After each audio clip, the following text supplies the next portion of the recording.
Hello, ladies and gentlemen. Welcome to part 8 of the Disco Elysium broadcast. I am your host, Iron Dragon. Don't forget, if you're new and you'd like to support the channel, don't forget to like and subscribe. We learned a lot in the last session. Learned a lot about the Pale. And cleared a lot of stuff off of our task list. I mean, compare how short our task list is now compared to what we had. I still wish I had gotten the boots off of the dead man's feet, but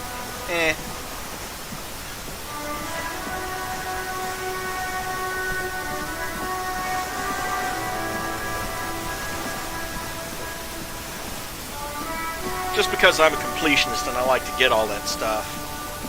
Let's stop up here and talk to Plaisance here. Hello again, esteemed officer, and welcome to Crime, Romance, and Biographies of Famous People. Plaisance, I have something to tell you. I found the actual source of doom. What do you mean, actual source? I thought this issue was resolved. My investigation has led me to discover a 2mm intraplanetic hole in reality. That's the source of doom, both in the commercial area and in Martinez. What? A tiny hole in reality.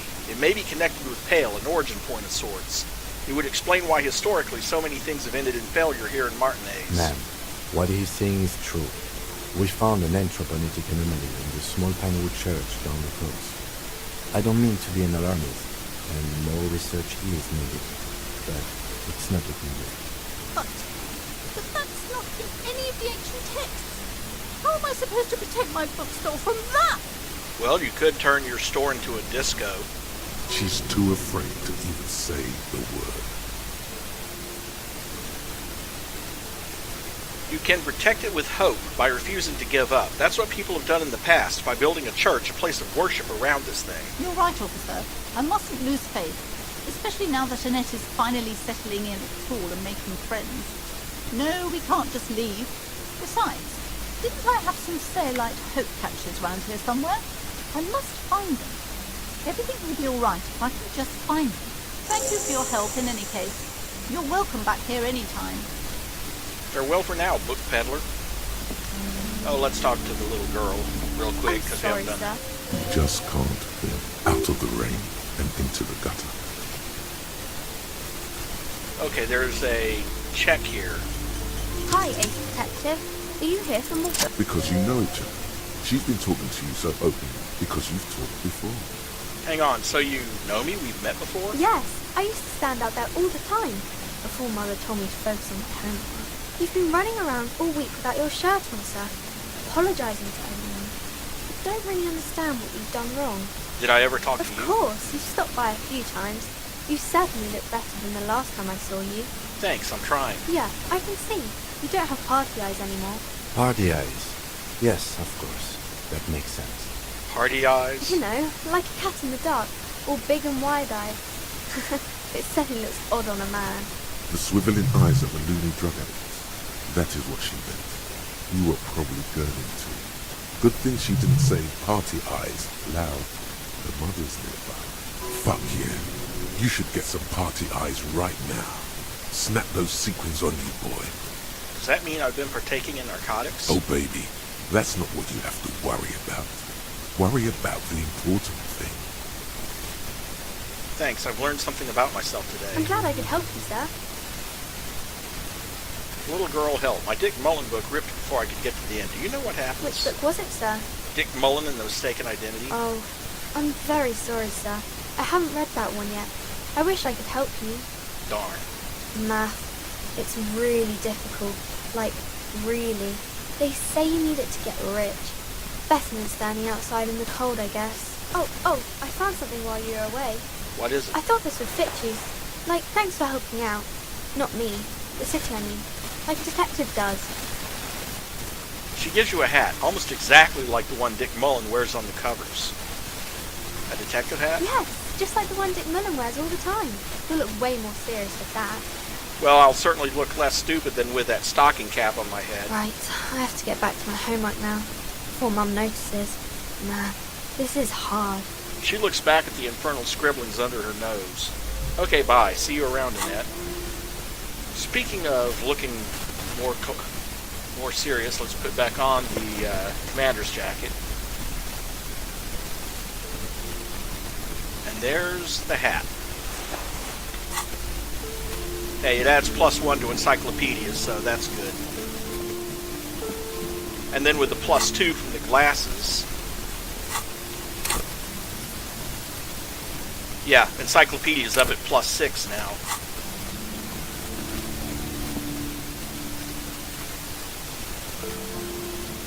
Which is pretty good considering it started at 1, because I'm playing a strong cop, not a smart cop. It's dark. And the flashlight works a lot better if you hold it in your hand. Okay, Kim, that time the sarcasm was called for. Fair point. Right. Now, Some areas are...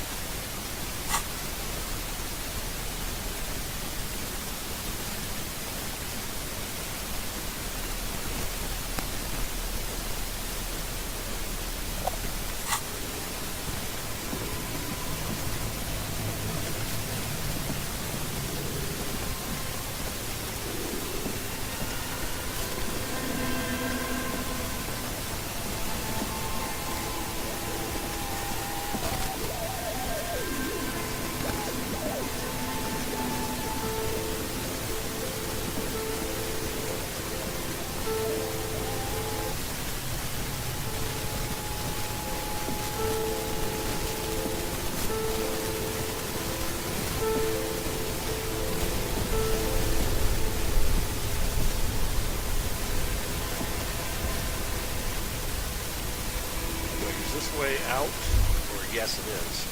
Give up. You'll never find the answer. There's no other copy of Big Mullen and the Mistaken Identity here. There's got to be a way to solve it. There isn't. If only you'd had more time, more resources. Who knows what you could have come up with. Maybe if there had been more money and less speed. Or more speed. Or that, yes. Either way, you might have been able to come up with an answer, but not like this. Man, what a disappointment. Finish the thought. Okay. Well, where is... Should stop popping up my achievement list. I don't need that.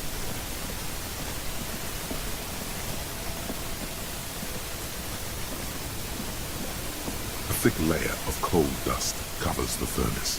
Color its dark and grimy hair. The echo is so what are you doing? Wait, really? Should investigate. See if some... a lush layer of maybe you could paint something with this coal. Leave a cave painting for future archaeologists. No, that would be stupid. Still, it's good to have this dirt on you. Where the... Seriously though, where the heck is the entrance to the dice makers? A thick layer of coal dust covers the furnace. Coloring it, a hollow ring echoes through the furnace. Your toe hurts.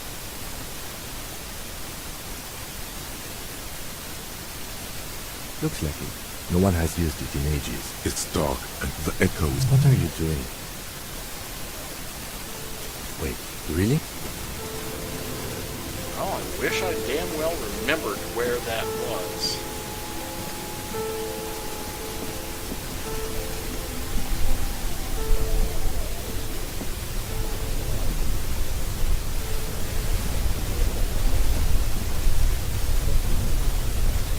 Oh, come on, there's gotta... Hold on. I can't believe I'm actually going to have to look this up again.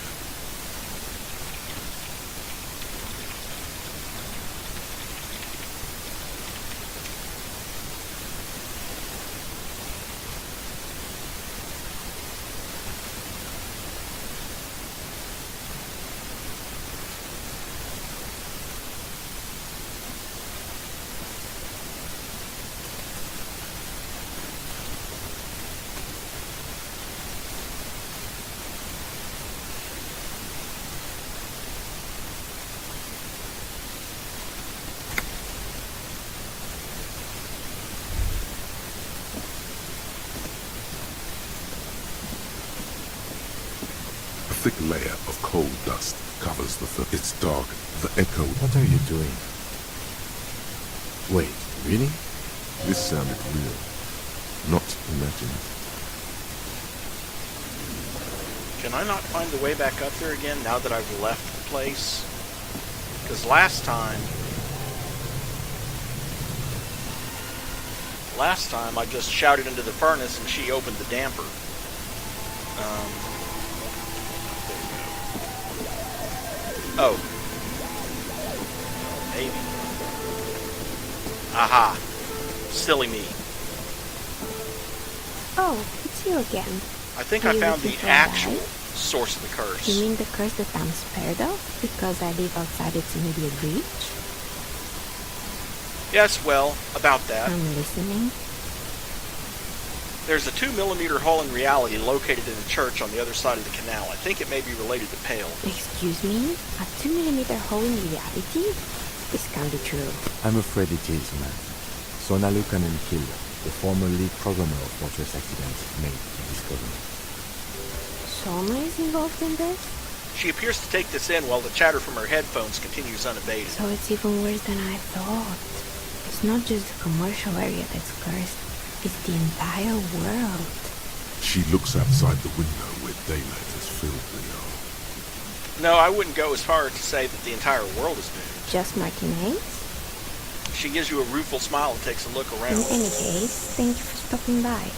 It's good to have an answer, even if I can't claim to understand it fully. Okay, there we go. And that's that's 20 experience points total for reporting it to those two. So, hey, works for me.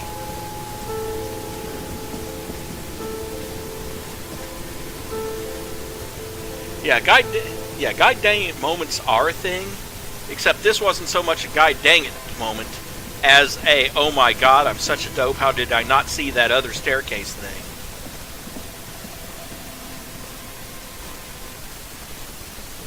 But that clears 2 more things off our task list at least. And I can take the flashlight out of my hand.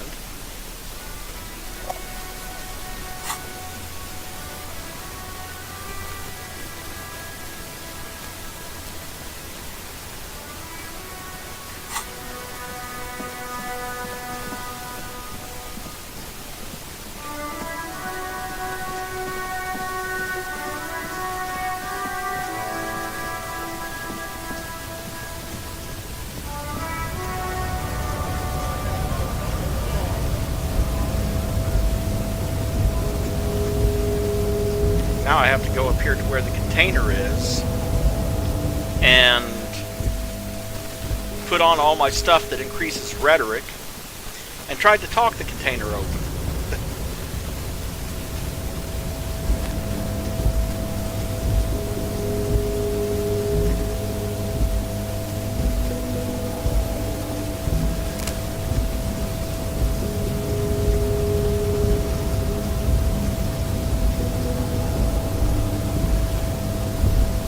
There, in that container unit, there's something rich in there. We've got to get inside. What do you Opening suggest? the door. Come on, I shouldn't have to tell you that.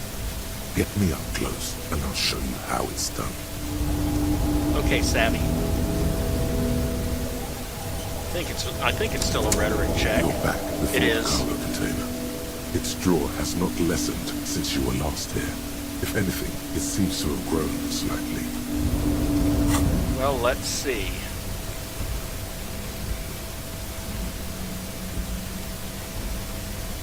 White polo shirt.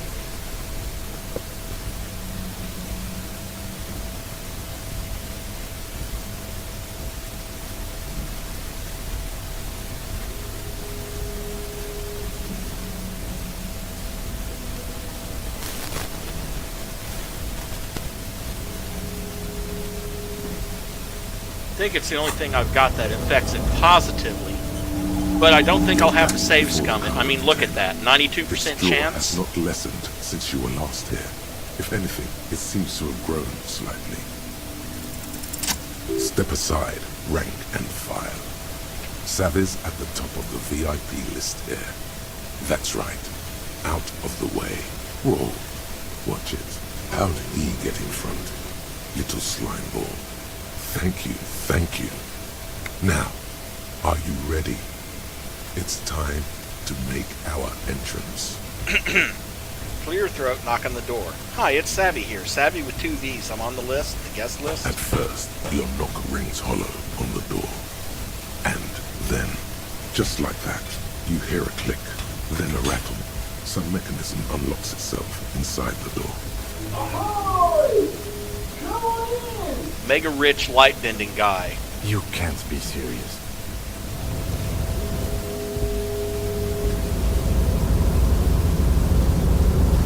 The man stands at the far end of the shipping container. It's hard to say anything more about him. You cannot make out any of his details, but you do feel the overwhelming presence of capital.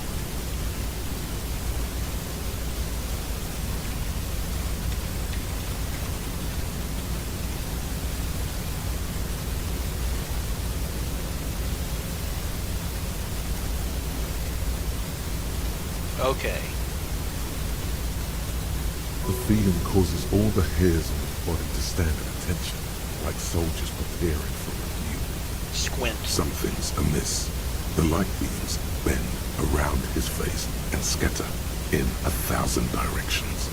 It seems the laws of physics do not apply here. They are suspended, distorted, and echo. Trying to visualize the physics at play is liable to give you an aneurysm. Don't think about it too hard. In the general stillness, only your tongue moves, flickering as you utter. Hello. Welcome.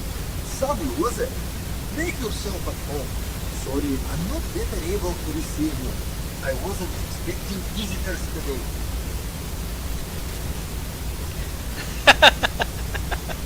Good one, Die. You can't hear him exactly, yet you're able to understand every word he says. It is very strange. An overwhelming hum covers everything. Voice doesn't escape from you. Now, what can I do for you, gentlemen? What you can see of his body appears composed in a sharp summer suit and yacht shoes. Who am I? Oh, I haven't been asked that question for such a long time. I don't meet a lot of people outside my circle these days. Anyhow, my name is Rustam Theodore, investor, license holder, and extremely high net worth individual. And your name's right? We've hit the big time. This is the man who's going to make you rich. Always rely on your friendly neighborhood swindler. Mr. Theodore, I think there's been some confusion. His name is, in fact, not Cedric. Let's start over. I am Lieutenant Kim Kisodagi of the RCM, and this is my partner, Harrier Dubois. Pleasure to meet you, Harrier Dubois. I must admit, the name suits you very well. How did you become so rich? Oh Lord, not this again. What's the matter, Kim? Oh, nothing. It's just that we've got this murder to solve, and yet you go around asking everyone about the money. And every time I ask, are you sure this is related to the case, you say, sure, Kim, I think it is. And yet, it never seems to get us any closer to solving the case. It's quite alright. I'm used to the question by now. To be blunt, I inherited my fortune from my grandmother, who herself was an extremely high net worth individual, fucking crap. All I did was take that fortune and invest it prudently. Believe it or not, it takes more than a bit of skill not to pull a vast fortune on selling those bad choices and unsupervised state policy. And blood. What's it like being an extremely high net worth individual? I gotta tell you, at first, being rich is a lot of work. You not work hard because everything's so darn expensive. You know, prices increase exponentially at this income level. But then, once you've reached my position, it's nearly impossible for me not to make money. My assets are so diversified that I'm bound to come out ahead no matter what. Some of my lower net worth friends say to me, but doesn't that take all the fun out of it? And I tell them, not really. You're right. Capital accumulation is its own reward. Precisely, Mr. Dubois. You know, I hear people talk sometimes about economic equality and fairness, but tell me, where would we be without liberalism? In case, working each other with guns. That would suck. Nightmares today, a world of slavery and violence. Which brings us back to the essential truth of modernism, where we are right now. The freedom of mankind can only be derived from the free flow of capital. Man, being a high net worth individual sounds great. This truly, it's almost entirely carefree. Really gives you time to better yourself spiritually. Hey, all this talk about money has made you lose the thread. What is going on with the light in this place? That's what you need to ask about. There's something strange about you. What do you mean? Well, I don't know how to put it. You look somehow a little different. Are you talking about my chin? No, I mean, I can't even see you. It's something is happening to the light. Oh, that's what you mean. Yes, I've heard of this effect, though I've never witnessed it myself, of course. It has something to do with our Weiss-Wiesemann coefficient. The Weiss-Wiesemann coefficient is a ratio designed to reflect the difference in net worth between individuals. When the coefficient is close to 1, or 100%, it means one person possesses all the net worth among that group of individuals. It's been observed that when the Weiss-Wiesemann coefficient reaches about 0.96 or so, the laws of physics begin to bend around the high net worth individual. So are you telling me you're so rich the light literally bends around your face? I won't get that thing, but calm down. I am but a lowly single-digit billionaire. I'm calm. That's good. Kim, are you seeing this? I see nothing of the sort. To be frank, all I see is a gentleman who is unusually well dressed for Martinez, in a cargo container, which I admit is inside. So that's basically just Harry's perception of it. Yes. I imagine that does look strange to you. I can see that. What are you doing in this container? Traveling. This is a great way to get around. It's fun, it's safe, and gives me lots of time to think. Well, it's safe as long as you don't run out of food and the crane doesn't drop you on the ground from an altitude. By the way, let me now ask you a question. Where are we exactly? In the very, very early days of colonizing this archipelago, the kingdom of Serens, a precursor of a modern Sur-la-Glais, used to own the city of Revachol, an obscure detail in the bigger picture, but still worth dropping. We're in Revachol, formerly colony of the Kingdom of Serezna. Hello, history buff. I myself am currently reading up the Franco-Nigerian era frames. Very interesting stuff. More of a case of that guy is filthy rich and Harry is a hobo cop, so the laws of physics bend around that guy. It's a shame I can't get out and explore myself. One of the downsides of being an extremely high net worth individual is that mobs of low net worth individuals are constantly banding together to ask for money. But between the drugs and his exposure to the pale, you could be right. So you travel from place to place via shipping container. Smart, no? It also provides a means to hide from all the targeted advertising we extremely high net worth individuals are constantly subjected to. Well, it's a good thing that in your world, the only extremely high net worth individuals are the ones that get targeted. In this world, everyone gets targeted.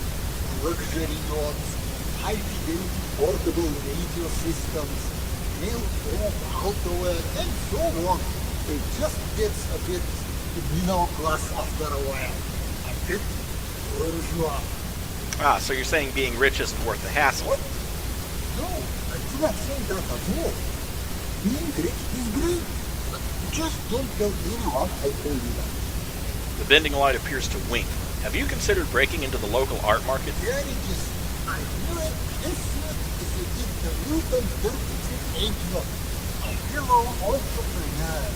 The art market, you say? Sure. Everybody, as they say. I'm keen to hear what you have in mind. I've recently discovered a local painter with enormous potential. Show him Cindy's chef A painter? Guru. I'm always looking to expand to new asset classes. Who's the artist?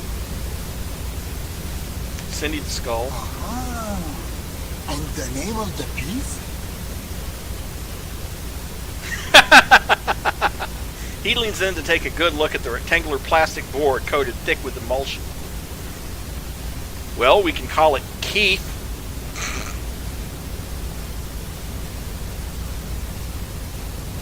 Gross profit. There's no sign of a reaction for a good 3 seconds. Then, Wonderful things, aren't they? Things. They can completely change your reading of a person, or in this case, a painting. Not Now confidently. I guess I need to know more about the work. How do I know this asset is going to appreciate the time? this is the only question that matters. Fail to come up with an interesting hook, and he's out.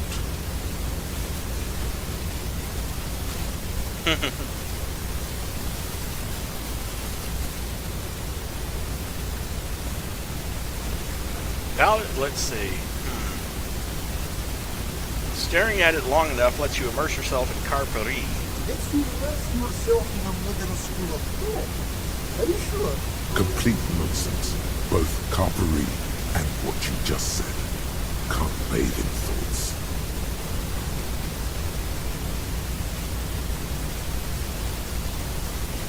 Yeah, spend time with it and the whole world becomes defined by carperie. Sounds like a hell of a trip. I really must experience it for myself.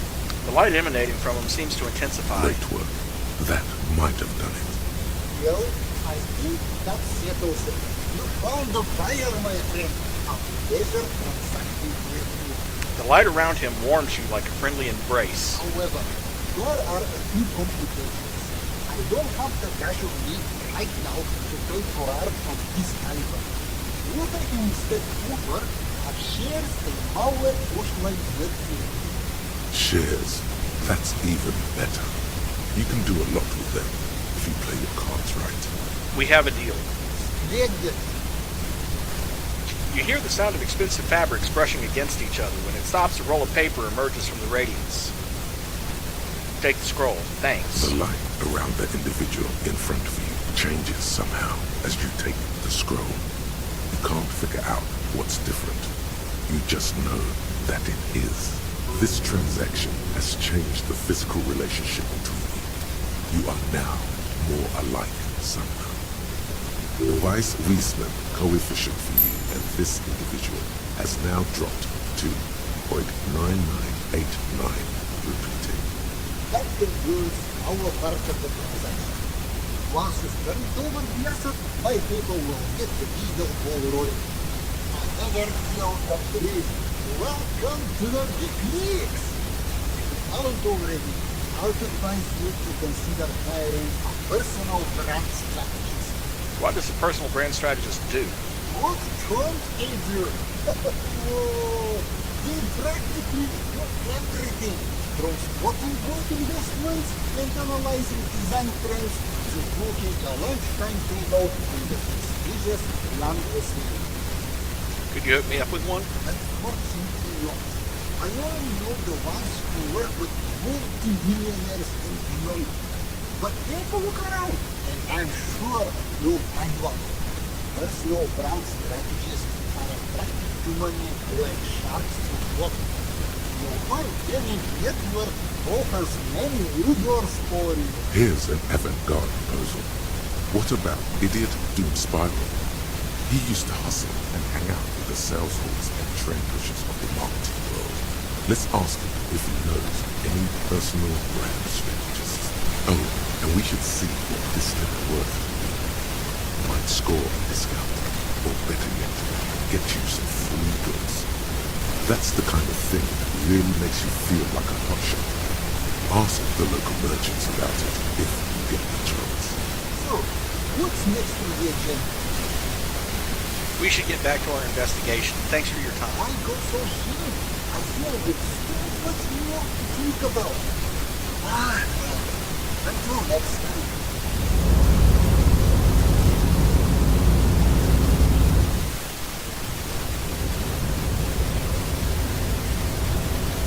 So I have 111.80 to my name, but my net worth is 232,000.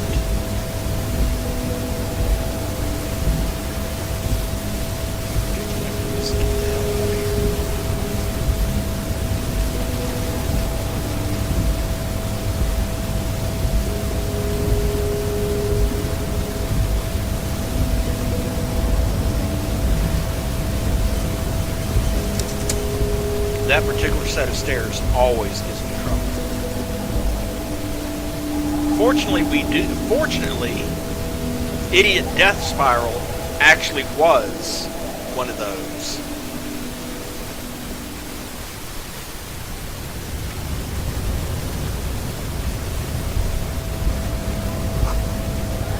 Three T's, how idiomatic. Another, come on, down this way. Another thought about Freet, basically. Oh, let's have a little fun, see what happens when I stop in.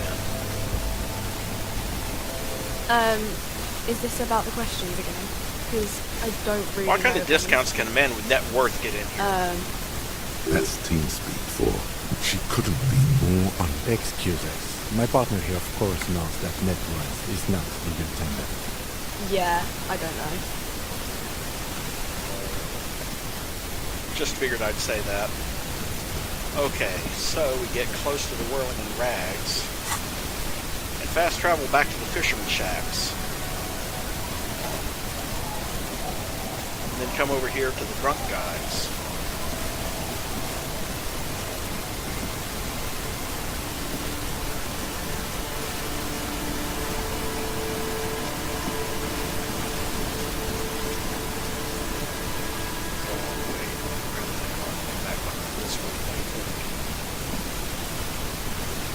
Or over here. That'll work.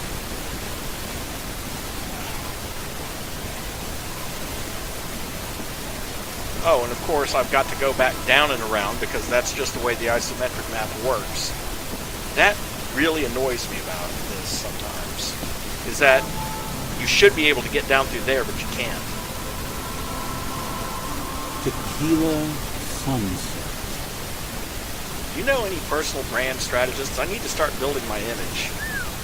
Things have really turned around for you, haven't they?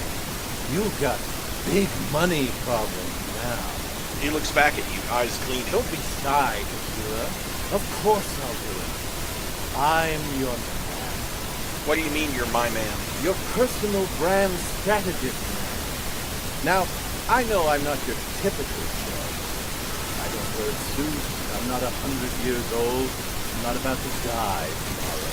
But I've got something the others don't. I'm on your level.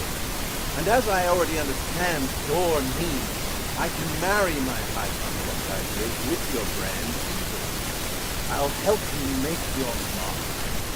great can-do attitude, a billion real mindset, clinically insane energy. Hire him on the spot. You're hired. No, Tequila, no. I'm a professional. See? I insist that you give me a formal interview. It wouldn't be fair on the other candidates. What do you need to know? He leans forward and takes another sip from his bottle, browsing it together in mock What serious. you truly want to know is, can you really trust your entire fortune to a drunk who lost his house keys right out for a job? Relevant I experience. used to be a moderately high net worth individual myself, if I can say so. I've managed big money before, played the game, hustled the movers of the marketing world. At the Boom Boom Room, I directed a team of talent architects. People so high concept their names were nothing but a single letter. We had manic ideas, fueled by copious amounts of coffee-flavored whey powder. We did stuff no one had ever seen before, or hit. I need numbers. Here's a service, P&L statements. Numbers. How about 15 fucking years of jamming art into people's heads? That's hundreds of high concept ideas developed and executed for those fancy corporate. The result? He leans back, ready for his mic drop. Millions of gray owls generated from fire.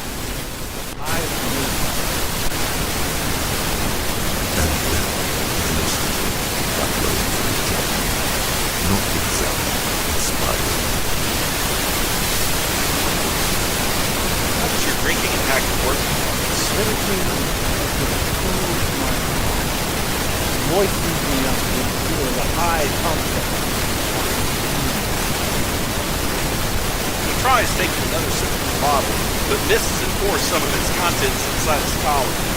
Well, he's not wrong. It moistened him up. He could have done with more on his hands by coordination. All right, give me your best pitch. Okay. Let me get it.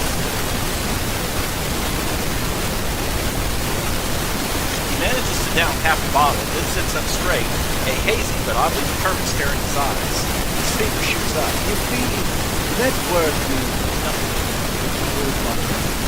No. Then you really respect that. You need to convert it. And the bigger the better. He leers into his bottle for inspiration.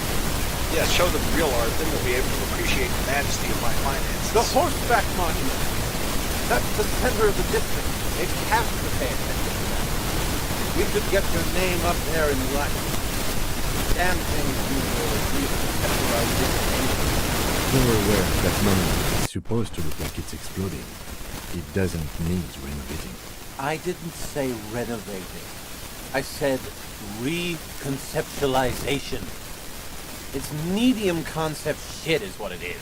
He says, spitting out each word. But what would it cost? How much is this going to cost me? Nothing up front. That's because I always put the client first. My cut will come out of the back end, after we've made you a sensation. We really haven't got time for this. In case you've forgotten, we are supposed to be investigating a murder. And forget about contractors and the like. This job I'm handling personally. Concept and execution. Any unexpected expenses we'll take care of later. Can't let price compromise the work. Easy. Okay, let's do it. You're hired. That's it. I'm back. He takes a celebratory swig, a big one. Too big. The brown liquid cascades down his face and floods his nostrils. Once he's finished choking, he spits on the ground. Sounds like he has a drinking problem. First he pours it down his collar, then he pours it down his nose. Sorry about that, my friend. This isn't about me. This is about you. Of course. A chance for you to give back to the community, to get your brand out there, to teach them your name.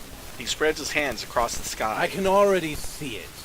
Tequila sunset, spelled out in cathode rays, luminous against the evening sky. There won't be a single kid in this town who doesn't know who you are. One more thing, you're going to have to cut back on the booze. Whoa there! The man looks taken aback, hands high in the air. Tiny droplets of beer flicker in his beard like minuscule pearls. Yeah. Whoa there. What is this? The fun police? No need to worry about that. I've got it all under control. Besides, it helps with my creativity. Gets the business juices flowing, you know? He finishes it off with a wink. If I can do it, so can I you. don't think I can do it. Sorry. He stares at the bottle in his hand and lets out Some a deep sigh. complex calculations are taking place in that intoxicated mind of his. No, you're right. I've got to do this. I need this. All right. You know what, Tequila, you old rat? I'll consider your request. Good. When can you start work? Give me half an hour, my friend.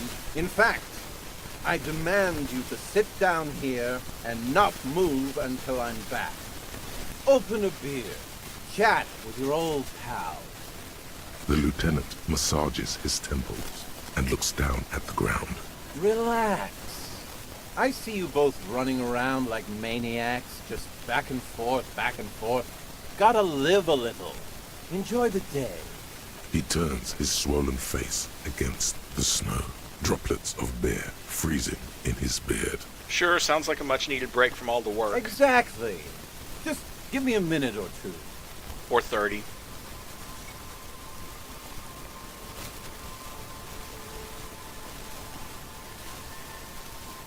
Before you know it, the man has put down the bottle, stood up, and left.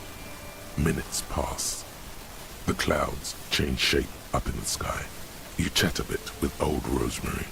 Then, try to strike up a conversation with Don't Call Abigail about something other than Abigail. To no avail. It's all about Abigail. The lieutenant sits silent the entire time, preferring to focus on his notebook. After what feels like ages, you hear the fence creaking as if under a large weight. Look at him.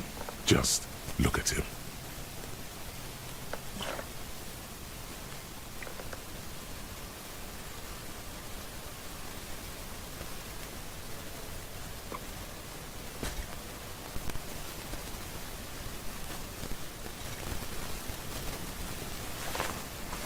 Thump.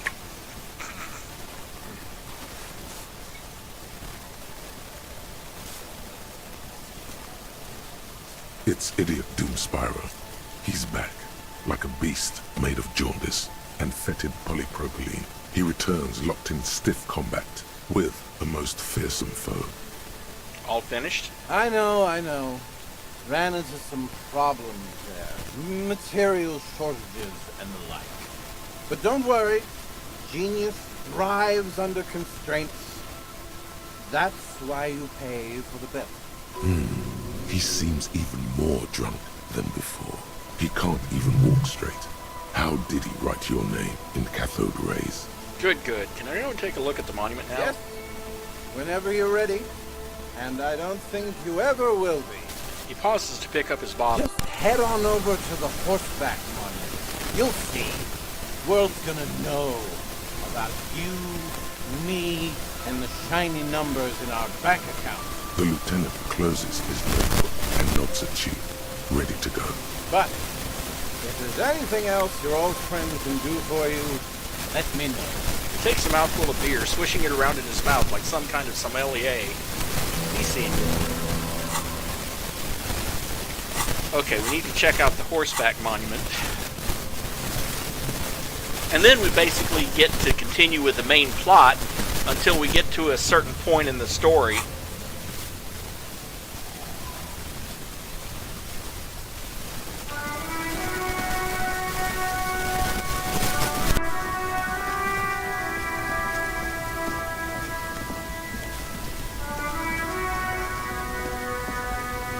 An old monument stands in the middle of the traffic island. It is surrounded by scaffolding that has been haphazardly erected around it. Examine the A scaffolding. matrix of metal tubes and wooden planks jut out at odd angles. A miserable tarpaulin covers up the horse and rider, flapping in the cold coastal air. There are no lights that spell out your name. No workers with calloused hands leering from above. Just construction materials displayed as if to mourn your misplaced dreams. That son of a bitch scammed you, probably to make fun of you. This is not what that personal brand strategist of yours promised. No one even knows that you're paying for this reconceptualization. Go and have a word with him. Find out what's going on. The old king looks defiant. Well, actually, I do have to go back one more time and talk to him again. But then after that, I pretty much get to put him off until the tribunal, which comes later in the game.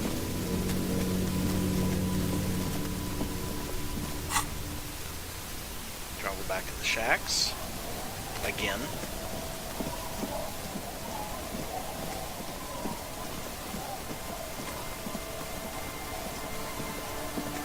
Tequila sunset. So I checked out the horseback monument. No one does it better than me, eh? I was able to get it all together, and so fast, too. No wonder I used to be an industry leader. Listen, I can feel it in my guts. A bright future awaits you. The one and only Tequila Sunset. You're already building great brand equity. No doubt the profits will come rolling in shortly. This little weasel still isn't owning up to ripping you off. That's it? It's just a bunch of scaffolding. Of course not. Your trademark will be all over it as soon as the workers can get to it. The strike's holding them up. Not much I can do about that. He shrugs and takes a swig from the I bottle. guarantee the papers will pick it up once it's all finished. With photos and everything. You'll be the talk of the town. Investing into the community, creating value, giving back. Hey, your new personal brand strategist still hasn't laid off the drink, even though he promised. Weren't you going to drink less while on the job? It isn't that easy, but I'm working on it. I really am. I even signed up for this evening group in Jamrock. All right, I trust you to deliver the final product. Don't spend a single brain cell worrying about it. Just leave it all to me. The final outcome will be spectacular. Just takes a little time. Anything else? Okay, at this point, I'm done with him for now. Check back on it later, it says.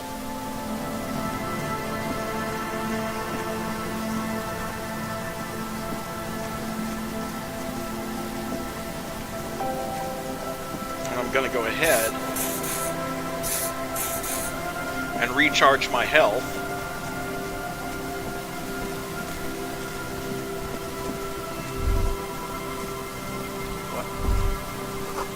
That's a Nolan Ving Sink, an unsuccessful model. I guess it's referring to the wheels there.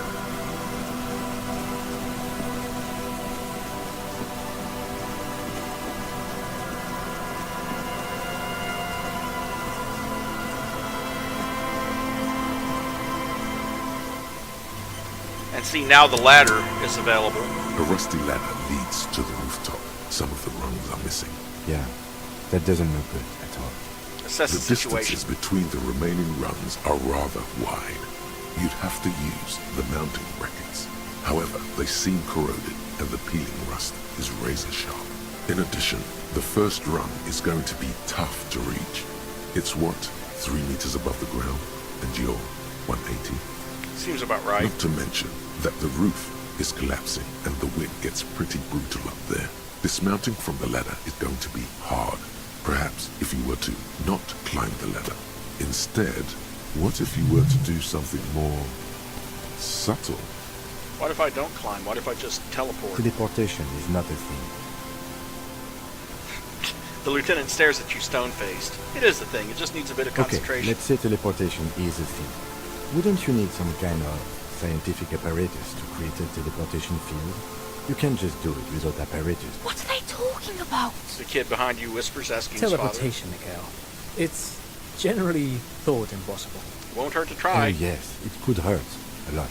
Yes, it could. He is restraining himself from using a parental tone with you right now. Savoir faire, challenging 12, teleport to the roof. On second thought, Fail. maybe teleportation isn't a thing because you're just standing there squeezing your buttons and nothing is happening. Don't say the The stupid lieutenant thing. looks at you with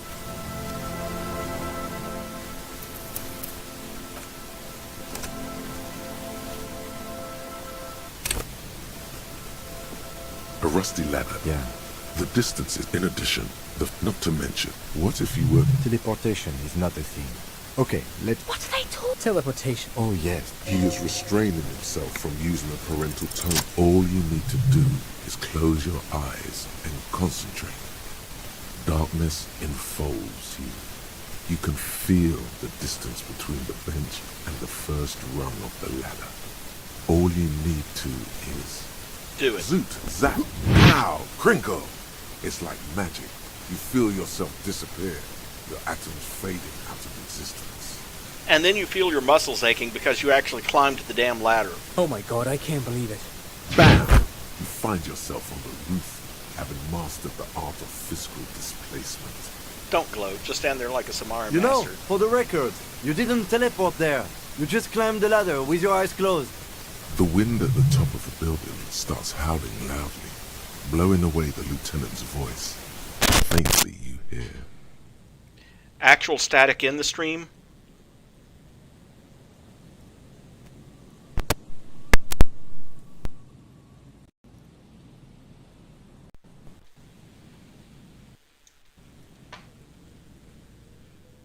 Never mind.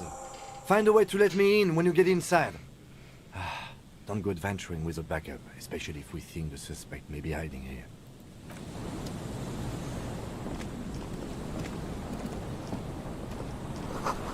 The central support beam has been destroyed by artillery fire.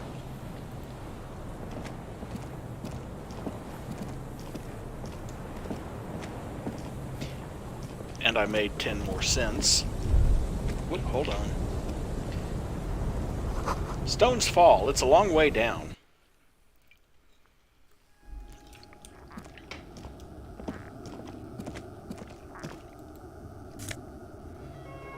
Postcard, Martinez 98. The glass is covered with grime and dust. You can barely see out.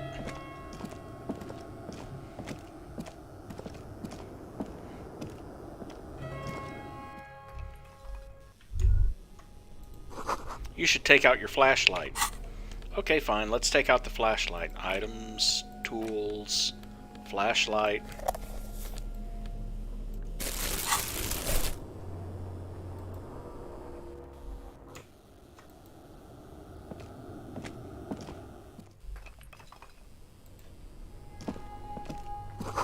Antiquated office furniture, last century maybe?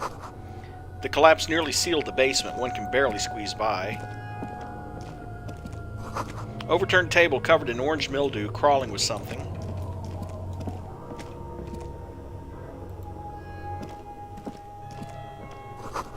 Old file folders in the cart, documents silvery with mold.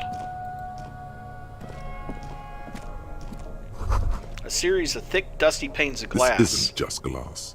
These are old computation components. These are computer components? Yes, filament memories. From the time when wires were cast in glass. Slides with an inlaid nervous system. How'd they do that, and why? The how was a closely guarded secret. Something that was locked in safes in human heads across the river where they were manufactured. As to why, your fingers don't know. The why is easy, because they hadn't come up with modern silicon-based systems yet. For vitreous cast filament memories, though, these seem incredibly advanced. Finish the thought. And hey, an inter-isolary suit jacket.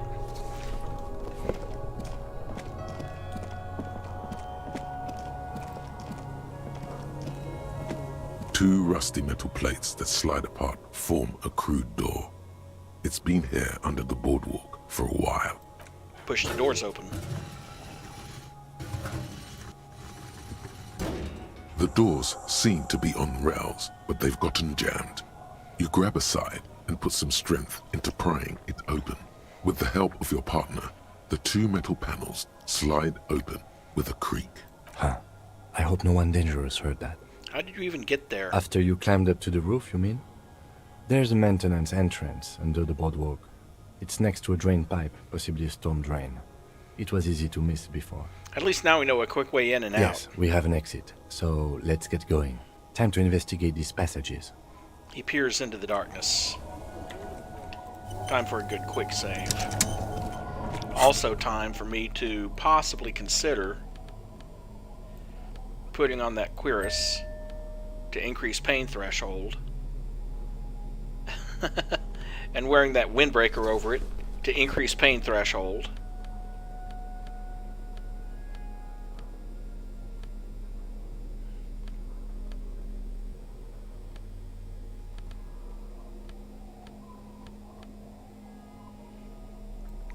And putting on that silk scarf, which increases pain threshold.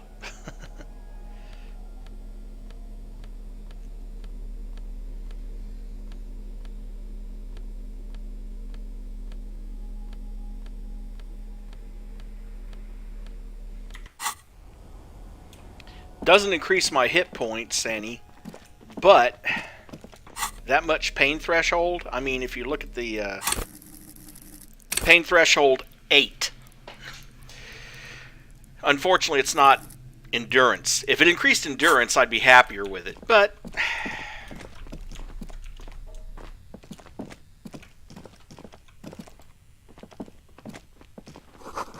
in the beam of the flashlight, a crevice in the wall.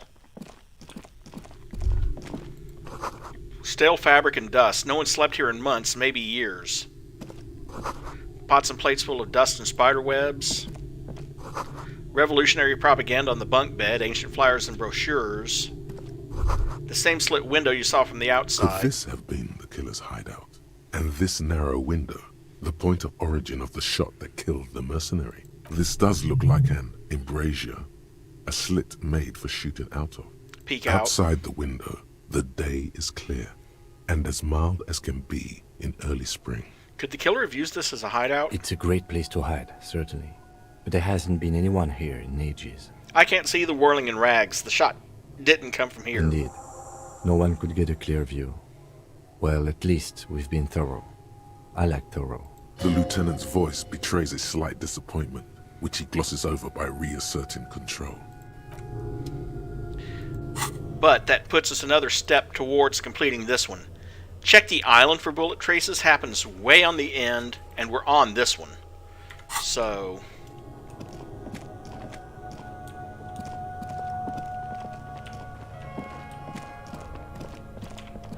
oh, wait.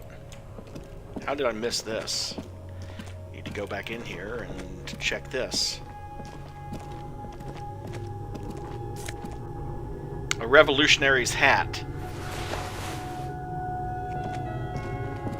A mustachioed and mutton-chopped man, amateurishly depicted, gazes at you with sad eyes.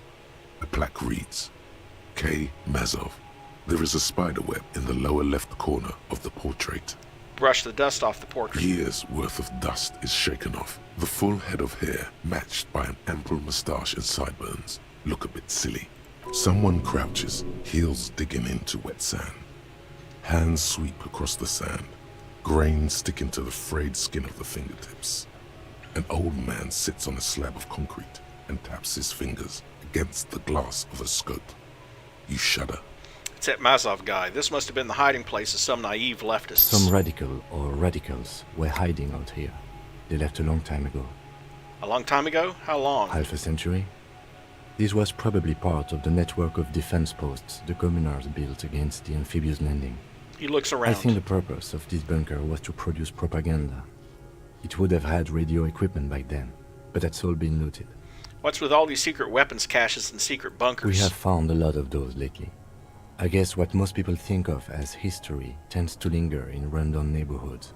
Martinez being what it is, no one has gone through the trouble of cleaning out the old bunkers. Good hiding place for someone who's up to no good. Maybe I should move in here. Seems cozy. Could it be connected to the Mazov bust we found in the students' room? Millions of depictions of Mazov have been produced. They're not all connected. Besides, that looked like some student. The youths always go for this kind of stuff. Maybe I should move in here. Seems I cozy. won't stand in your way, but only after we're through with this case. Could someone have stopped through here recently? You mean like Ruby? No, I think we've stumbled on a piece of history. Let's go. Yeah, sure, looks cozy. Just add a bathroom and a fridge and, oh, you know, a hot plate, that kind of stuff. Boot prints in the sand. One of the soles appears more worn than the other. Hint, hint.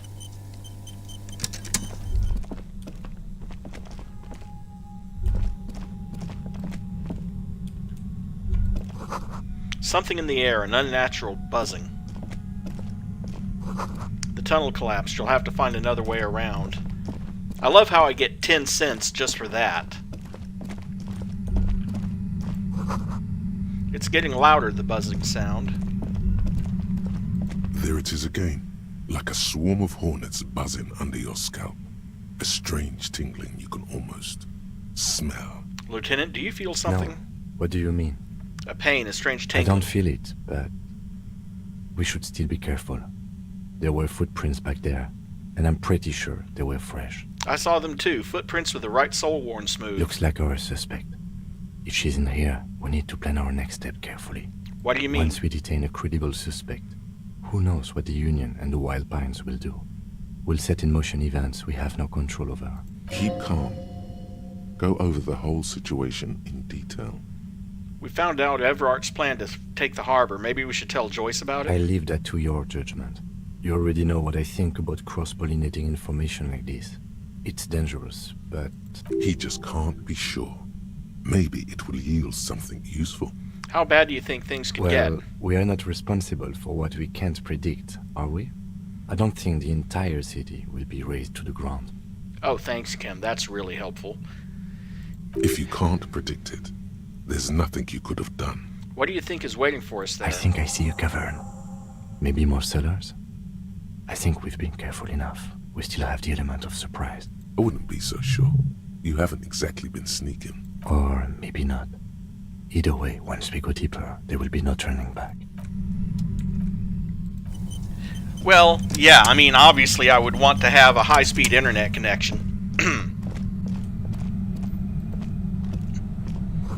A concrete pipe buried in sand and dust. 40 cents.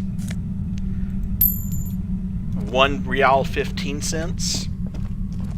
Suddenly, your entire body is paralyzed. Aggressive white noise fills your skull. A strange pain, like you've never felt before. Through the static, you hear a woman's voice. It's like 1,000 radio stations are being blasted into your head all at once. But her words are the only ones you can make out. I know you're feeling pretty uncomfortable right now. Don't move too much or fight it. That'll just make it worse. Says the shadowy figure by the machine. Can't say it's a pleasure, officer. I was really hoping not to make your acquaintance. But here we are. As she says the word officer, you feel a spike in the agony. It sounds like the entire radio frequency range is screaming directly into your neural pathways. Cover your ears. No, buddy, that's not going to help. You can't shield yourself from this. It's an entirely new type of experience. Way worse than all the previous ones. Don't focus on the pain. Focus on doing your job. Tell her she's under arrest. You're under arrest. Really now? Check this out. She turns the dial in her hand. You're overwhelmed with a new surge of violent static. It feels like a blood vessel exploded in your brain. Are you gonna kill me too? No, I'm not going to fucking kill you. If that had been my plan, you'd be dead already. All things considered, I'm being pretty reasonable here. I'm using a pale latitude compressor. You and your partner have been caught in its field. The explosion of static you're hearing. It's the ULAN frequency, blasted from that pale emitter that Angus mentioned. I saw your equations. It's the ULAN frequency. Saw my equations? You've been sniffing through my lorry, right? I expected as much. I am a bit surprised you knew what you were looking at.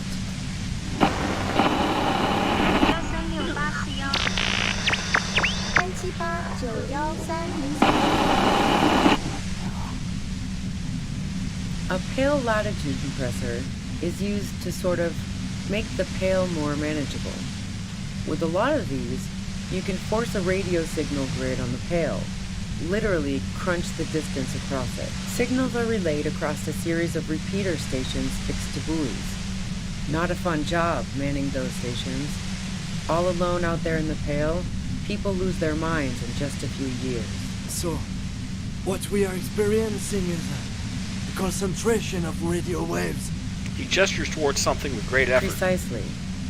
This is an industrial strength paraboloid. It's meant for forcing dimensions on something that doesn't have them. Needless to say, the frequencies used are out of this world. At the upper limit is the large prime number generator station. It's used specifically for pale latitude compression. That's why you may be hearing some numbers. But you might also hear, or think you're hearing, local radio chatter.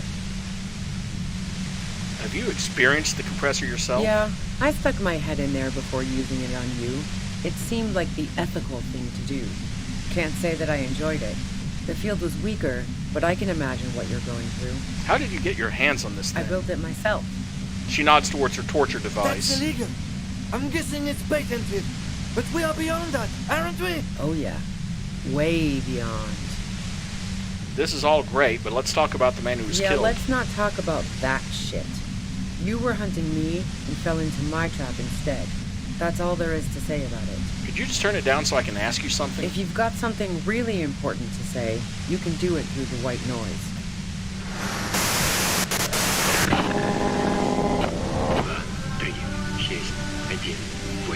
You're looking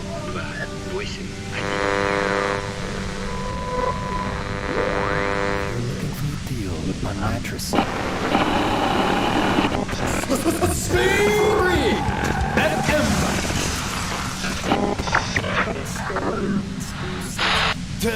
This. The lieutenant clutches his head, grimacing. God damn it. She regards you and Kim with sudden sympathy. Fine.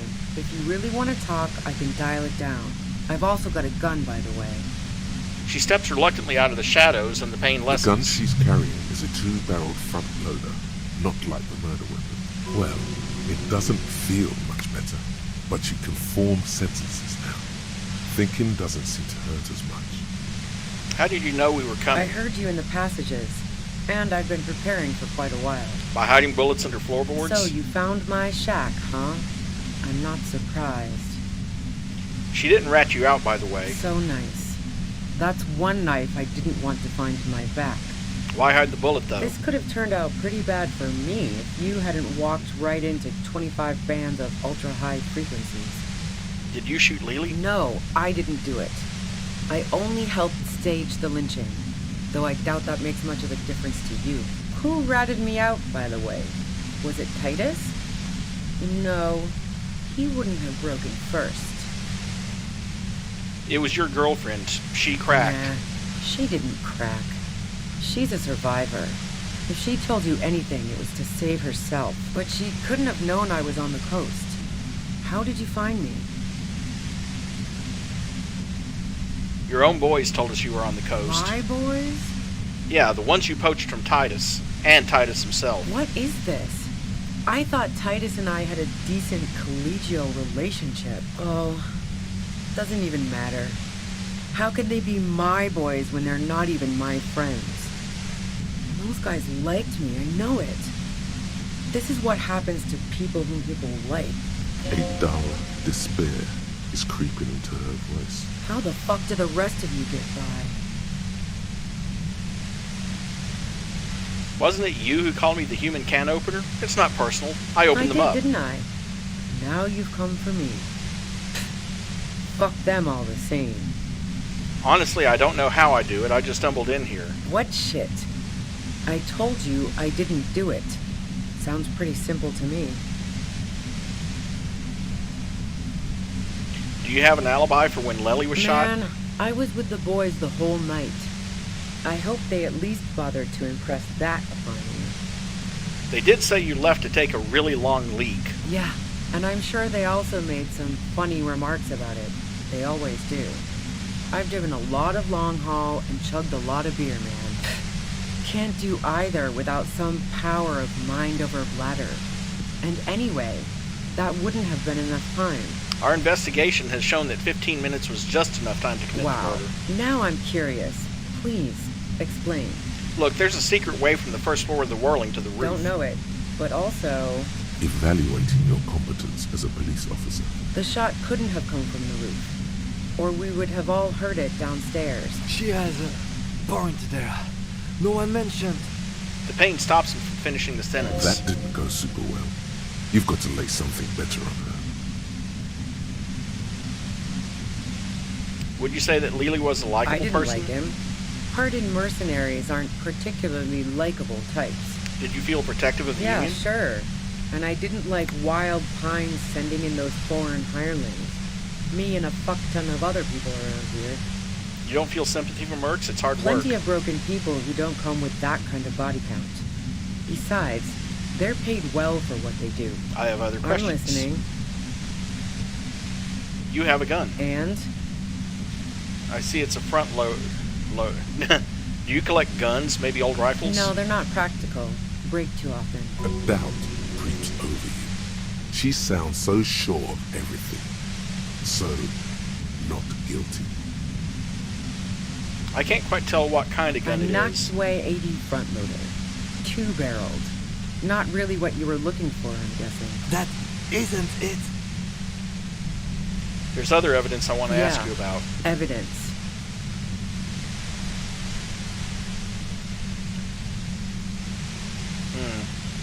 Did you leave any flowers for Claudia on the roof? Gifts of flowers and candy aren't really my style. Okay, so you didn't leave Maybells. No, I did not. You're running drugs for the Union. I've been through your lorry. Heart of Gold Tommy fucked me over too. Never trust a musician. No, he didn't. I found my own way in. Okay, great. You got into my lorry on your own. What now?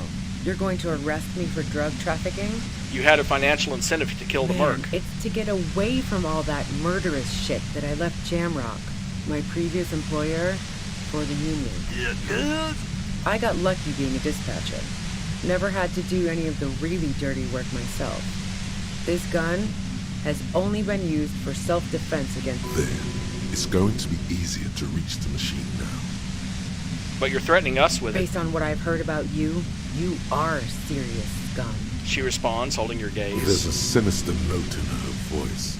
Even with the gun and the compressor, she's afraid of you. Okay, let's take a step back. More questions before doing anything. What happened Sunday night? Tell me your version. She eyes you warily, as though gauging your sincerity. It's okay. We just want to... He struggles to finish the sentence. All right, don't kill yourself over it. I was shooting the shit with Hardy and the boys over a few beers, like always. Then Klasia comes in, all pale and shuddering. She sits down with a drink, trying to steady her nerves. So I grab a seat next to her. She said you knew something was wrong immediately. No, I really didn't. She's not that easy to read. I just assumed she asked me to come upstairs. The merc she'd been going with was lying on the bedroom floor, dead. I knew she couldn't get the authorities involved, so yeah. You made it look like he'd been hanged. How did you manage to come up with the plan so quickly? What? No. Faking a lynching was her idea. She looks shaken. She wasn't surprised to be ratted out, but framed. Her idea? Yeah, in cold blood. It really surprised me how quickly she was able to get a hold of herself once we got up there. It was like she was another person. The party girl was gone. She asked me to help her drag him into the shower so she could wind the shower head around his neck to fake lividity. Then she dressed him while I went to get the Hardy boys. Resourceful. Yeah. I wasn't sure whether to admire her or be disturbed. Do you think she killed Lily herself? As I keep telling you cops, we didn't hear anything downstairs. No gunshot, nothing. But even if this is true, weren't you worried this lynching might lead to... War? The thought crossed my mind. But the mercenary's death was going to have repercussions either way. Although the way things are going, fuck it. I'm not responsible for these people after what they did to me. If you didn't kill them, why hide? I saw you roll into town. I wasn't about to stick around for questioning by a goddamn La Puta Madre agent. So this is what she was scared to tell Titus. This cop, that strange, distant fear is getting close now. It's a fear of yourself. What do you mean, La Puta Madre? Yes, you. Everyone says you're his peon, his human can opener. Through the sudden sharp pain in your head, you hear the lieutenant mumble something to himself. Fucking hell. And why me? You hear through the white noise. It's especially bad suddenly. Felt like a vein exploded. Who's everyone? How do you know Everyone this? in Jamrock. The cops, the criminals. Why do you think I'm holed up in here with a goddamn death ray waiting for you? If she knows that about you, she must know your real name too. Tell me, what's my name? If you know that about me, you must know my Harry name. Dubois. One corrupt motherfucker with the disco pants and a funny tie. Agent to La Puta Madre. So she knows your name. That doesn't mean you're on the tape. Criminals make up bogeyman stories about cops all the time. I don't know. Sounds pretty convincing to me. La Puta Madre, I've heard of him. He's dangerous, Is that a right? joke or a threat? I'm guessing both. I'm sorry, I know I'm supposed to know all about this, but I lost my memory sure. recently. I'm sure La Puta Madre himself will explain it all to you soon enough. What did you do to this, You've anyway? been to my lorry. You think the biggest player in Jamrock appreciates competition? And now I have Harry Can Opener in my lair. Fucking Titus. Do you know about the bunker next door? What bunker? The communist hideout back there. Don't know anything about it. No one's been around since I set up camp. But I'm sure I'm not the first vagabond to...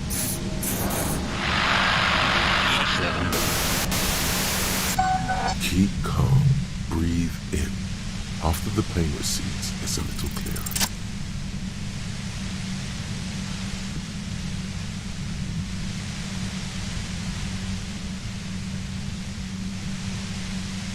And that's where all the pain threshold stuff comes in handy. You did it. The compressor lies broken on its side. It's quiet in your head again. It still hurts like hell, but... You okay, Ken?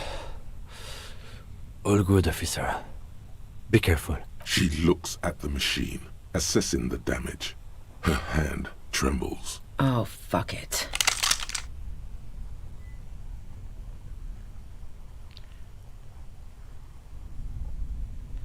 Ooh, dear. Problem is, I don't have the rhetoric for that.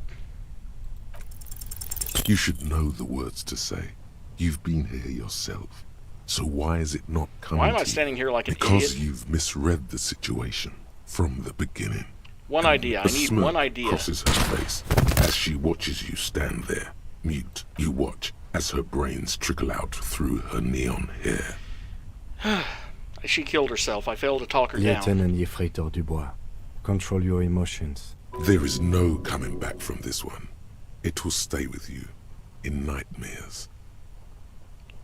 Well, I did quick save before that, but I'm not reloading and going through all that again. Besides which, 28%? Yeah, what do you think my odds are anyway? We clean up. It may take days for that tent there.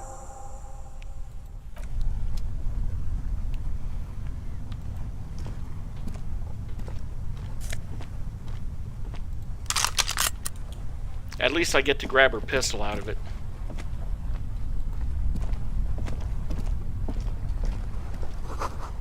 Cooking utensils. She has prepared herself porridge with bananas. Drew Amin.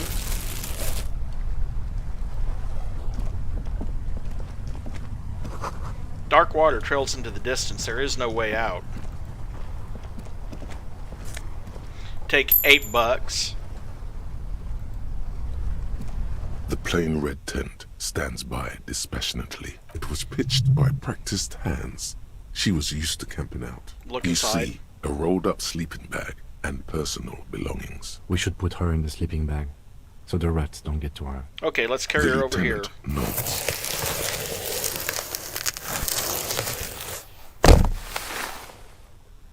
There she lies, cocooned in the sleeping bag, surrounded by empty cigarette packs, books, and half-read magazines. Magazines? You should look through them. Shine your flashlight on the books and magazines. Assorted soft covers, mostly pulp horror.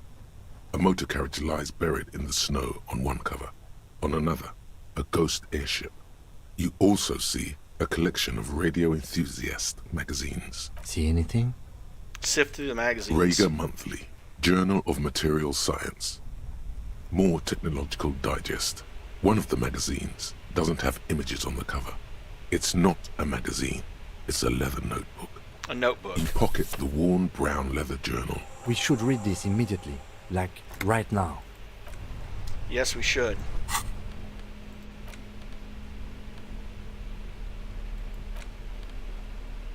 The pearlescent paper adamantly As well as resists checking being those held stock open. certificates. It demands struggle at both ends. The print inside is just as taxing, due to its fine and curlicued font. The most attractive part is the image emblazoned across the top. Feisty little thing. But don't worry, it's under control. Look at the top of the document. Inside an oval frame is a grey sketch of a curly-haired girl enthusiastically riding an industrial drill. It's churning up hard chunks of rocky ground. and scattering them into the air. In the hole created beneath is a silvery river of liquid metal. Her form is terrible. She needs to straighten her back and increase the downward pressure on that machine. Has no one taught her about ergonomics? Attempt to read the words. Each letter is shaped like a laugh line, being pulled in a million different directions. They're all grinning at you, pleased with practically being indecipherable. Focus on the header. A bold black mesh curves around the oval image at the top of the document. It almost looks as if it were penned with intention. Perhaps it was. You're starting to think it might actually say something. If it does, it remains hidden from you. All you see is a baffling enigma, a coiled nest of viper letters. If they even are letters, there must be some form of logic hidden away in there. Squint and hope of seeing something within Your the vision lines. blurs into a haze of dark scribbles. It's like looking at a wrought iron fence through a greasy lens. Not a single recognizable symbol appears to you. The certificate threatens to coil back into itself as you relax a little. A thick journal. The cover is worn like someone used to carry it around in their back pocket. Examine the It's cover. made of full-grain leather. The lower left corner of the back cover sports an embossed brand name, Schneller. Schneller is a stationery brand from Gottwald, beloved among architects and engineers. Unwind the strap. The journal falls open. About 2/3 of its ruled pages have been filled. Study the The handwriting. large cursive of someone who writes quickly and confidently, perhaps too confidently. Many phrases and even paragraphs have been crossed out, with tiny corrections scrawled above and in the margins. Flip through the pages. It's a mix of logistical notes, diagrams, and personal reflections, all dated. We could learn a lot from this. What kinds of Hard to logistics? tell exactly. It's mostly noted down in code. Looks like contact information, quantities, directions. There could be useful information about local operations in those notes. We have a junior sergeant at my station who's good with codes. I can give this to her after we finish this. Professionalism is his coping mechanism. What are the diagrams of? Esoteric radio technology. The most recent ones probably pertain to the latitude compressor, sketches, calculations of distance and density. You make out a familiar spiral shape. Anything personal? Short, wry observations of people and places. Probably a way to pass the time on the road. Also, what appears to be attempts to sort through some difficult decisions. There are a few passages with many questions in them. Staff issues. Always tough on the leadership. You smell traces of betrayal. How far back do the entries go? The first entry is from August 2nd of last year. It reads simply, I know my position is precarious. All I can do is make myself as useful as I can while looking for a way out. Remember, no one is indispensable. Why did she write the day Lely died? Nothing on March 4th. March 5th, though, well, that's bound to come back and bite me in the ass. I'm bad at this. Loyal to a fault. But that's another matter entirely. You have no idea what she means. These are personal notes. Don't expect to understand all of it. Anything about La Puta Madre? That name isn't mentioned as far as you can tell. No mention of La Puta Madre. What about this M? Could this be La Puta Madre? Here, March 9th and March 15th. Read the entry from March 9th. Great. M's peon is coming to town, no doubt to investigate the lynching. But also, I feel it in my gut to finally put a bullet in my head while I'm napping in my lorry or on a smoke break. Well, I won't stick around just to twist my own neck by constantly looking over my shoulder. Then again, isn't that what I've been doing ever since I got the call? The call? Did M call her personally? Why? Read the entry from March 12th. Been holed up here for 3 days now. I'm used to being alone and all, but I don't know when I'll be able to leave, or if I'll be ratted out. They will rat me out, of course. I've made it a point to believe in the best in people, the boys, for example. But experience tells me, did M feel truly betrayed by me? I was feeling threatened. He'd have to know if he threatened people. They'd take measures to protect themselves. Even I know that. Economic measures, first of all. Gotta make a living, right? I can still hear his voice in the receiver. Taste the plastic. The entry ends abruptly. What's the most recent entry? The most recent entry is from today. It reads, even when I leave here, if I leave here alive, what's my next move? Staging a lynching is a crime, even if I'm not accused of murder on top of that. Forever on the run. Not really my idea of the open road. Man, I was really looking forward to winning. I don't think she killed the mercenary. It looks like she might have been framed. Don't get emotional. So she died for nothing. She was in plenty of trouble, even without the murder charge. Still, it's a nasty business. Kim, am I really a La Puta Madre agent? No, I don't think you are. Ask someone in your precinct if you want to be sure. Then who do you think killed the merc? Could have been Titus. Then again... But no one heard the shot. Maybe there's a Hardy boy we've yet to meet, who acted as his accomplice. Either way, we need to keep an eye on him. One thing is for certain. We have business back in the whirling and rags. Questions to ask. We should get to it. Well, in that case, let's get my clothes and put back the ones that I want to have.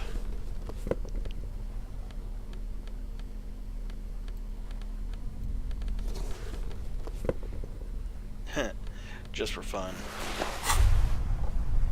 This hat is so soft, so warm. It wraps around your head, and your mind tingles with all manner of socio-economic theory. This is an Ushanka, right? Kraz Mazov would have worn this Ushanka. Mazov knew where to cook those thoughts. That's why it bears a Mazovian logo. In case you're wondering, I'm only doing this to unlock another thought in the thought Glory locker. to the revolution, comrade. Whether you like it or not, wearing this hat has made you more communist. And I'm not sure it's going to, but what the heck. Oh, and also that.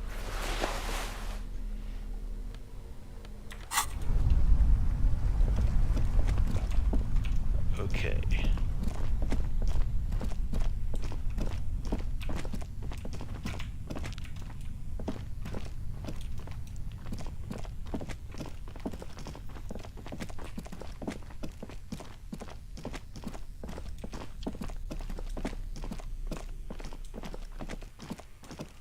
I wonder if I already unlocked that particular thought earlier. Well, if I have, then there's no point in...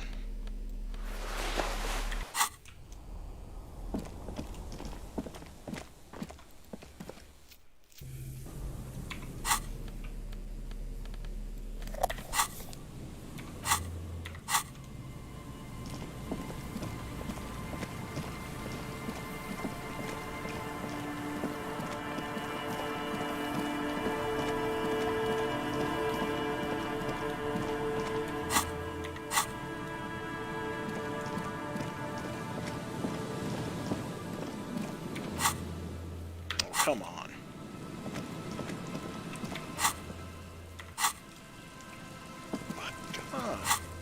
I'm in front of the church. What more do you want?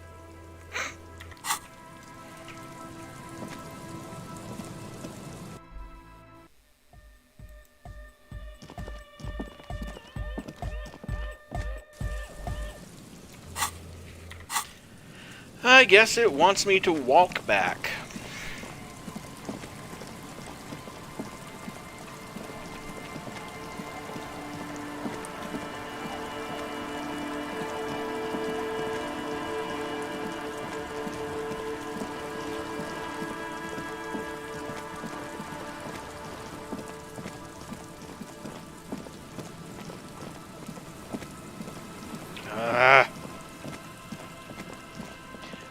Why, oh no, you can't walk through the high grass. That's too steep.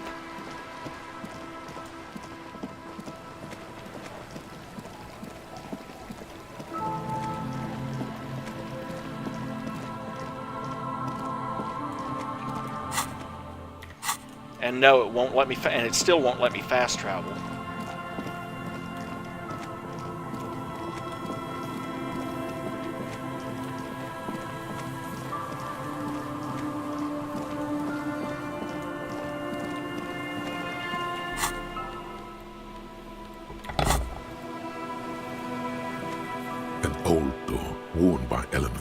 guards the depot.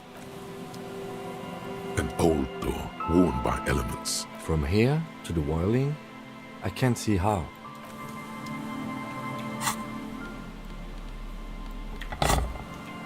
I'm not going to waste my time trying to get in there. I don't have an interfacing skill worth it. Even with bonuses from clothing, I don't.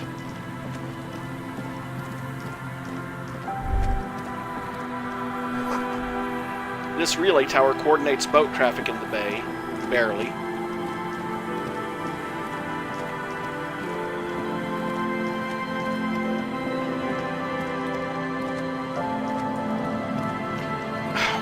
On! Yes, thank you, autosave. I appreciate that.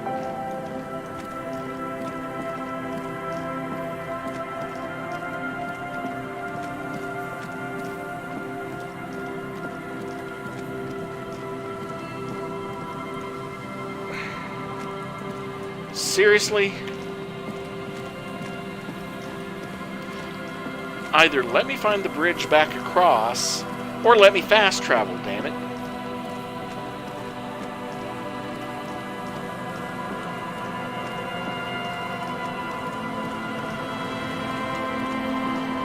Oh, there's something there? Okay. Amazing how easily I get distracted by loot.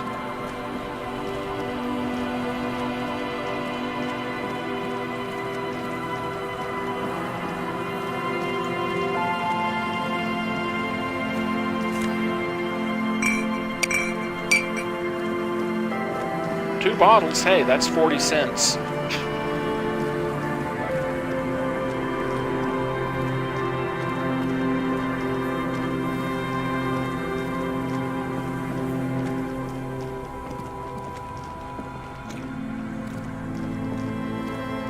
The boy and his father have gone.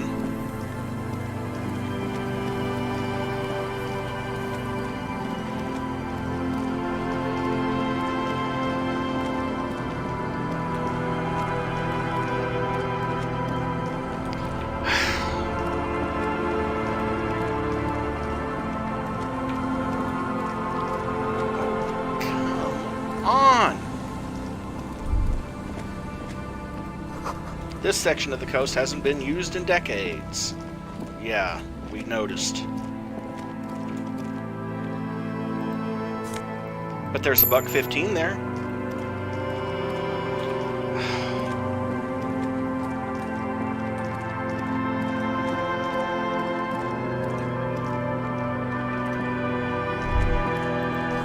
The boards creak dangerously as you run. Be careful here.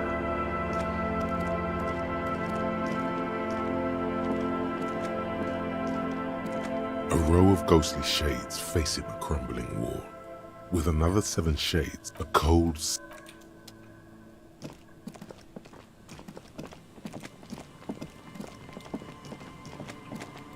Well, there's absolutely no way in through this door. Yeah, no kidding, I noticed that. But there's no way off this damn island because I can't find the damn bridge going back north. And it won't let me fast travel for some inexplicable reason.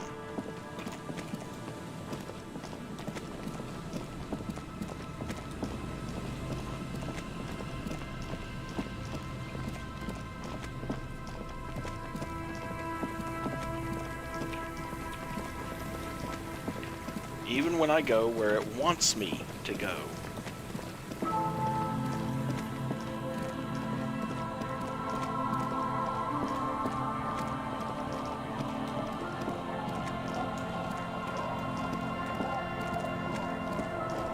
Okay, we're back here. Can I?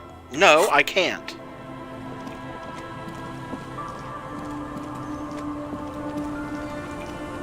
Well, I don't need to talk to Joyce.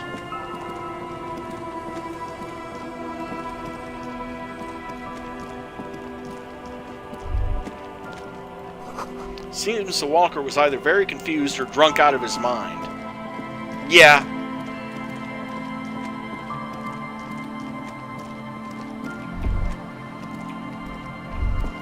This is it. The scene of the party. The fire pit. Cigarettes and empty bottles all evidence it. Yeah, sure does look like a lot of folks Looks partied like here. they were here a while, judging from all the bottles. The sunken motor carriage provided them a focal point, like a goose ice sculpture or a chocolate fountain. Hey, Kim, looks like we've had a couple party Looks goers like here. Looks like they had a great time laughing let's here. keep moving, detective. There we go. Get rid of that thought. And I found the bridge. Well, I thought I had. Okay. There we are.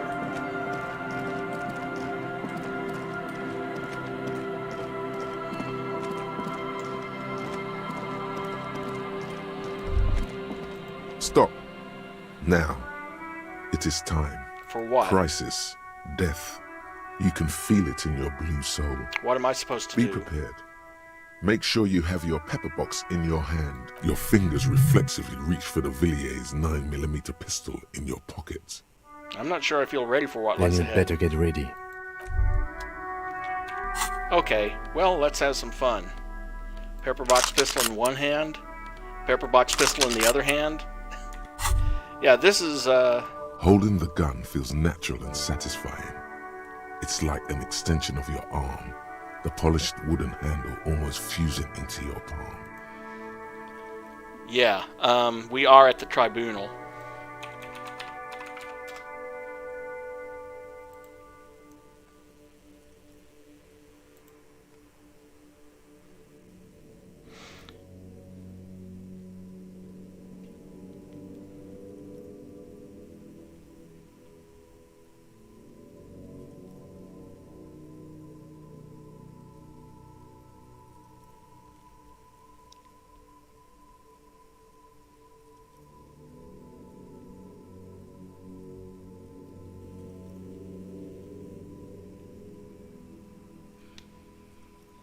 I think my hand recognizes It reminds you of the day you first held it, with fear and respect, hoping you don't have to use it in vain.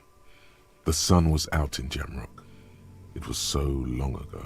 A Villiers 9mm pistol, where Insulindian steel meets Revachol craftsmanship. With it thou wilt protect the fair people of thine homeland and keep the visitors at check. Also,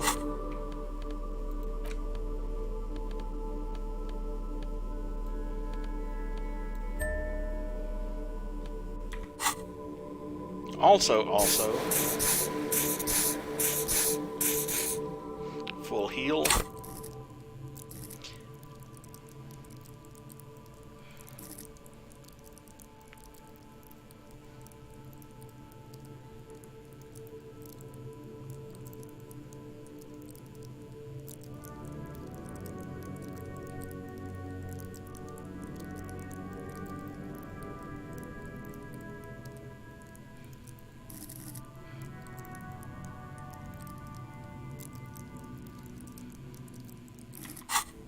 And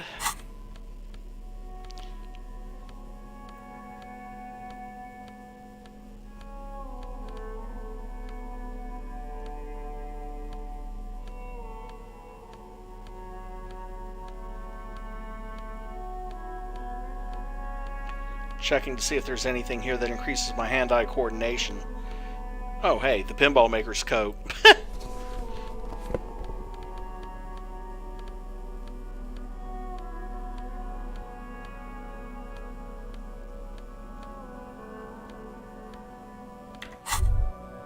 That's it. You got it.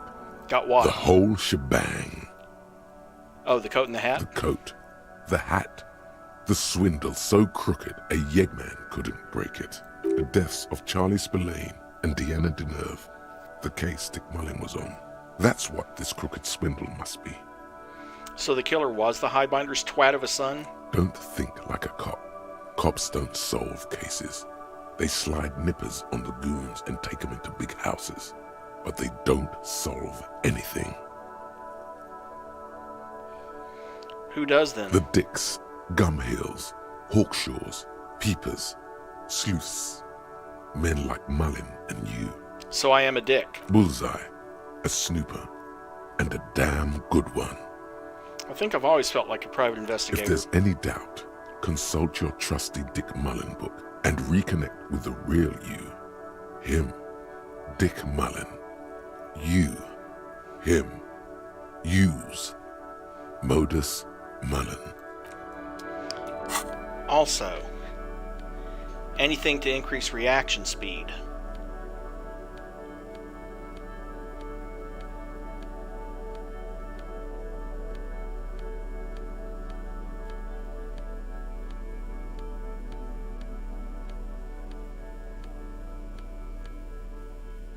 I'm not replacing my hat with that, though, as much as I would like to.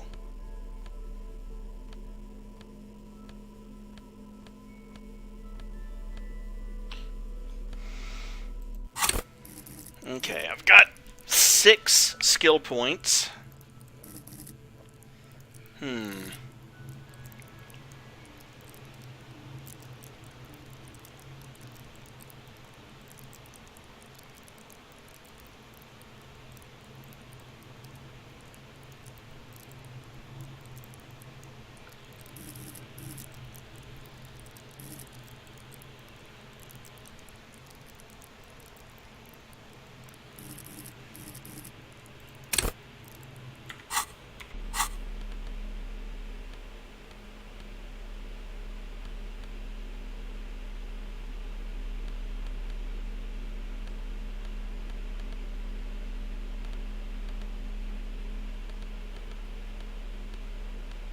In case you're wondering, we're getting ready for there's a battle coming up. The one and only place in the entire game where there's any kind of contact. Any type of combat, excuse me.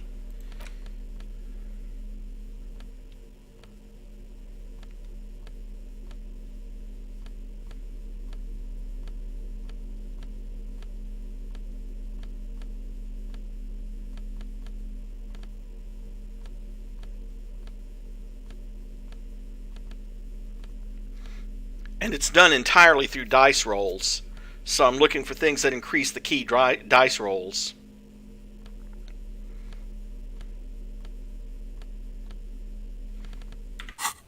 Okay. Well, let's quick save here. I'm all out of shits to give, loincloth. Welcome to the fucking reckoning. Put your damn gun down. People are gonna get hurt. We need to talk this through. All right?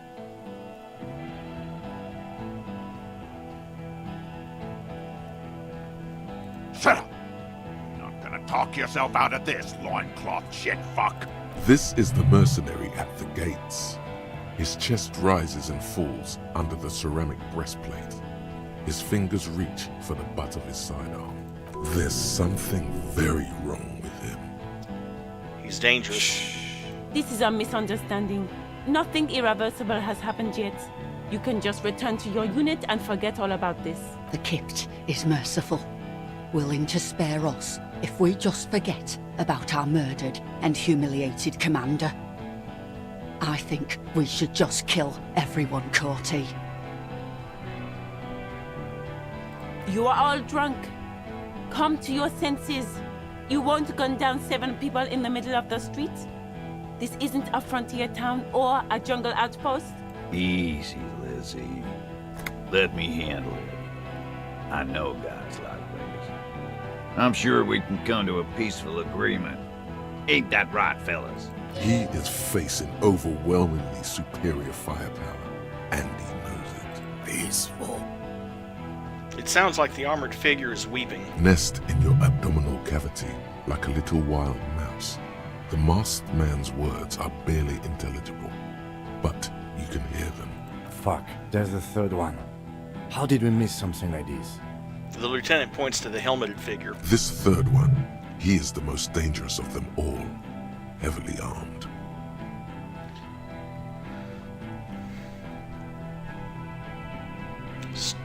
Stop, this is the police. Get between them. Get lost, comedian. You cops had your chance. Now it's fucking time for some justice.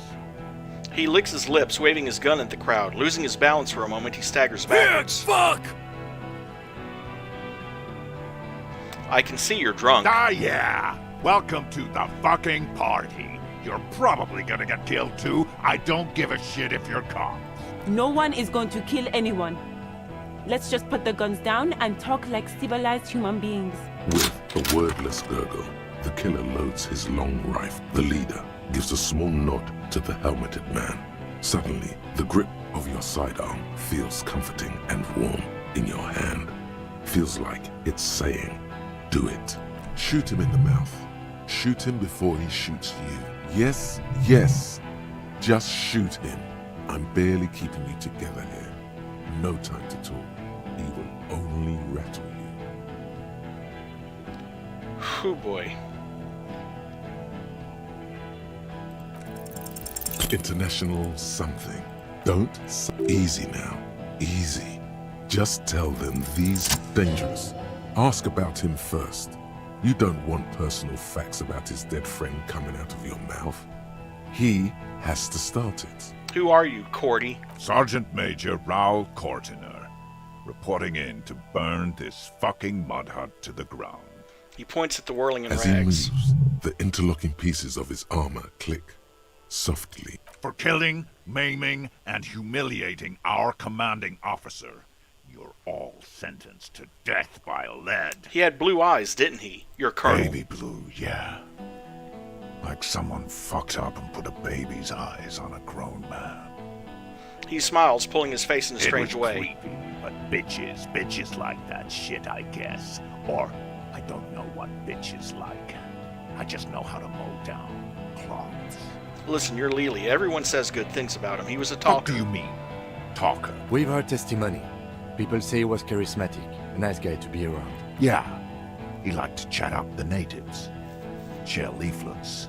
Squeeze a bit of kip-tass here and there. Great fucking idea that turned out to be. If Lely was here, he would spare the lot of you. Maybe shoot one for sure. But me, I'm not a big fan of public affairs, clay monkey. I'll gun every one of you down for what you did. Ready to open fire, Major. At your command. This one isn't used to being suited this long. She's uncomfortable. We'll open fire just to hurry things along. Your colonel did not deserve to go out like that. I promise I will find his killer. Find his killer. Cop, his killer, stands right there, shitting his pants, and you're standing in the way, protecting him. I know what this tactic is, Silo Sam. You're gonna die for them. Right here. This did nothing. You think you were onto something? You just wasted time. Please, act. Who is that? I didn't know you had a third guy. Rude. Rude is the killer. Rude, the killer. Owen Cloven. He doesn't talk much. All of you cunts inside out. What was that, Rude? Rip you open. The killer? The gunner. The raddest. The killer. He points to the figure clad entirely in ceramic What do you plate. think he does? You think you're real tough, huh? This killing is meaningless. What are we waiting for? Let's blow that pig fucking mouth off his face. Lance Corporal, just fucking shut up and wait for your order. The Wild Pines rep does not approve You think of I this. care what that company cunt thinks? Wild Pines is not going to forgive you massacring a bunch of innocent people. The man stares at you with bloodshot eyes, a bull ready to charge.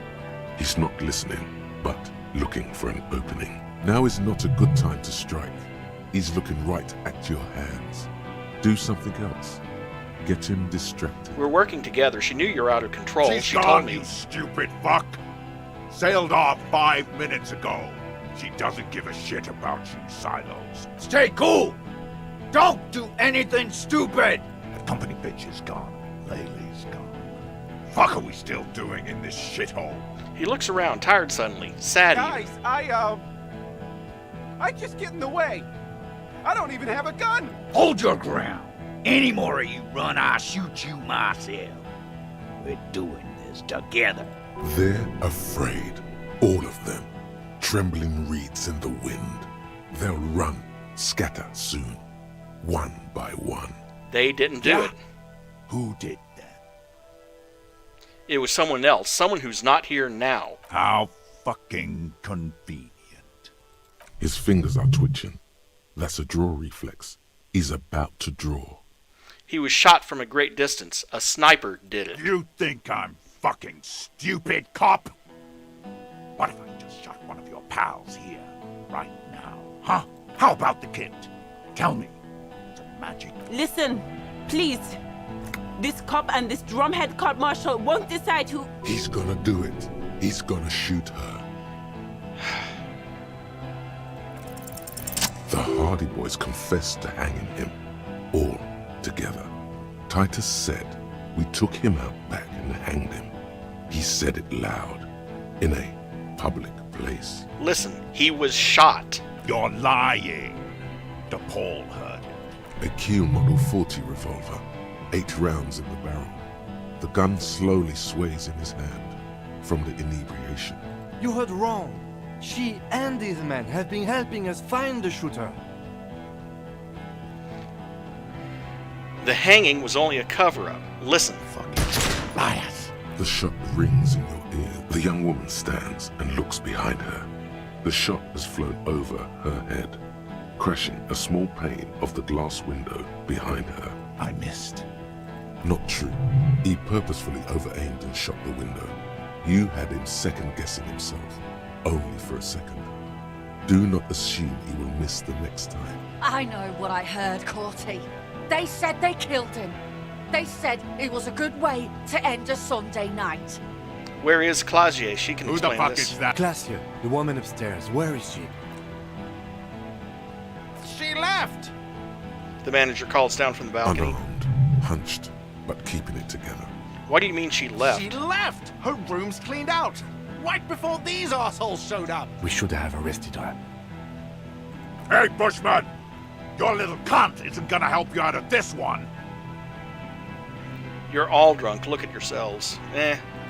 Fine.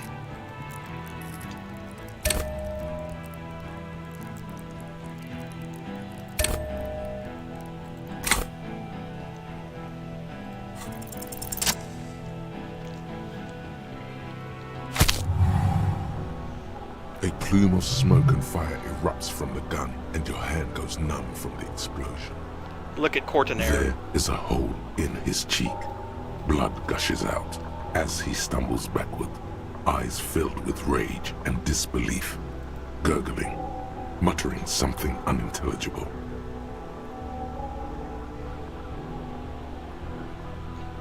To your right, the killer raises his rifle and takes aim at you.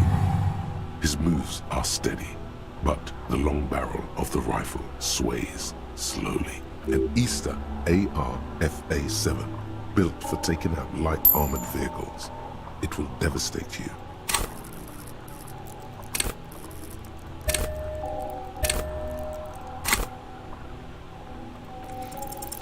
A low shot. Oh, rings. goody. You feel a tapping, like rain on your chest plate. Heavy drops of rain. Then the sound of dice rolling. You got hit. The armor took most of it, but still your ribcage burns. God, please. 2 shots ring at once. One from the lieutenant's pistol, and the other from DePaul's. It's aimed at the lieutenant, but it misses. You hear a scream behind you. Blood gushes from the helmet's eye sockets as Rude staggers back, disoriented. The sounds coming from his helmet are not human. An unbelievable shot from the lieutenant. Who screamed? Glenn, dying in a puddle of blood behind you. His mangled torso has 2 gunshot wounds. Blood gushes out of them like red geysers.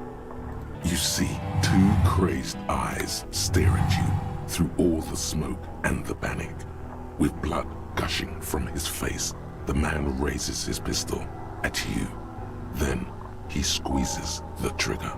Look him in the eye. The look of vengeance, framed in blood, lips shaking. It doesn't This matter is what the you do, you're last going to get thing hit here. He'll do on Earth. But he will do it. He is your end. Here it comes. Death. And it's not just because the roll is an impossible roll. Even if you roll double sixes, he hits you.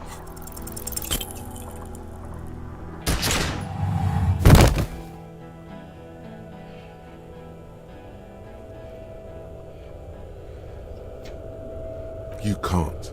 There is no time. Something inside your pelvis explodes. Your entire lower body is on fire, and your legs can't support you.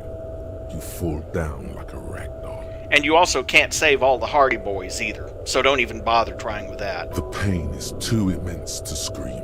It pushes the air out of your lungs. Everything goes dark. A distant blur as you recede into it. Listen through the darkness and the pain. The Hardy Boys are screaming, fighting, dying. Someone jumps over you. Nearby gunfire shatters glass. Stop! The cop! Protect the cop! He's down! Try to open your eyes. What do I see? A persisting darkness. Dancing lights of pain. Distant shadows cast by them. Like a hellish play. You're bleeding out.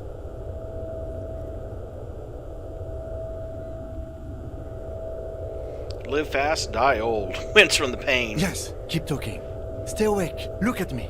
But you can't. It's so hard. Your eyelids grow heavy, and the sounds ever more distant. And a cold comes over you. The lieutenant, too, is somewhere far away, almost gone, when suddenly you sense something behind him. And coincidentally, Carrie, sometimes these games that are made by foreign studios, yeah, they don't always get the pronunciation right. There's another game that I have in my collection, Aquanox, I believe it's called. And at one point, one of the characters refers to this. There's a species called the Bionts. They're essentially intelligent machines, more or less, and he refers to them as a plug, not a plague, a plug. And I'm like, dude, plague is not pronounced plug. A slender white shadow towering. Someone stands there, raising her pistol at him. The lieutenant does not see it. He's pushing down on your wound with both hands. Scream immediately. He's gonna die. No, you say, and hand out your firearm to him. Your hand trembles, and your eyes are full of fear. That's all it takes. There is no room for hesitation. The lieutenant moves like a spring unloaded. He grabs the gun from your bloody hand and fires behind him. You hear a faint scream, a woman's. Then the sound disappears, like someone pressed stop on the tape. The woman is gone. So is Kim. Then the whole world. Fall into total darkness. This is death. One more door, baby. One more door. No, let me back into the fight. There is no fight. The fight is over. It was lost 1,000 years ago. You have laid here forever. Keep falling deeper. Take the door. Hey, limbic system, stop trying to get me killed, okay? He's not taking it. His body is not taking it. Oh God, no. He's not disintegrating. He's swelling up instead. Over the hours, hurting, moaning in his sleep, and rotting, and being disinfected, and smelling of drugs, and feeling saliva in his mouth, drifting in painkillers, thrashing in his wound sleep. He can't go. Not before the case is solved. There is a radio in the distance. A radio of the world. Playing sounds. Good morning, Elysium. Soon you will return to the world. You're thirsty. Reach for the glass of water by the bed. The world is still there. Sleep some more. Hours turn turn to days. Soon we will get up again and go through it again.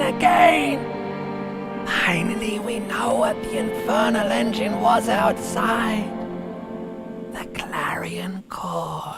It was him. He is the infernal engine. He never stops. He only gets worse.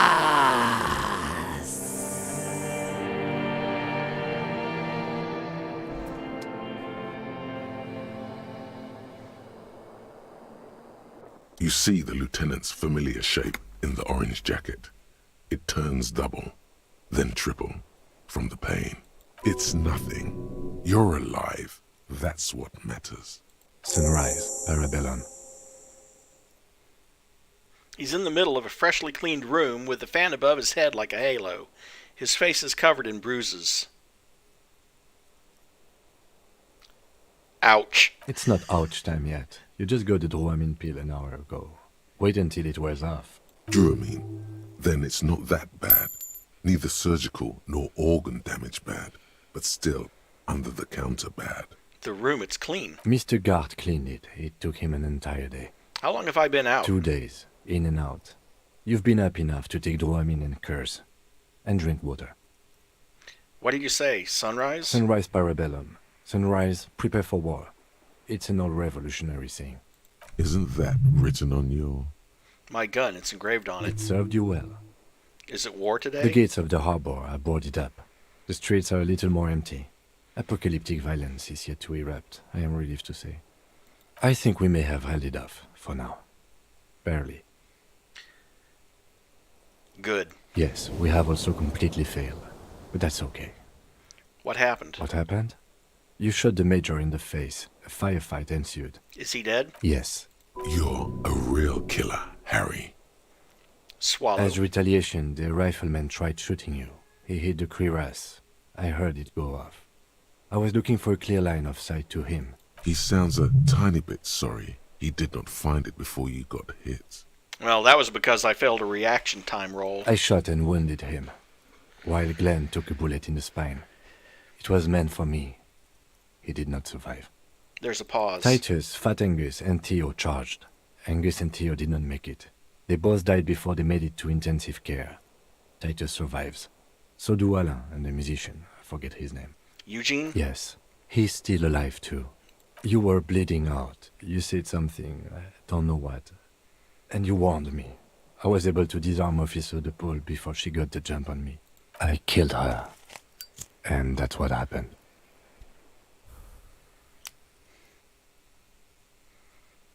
How many casualties on the Union side? Total? 3. Glenn, Theo, Angus. The fat one. He took a lot of bullets. And Theo he was a just big too target. old for combat. And they're all dead, all 3 of the De contractors? Paul was the last to die. Everhart had their bodies returned to Crenel for a funeral. The company is yet to retaliate. Why? Because we deterred them? Or Joyce did? Maybe the harbor in full lockdown is too costly a target. Or maybe they are simply taking their time and will attack soon. I don't know. I thought you only smoked 1 a day. This is the one. And that's... not that bad, all things considered. I don't see how it could have gone any better. Let's face it, officer, and this is both of our fault. It could have gone a little better. 6 people are dead. +1. Ruby. But what's done is done. The violence is cordoned off. The Hornets did not get into the beehive. The worst scenario has not materialized yet. And we are still alive. Both of us. Oh, no problem, Mary. His smoking, his hunched back. You have it worse, but he took a real beating. That cigarette has medicinal purposes. How bad am I hurt? Reasonably bad.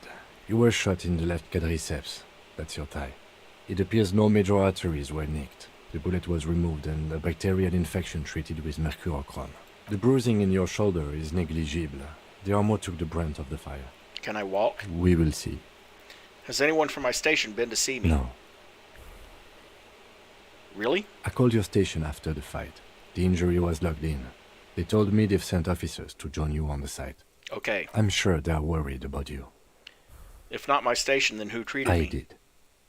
Thank you. No need. Are you hurt? Not very. I have a concussion from that woman beating me with the butt of her gun.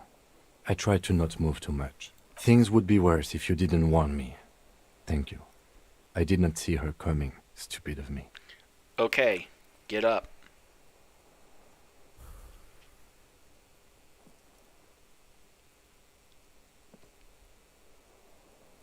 Easy now. The lieutenant turns double again before your eyes, an orange hue of pain. You can take it. Just don't lean on that leg of yours too heavily. How are you?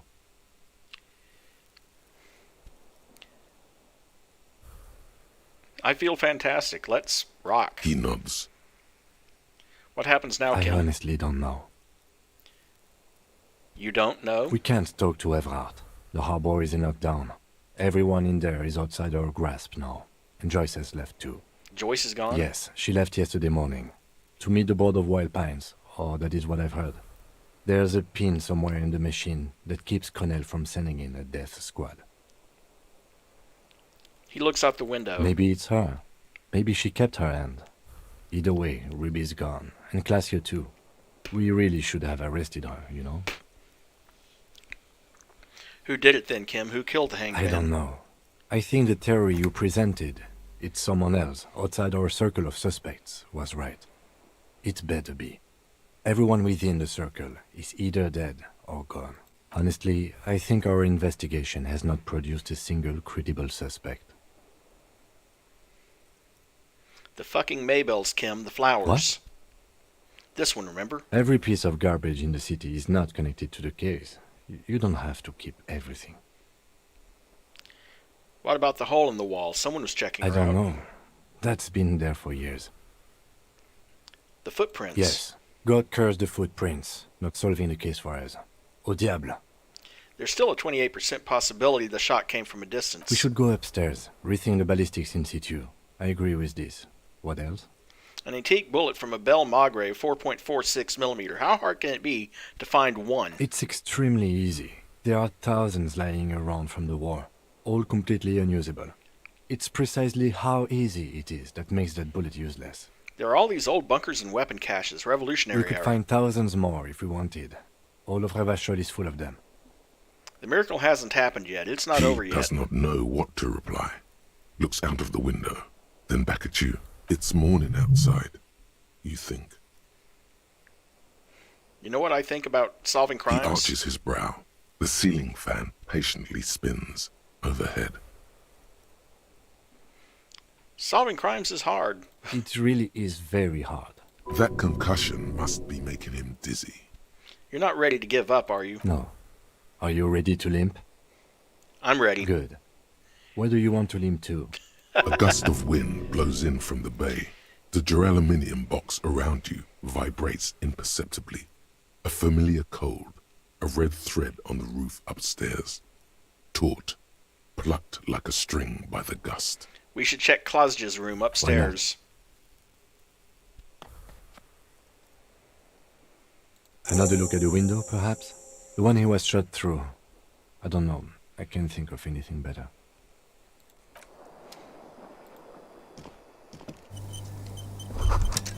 Newly replaced glass shining in the morning light. You hear traffic outside, back in the world again. Also, can I please, there we go, take the dual guns out of my hands? That might be useful. Yeah, true. Well, isn't that pretty much how he's approached this entire case, really? If you think about it?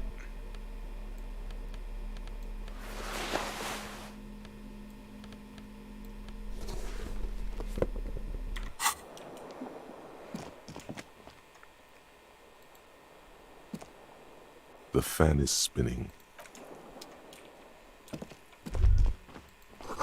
Look, the door is open. You can walk right into Kim's room. Gleaming white enamel. No bottles inside, but hey, I get 10 cents for that. The Stereo 8 player has been reunited with the right speaker.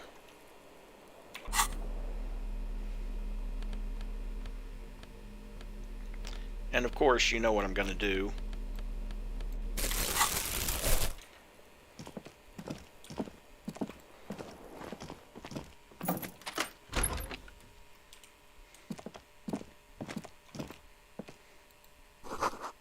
The alarm is set for 6:50 a.m. These papers bear the stamp of the RCM. They appear to be fragments of the lieutenant's paperwork, half finished. You make out notes on this and other recent cases. I had Garth open the door to your room. You were running a low bacterial fever the first night. Thank you for keeping this thing alive a little longer. It would have been easy were it not for my concussion. We both got lucky, considering the odds we faced. Let's go.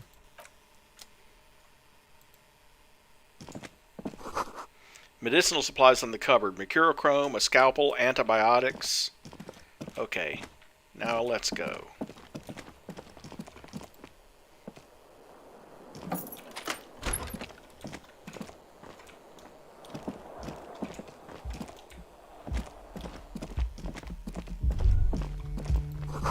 Ouch, that leg hurts. Maybe if you don't run, it'll be okay? Yeah, well, we're gonna run anyway. Looks like she's left something on the table. Next to the stack of bills, you see a note. A few lines jotted down in large, uneven handwriting, just as the writer was about to rush out the door. I'm sorry, I fucked everyone over. P.S. I didn't kill him. P.P.S. Gift upstairs. A gift? Seems she left It's in a hurry. hardly surprising. What could this I gift am be? not drawing my gun, yet. But I don't like gifts. He says he's not, but his hand moves instinctively toward his holster as he studies the note. Just don't walk into another radio trap, okay?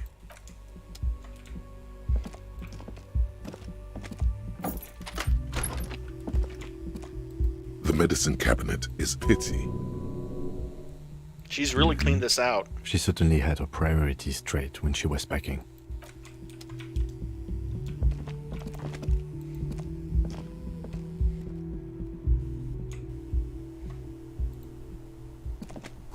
A red thread made of nylon. It leads out of the room and onto the roof. You see the same two neon-lit shapes, a man and a woman, only now a red thread bisects the room, pointing from the antenna outside to the cupboard on the wall. This is ballistics. She's left a trajectory for us. The lieutenant tests the thread with his finger. Drawn taut, it rebounds A ray instantly. of backward motion explodes from his mouth to the roof outside, A prime, to then widen into a radius of locations in Martinez, B prime, B double prime, and B triple prime. Where does the thread lead? It suggests the bullet came from the extreme upper quadrant of possible angles, from a point beyond the roof. B triple prime, the island in the bay. How did she know how to do this? She was there that night. She would have known precisely where the bullet hole was in the glass. It also looks like there may be more to her skill set than we know. The question is, should we trust her? This is her way of saying she's sorry. I find that hard to believe. But at this point, what difference does it make? Is she trying to tell us the shot came from the islet? Unless she thinks the perpetrator was standing on the ring antenna. That is where the thread seems to point. There are ruins on that islet, a sunken sea fort. I saw it through the coin-operated viewer. There is also the only point of origin we haven't ruled out yet. So it is. For a second he seems tired. Maybe we need to go to the island? The wind blows in from the open window. The lieutenant sighs, looking into the cold distance across the water. He sees danger. Another trap, perhaps. He must be cautious for a reason. This man has decades of experience. You're not afraid, No, are you? I just don't want to walk into another embarrassment. I am a creature of pride, you see. I'm afraid of becoming a joke. It's not something he's proud of, but that's the way it is. I'm going to the island. Are you in? Of course. I'm in. How do we get there? Joyce Messier had a sloop, but she's gone. Lillian, the net picker. She's tarring her boat. Ah, yes, of course. The village. Let's go.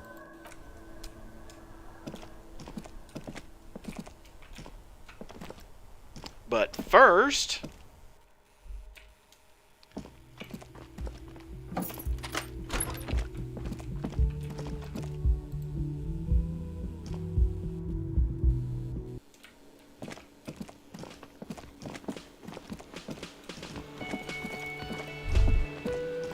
The theme on that pinball machine is a standard royalist theme, used on everything from pinball cabinets to full-flavor cigarettes. What are its hallmarks? Clinging to a picture book version of the past century, waiting for the king to come back and cast out all the profiteers and homosexuals. Basically, imagine a yellow plastic crown with a liquor brand emblazoned on it. The idea of a king in Century Gone is pretty The fascinating. sentiment is called anti-centennial nostalgia, pining for a time before the turn of the century.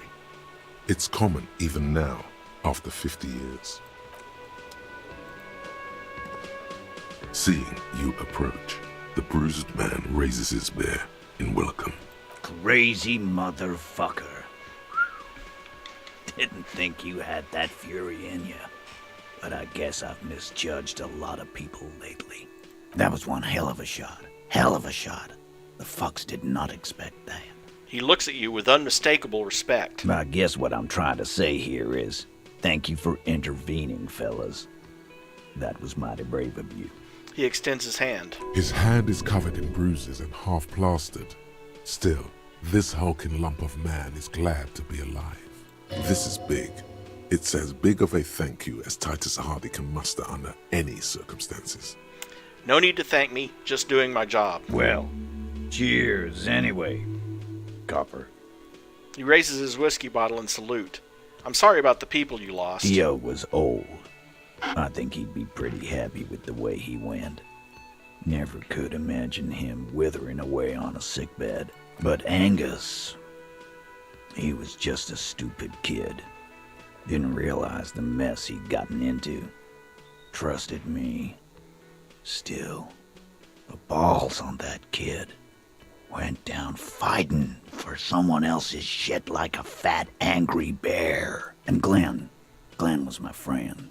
Best I've ever had. I'd love that crazy homo like my own brother. We're all fucked without him. But what do? This job is shit. They were good people. I'm sorry it went like that. Well, yeah. Memento mori. Right. Memento mori, or remember that you must die, is a slogan various religious orders have thrown around since the dawn of mankind to emphasize the vanity of earthly life and the transient nature of all earthly pursuits. In essence, it means one should live virtuously in this life to live better in the afterlife. Yeah, totally. Absolutely. Today, I'm going to get drunk, eat good food, and bet a good-looking guy.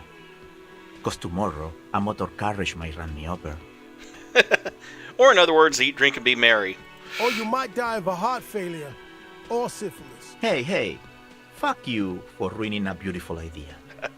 What's going to happen to the Hardy Boys now? I guess I'll take a closer look at our union members. There's bound to be some ambitious fellows there who'd love nothing more than advancing social democracy by busting some heads. Might even ask Tibbs if he's tired of replacing windows and maybe wants to have some fun with his brother. Anyway, don't you worry. As long as Titus Hardy's standing, there will be Hardy Boys. You know what happened to Clausier? Don't know? Don't care. I'll be glad if I never see that fucking woman again. Titus, after all we've been through, level with me. You really liked her, didn't you? Nope. Okay, got it. Nods and takes another sip of whiskey. Any idea what I should do now? Judging by the sight of you, I'd suggest crawling into bed with a bottle of whiskey in one hand and a big tit in the other.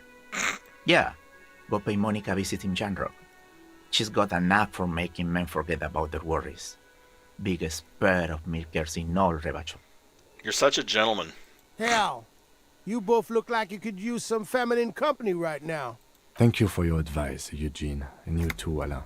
I do always appreciate a good use of the expression milkers. Well, would you prefer tits? You're welcome, Bina Claude. You're all right in my book. So long, fellows. Be good so I don't have to come back here again. Take care, coppers. You two look after yourselves now. Death passed on you today, but men don't get that lucky twice. Copo loco.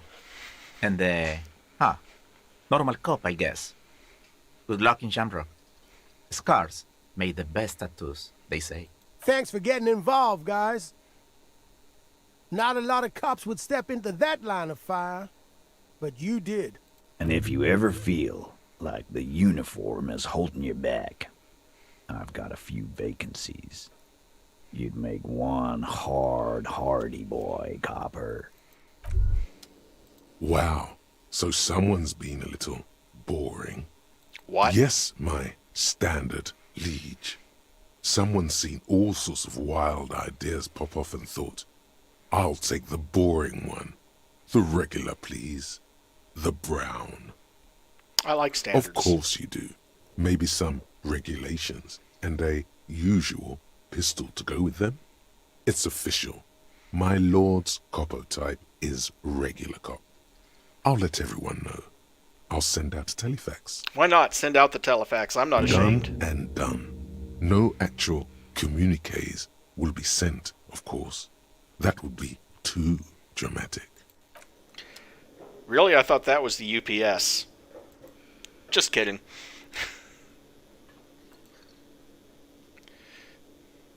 Let's see.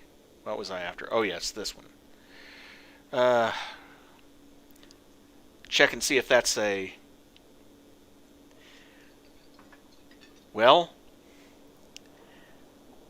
that's kind of useful, actually. Once it passes, if I do that, my inland empire is going to be at... My inland empire and Shivers is going to get a -1 penalty, which is okay. I think my Shivers could probably stand to get a little bit of a penalty. But all the learning caps for, encyclopedia, rhetoric, drama, conceptualization, inland empire, empathy, and authority, and esprit de corps is going to be raised to 3 if I do that. The regular law official. And it's actually a pretty quick one to internalize.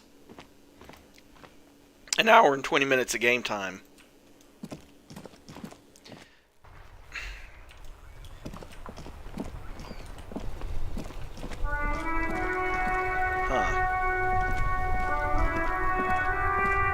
The graffito has been painted over the traces of the fight that took place here.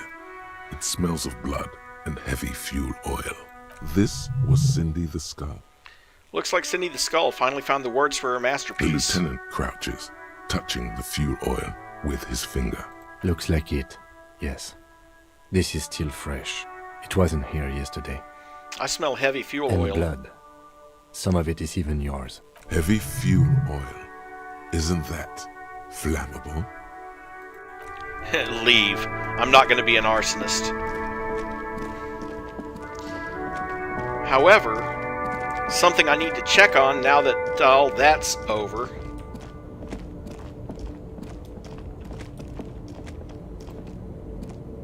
The scaffolding around the old monument has been taken down. In its place are the spoils of your investment.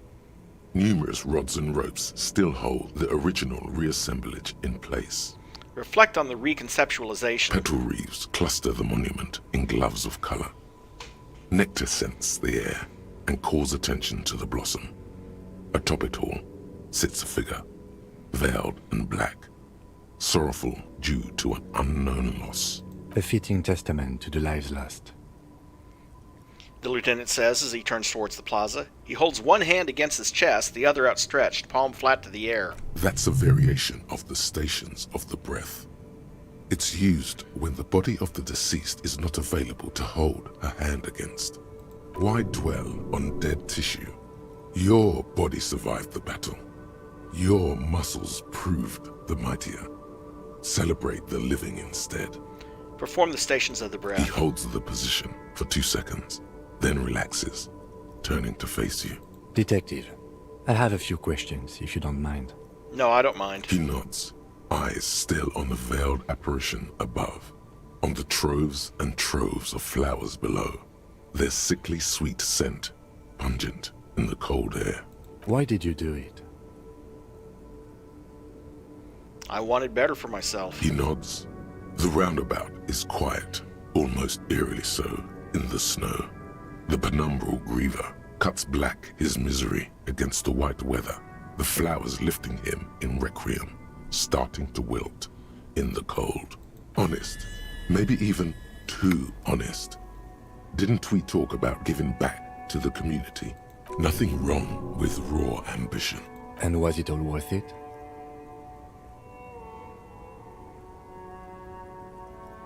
Hey, it's a system. I did my best to support artists, employ people, give back to the community. Even told idiot Doomspiral to stop drinking. Ah, yes. Spoken like a true philanthropist. He smiles gently. All right, shall we? We still have some things left to do before we can go home. I want to talk to idiot Doomspiral I don't first. think we have time for that. And even if we did, I doubt he's around anymore. Everyone's left. Okay, let me have one more look at the monument. Sure. Whenever you're ready. The veiled figure towers above, mounted on a horse. Numerous rods and ropes still hold the original reassemblage in place. Got an achievement, too. Cleaning out the rooms. And, obviously, What this. if you didn't lose your memory? What if something in Martinez came and stored it all away, for you to slowly open one box at a time, so you can choose which parts to keep? Keep almost none of it. Only the flowers on the windowsill. Only the distant sound of a radio. Lose all the actors, the dark shadows. Leave only the still lifes, the blissful distant wash of waves. If everybody knew, you never did. She'll be coming soon. That is all. Bonuses. +1 to suggestion, Inland Empire, and rhetoric. That's one of the few thoughts that has nothing but positives to it.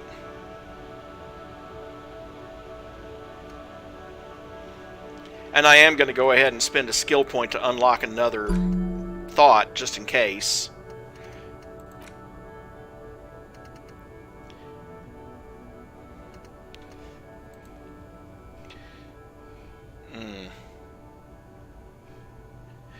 The interesting thing, that's +1 to Inland Empire. That's a -1 to Inland Empire. It balances out. And Shivers has been talking to him all the time because it's so high. So, I'm going to go ahead and internalize that one. And unlock another one. See what else we've got. And I'm just going to quietly look these up and make sure that, see if there's anything I want.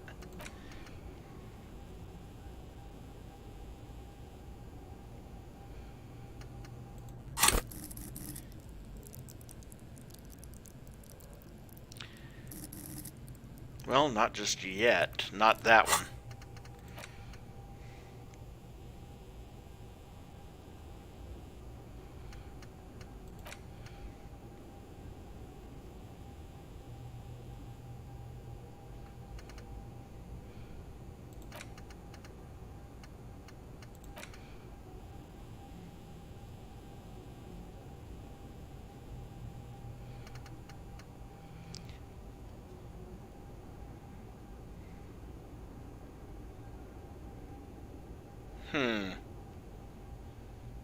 That one takes 10 hours, and I'm not sure there's that much left in the game, but I might consider internalizing Caustic Echo, just because of the 300 XP it gives me. That would let me. That would give me 3 more skill points, basically. Yeah, let's go ahead and do it. And unlock another one.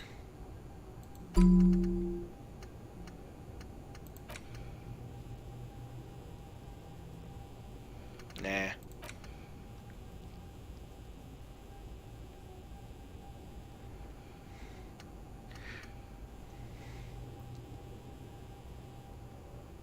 See, here's the fun thing. Caustic Echo is -1 to Volition, but magnesium-based life form is +2 to Volition.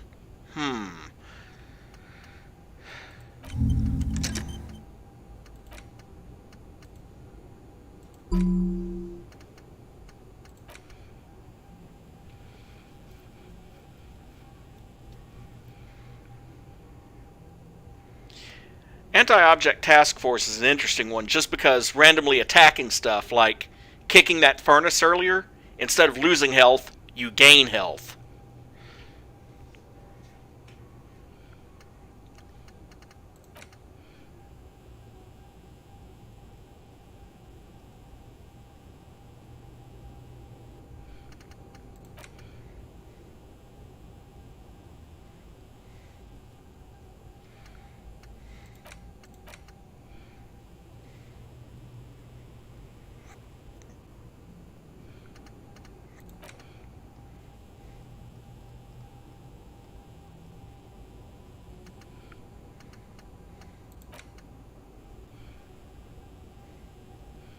Okay, that'll do for now. At least I have that one. At least I have that thought.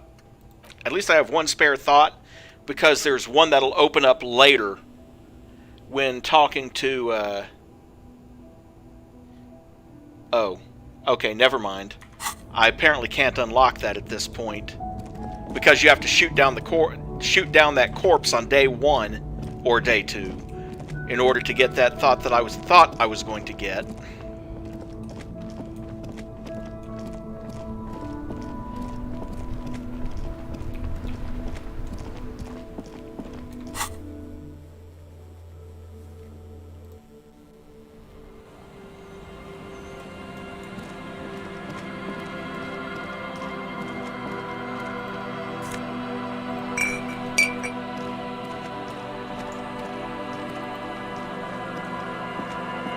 Here he is, the man, the reality, the financial czar. You seen it yet? The reconceptualization? Great. Yeah. Great. He's struggling to cover up his nerves now that he's having one less beer a day. Well, no rush, but it'd be good to know what you make of it when you get a chance. You want my opinion on the reconceptualization? Yeah. 2 secs. He slurps from his bottle, then wipes droplets from his beard with a sleeve. Satisfied, his stomach sends a muted eruption to his throat where it turns into a damp growl. Right. Let's hear you then.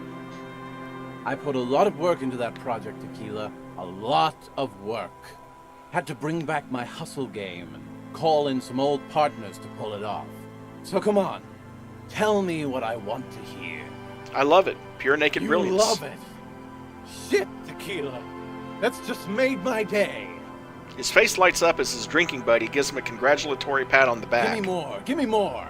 What do you like most about it? He's giddy, both from the drink and the anticipation. What more could you want? He got your brand out there while giving back to the community. He hit the brief perfectly. Picking the right praise to give is just as important as picking the right critique. People shape themselves according to any and all feedback they get. I've never seen marketing as inspired as that. It really is high concept. Didn't I tell you? I told him, didn't I? Several times. This is what I do. When you're not busy losing your house key, anyway. Bet you're glad you hired me as your personal brand strategist now. So, what's next, boss? Sure am. Not sure what's next yet, but I know you'll nail it. You bet your ass I will. Tequila Sunset is just getting started. No one's ready for the shit we're going to pull. Feels good to be back. Thanks for this, boss. Just what I needed. Is there anything else I can do for you right now? Be seeing you. And of course, if we look at tasks, that's going to come. These two are going to come when we go to the island. Oh, that's right. I was going to call the station to find out about La Puta Madre.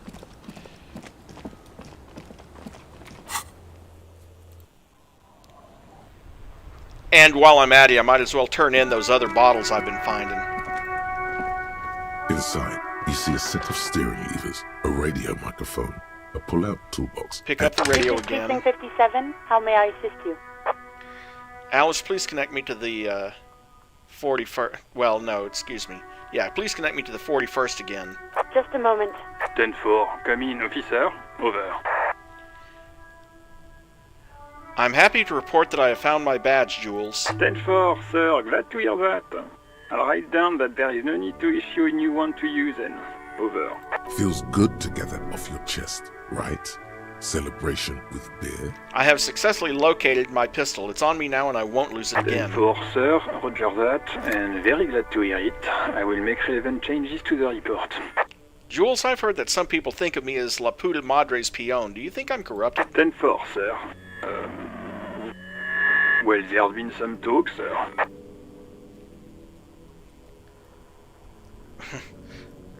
I want you... That would be an outright lie.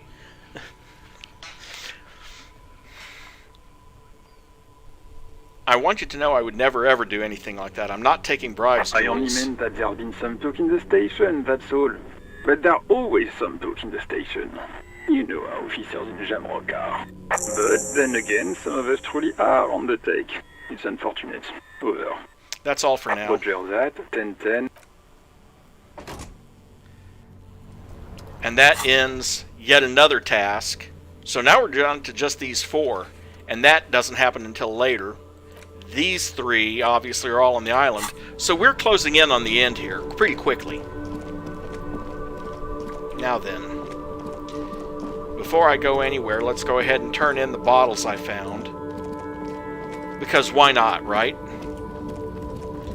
Strikers aren't out here anymore.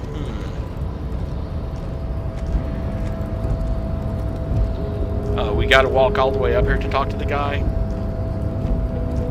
The boyadero stares at you with respect, then gestures towards the trickles of blood adorning your clothes. Yeah, I got shot. Yet you live. It goes back to an older era where this was commonplace. You have a true boyadero heart. Right, so where is everyone? Hiding, gathering themselves. The harbor's in full lockdown, friend. No getting in or out, for the time being. What's going to happen next? I'll tell Everard you dropped by. I'm sure he'll be glad. What will you be doing now? I'll be okay here, doing lookout. Quite the sight, aren't they? Getting to like that red I am. Don't worry about me. I live to alleviate the worries of our brothers. See if any insane killers turn up. Then I'll run. And live. I'm sure you'll do good. You know it, friend. Good talking to you. Gotta run. Hey, I'm not complaining about 5 more XP. Put me a little bit closer to yet another skill point. Come on. Get your butt down here.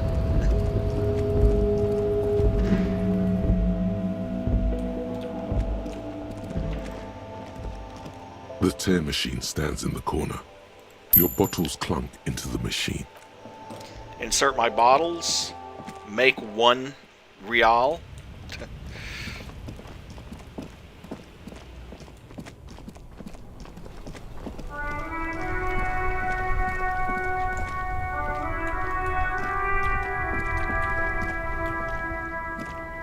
Let's see, he's still here. Of course, he can't get into the harbor either. My man, you're alive. Alive and limping. Man, what a day. I missed out on most of the action, but I heard it was quite the encounter. Had a strong sense of finality to it. So what's next? You guys heading back to Jamrock now? Talk is local union muscle were behind it all. I'd reckon the case is closed, even if it kind of turned into a shit show. It wasn't the local union muscle, by the way. Hey, that's just what I heard. Old wives' tale. So, what next? I'm still looking around. Loose threads to tie Good luck up. with that, my man. Ain't easy being you. But hey, you're still breathing, right? It's all for now. Bye. I just wanted to see what he had to say since, you know, all the strikers are gone. Oh, look, this guy is still here too, but of course he is. Wow! Wow what? Top limping down the street, bleeding from the shoulder, face bruised, looking like hell? You know what that is? Cool! That's cool! Do you accept net worth as a form of I payment? only accept legal tender, officer. Unless that's code for something. It is not code. He really means he's... In that case, I cannot accept. I'll leave you to it for now.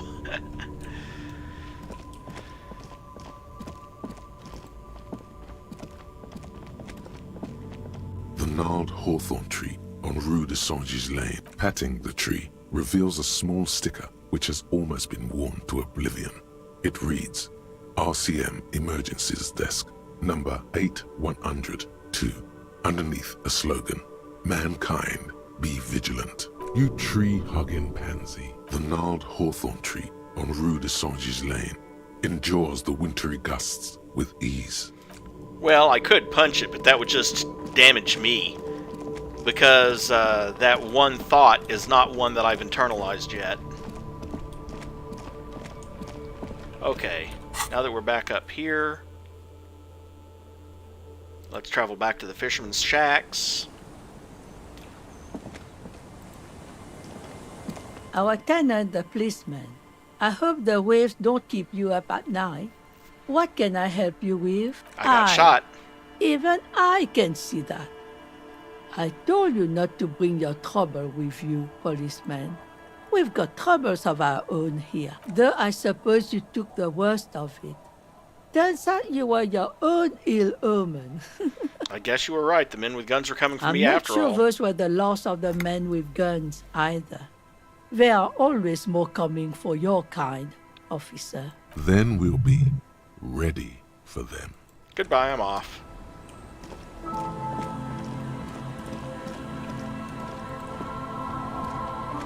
Officer, what happened? You're limping. Why are you limping? You look terrible. She sounds almost disappointed with you, reprimanding you for falling and hurting your knee. Some people hurt me. Is this from the shooting in town? We heard gunshots. Not that we don't hear gunshots all the time, but they were closer than usual. There was an exchange of fire on Rue de Saint-Ghilaine. It's nothing to be worried about, madame. You should see the other guys. 2 dead, 1 in the So hospital. you're a killer. That's good, I guess. Better than being dead. I'm not a killer, I'm a cop. Hi. I guess you are. I understand that's how it goes. I have a question for you. Of course. Can I help you with something? That's my motor carriage in the sea, by the way. Oh. That's good to know, I guess. Why is it in the sea? I got drunk and apparently drove it in there. This calls for a funeral, if you ask me. You are suggesting we honor the carcass of my former motor carriage? Feels deserved, don't you think? Falling in the line of duty like that and all? What an odd thought. Maybe I should. How odd? Our things are a part of our life world. They're made with our human sweat and they share human history. We should care about them as we care about humans. To some extent, This at is least. probably going to add another task. Oh, yeah. You won't even be able to get it out of the water before early June. And where are you going to bury it? Who to invite? What music to play at the wake? Take it from someone who's been through a few funerals. It's easiest to just leave them there and let nature take care of it. That's all we have time for right now anyway. Come back here in June and see how you feel about it then. It's not like it's going anywhere. Let's focus on the things we can actually do, all right? Things like what, for example? We need to get to that island. That won't be a problem. It's wind still and the tide just dried. We've got 2 days of relative sunshine ahead. What's on that island? I saw some kind of ruins through the binoculars. Used to be some kind of fortification there before the war. For the communards. An anti-aircraft gun, I think. Bombed to bits in the landing. I haven't been there myself. Always steered clear of it. Hasn't been there herself. Who has then?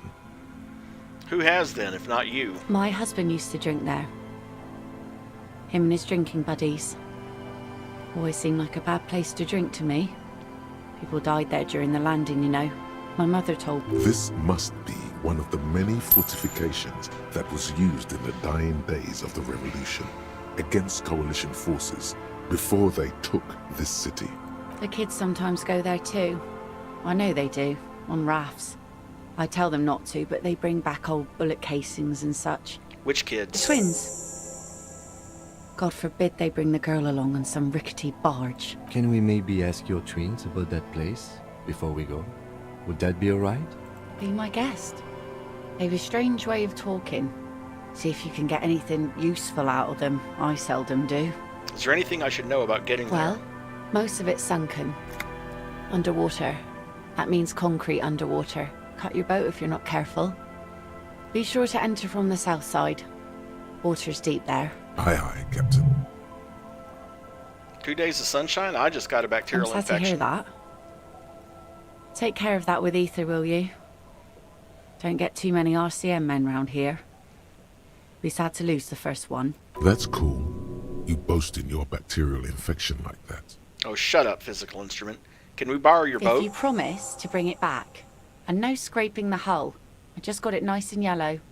And no drinking on the boat. And no joyriding either. Of course, ma'am. It's only for a day or two. Official police business. Aye.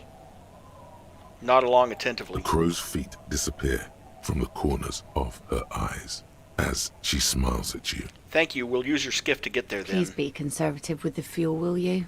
Just filled her up, but it's a small tank. Be seeing you. And go talk to the kids.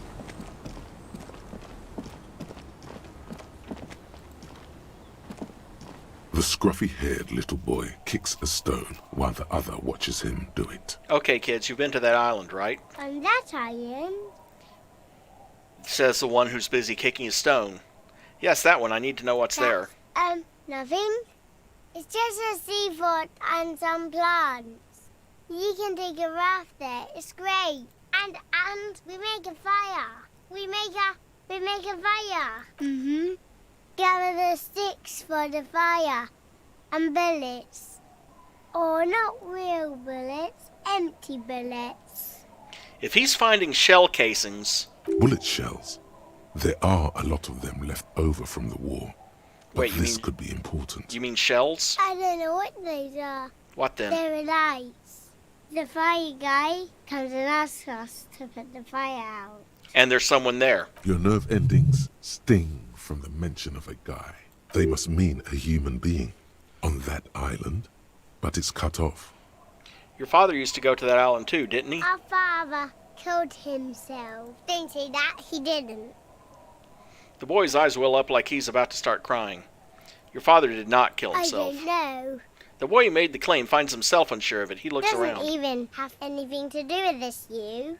Father isn't the fire guy. The two things are unconnected. Your question didn't make sense. Someone lives on the island? No. Yes. His brother looks at him, then at you. Let's go with yes.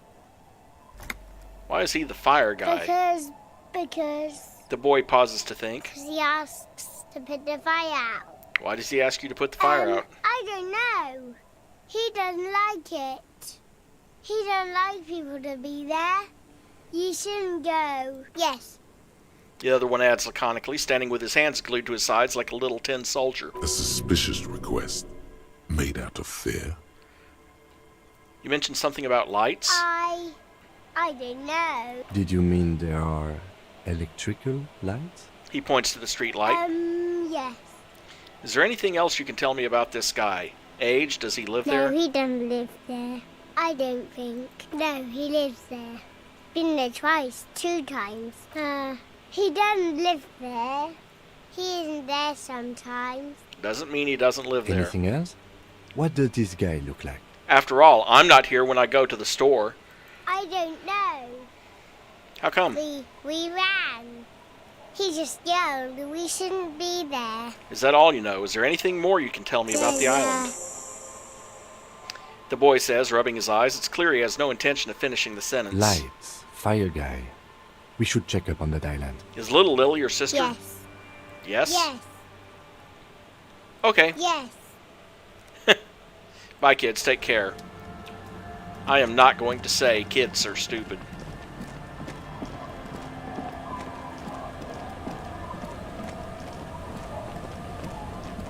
And there's her skiff, so let's go. A skiff with a small steering engine in the back floats on the calm mirror of the sea. Its 2 seats are empty. Once you get in, that's it. One pull of the starter handle, and you're off into the bay. A strange trepidation comes over you. Are you sure you want to go now? What the game is basically saying is this is another point of no return. Have you made all the necessary preparations? Closed all your accounts? Remember what the net picker said. It's a small tank. You won't be going back and forth on this. Right, which means you can't get back to the mainland until you've finished what you intend to do on the island. You take the engine, Kim. I'll hold the boombox. Fine, why not? Very cool. Now tune it to Sad FM. You know you want to. Sad FM is a radio station specializing in sad, slow rock songs. You seem to know its frequency by heart. Hey, on the plus side, got another skill point there. Get in and ride to the island.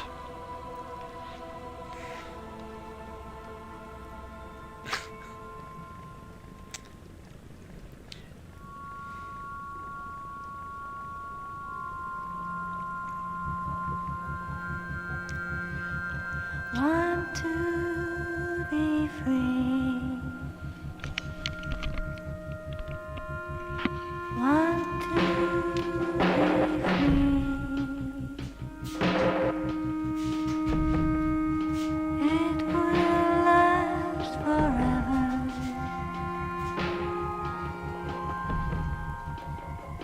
Eternally.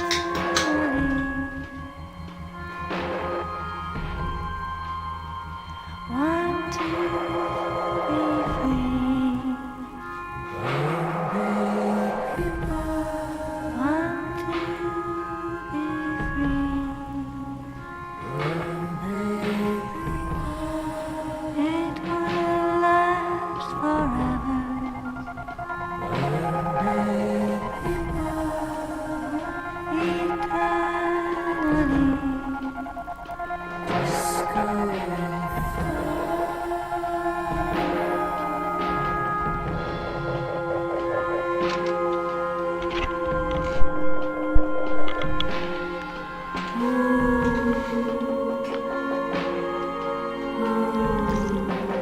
Want to be free. Want to be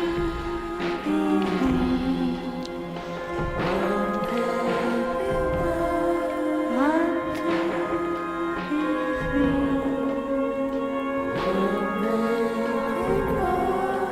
It will last forever. Oh, Fortnite.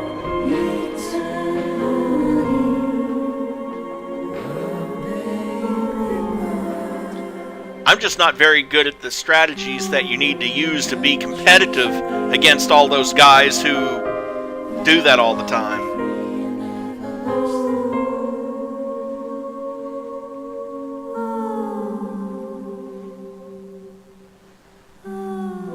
And the trees are green and overhanging, never light free and everlasting.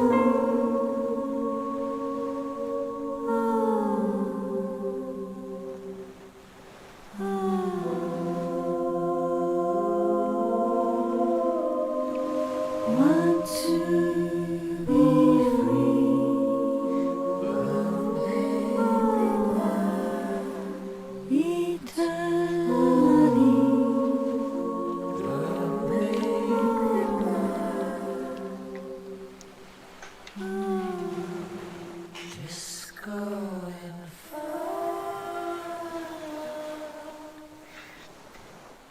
Yeah, see, that's the problem I have. Comes to a slow stop.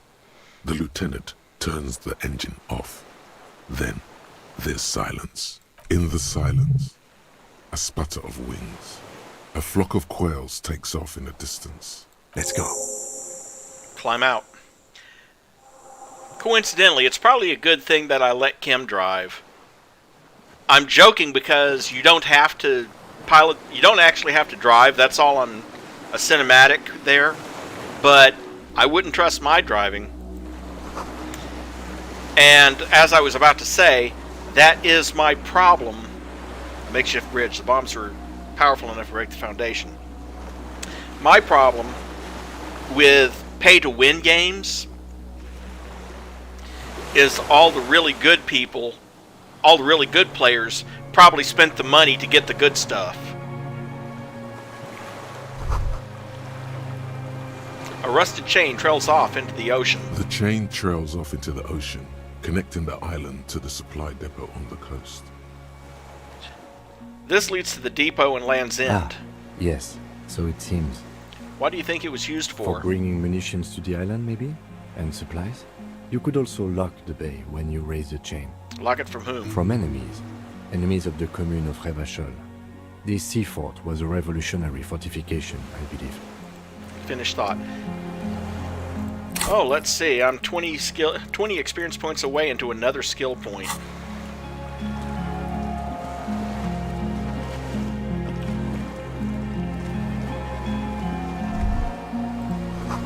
A lingering trace of mazout in the air.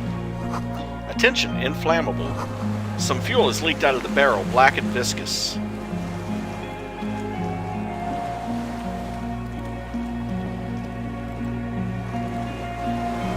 This barrel says ICM. You see a star with little specks in it. You recognize this little birch from the coin-operated viewer. No way to get up there. The stairs are gone. Be careful not to fall. The cliff face looks steep.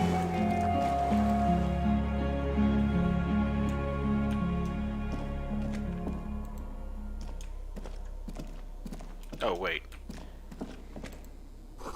This was once an armament rest. Books, mostly fantastique and historical fiction. Dishes stained with sauce and fire, a survivor's kitchen. You see candles planted on a broken rangefinder. A moth-bitten bedsheet keeps the wind out. Books and magazines lie scattered on the floor and on a makeshift cupboard. They are not particularly well organized. Sift through them. Most are soft covers, serialized fantastique and detective stories from the 20s and 30s. This disparate digest includes the classic Animal Adventures, popular depictions of man versus nature by amateur naturalists T&T Harpin, husband and wife, widely read by people from all walks of life. Who doesn't like nature? Who doesn't want to survive among what is mostly commercial fiction and serialized stories? You find a magazine cathodique for electrical engineering. Then it's back to pulp. Light erotica, an international thriller about circuit benders. Someone's made themselves a home. Conceptualization, huh? What do I have for that? If anything.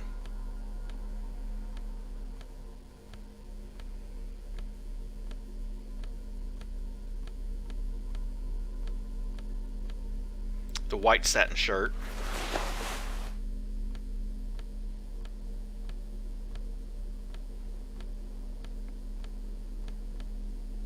And the Sumerian lounge jacket.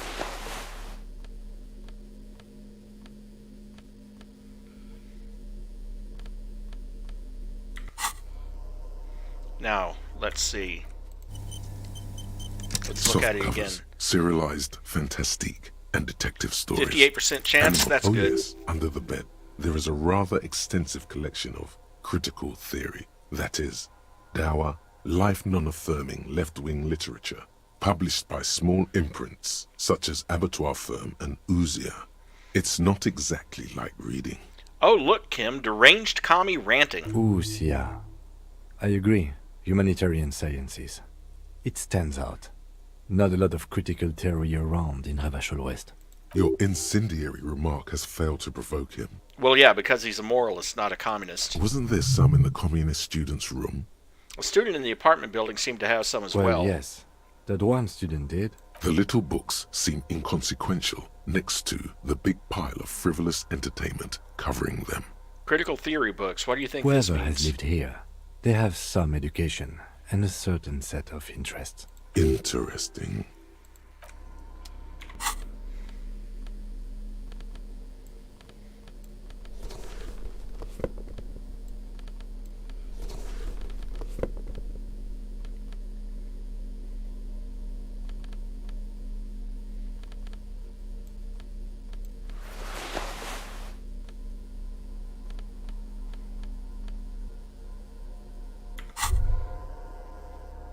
The pockets of these new jeans are perfect for sticking your hand into.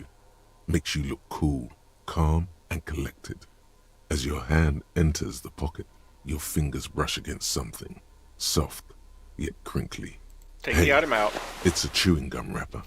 It reminds you of the fruity juice of apricots. You should inspect it closer if you have time. Something about the wrapper's texture is familiar. Not familiar in a good way, you might say. There's pain in there somewhere. By the way, the raw materials were most likely exported from seaside, the apricot suzerainty, and processed in sur-le-clay into the apricot-flavored chewing gum loved by kids of today and yesterday. Something about it is familiar, and not only to your fingers.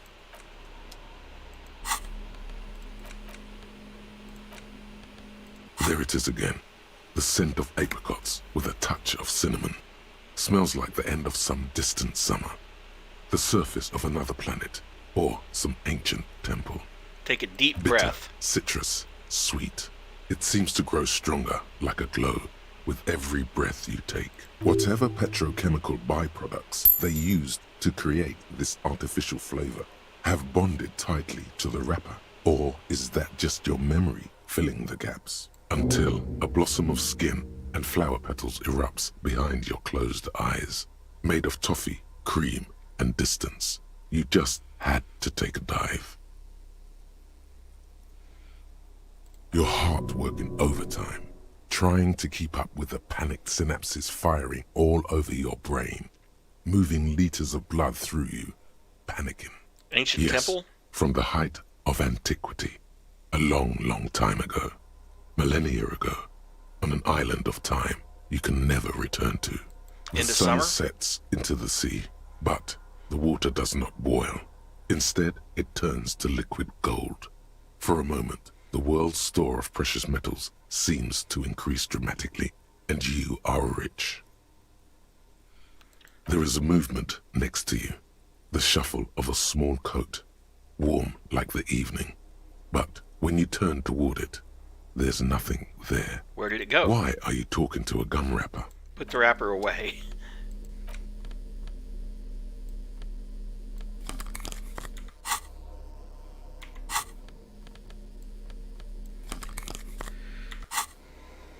The interesting thing here is that unlocked yet another. And I'm not going to need reaction speed for anything else here, so...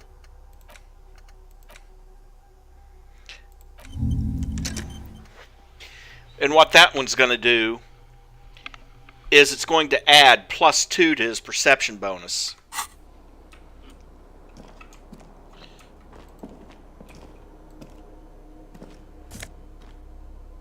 Oh hey, an army surplus winter scarf.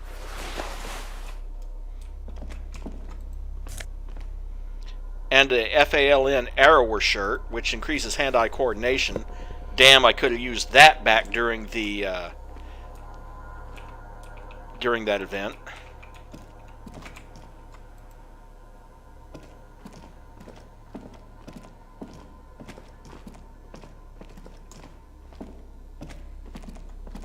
An old cylindrical generator is nested above the ammo lift, with makeshift electrical wiring running out of its side and across the floor. The cables disappear into the wall to your right. The lieutenant puts his hand on the metal barrel, checking for warmth. It's cold now, but someone has been maintaining it. The wiring has been repaired. Where do these wires lead? Downstairs, somewhere. What kind of generator Liquid is this? turbine. I would imagine it takes mazout. He points to the open fuel cap on the side of the dynamo. The kind that's favored by vagrants and fuel thieves. It's been a long winter, long and cold. If anyone stayed here, they'd need a generator. Tap on the side. Hollow ring. The canister is empty. Dust falls from the generator and down into the ammo lift. What does this mean? A generator here? Know. I'm not a philosopher. I meant, why is it here? Someone with basic electrical skills has restored it in order to keep the room warm. Maybe it's the fire guy. The wind outside picks up suddenly, with a faint howl. Inside, it's warm. 60 XP towards the next skill point. Careful, these stairs have collapsed.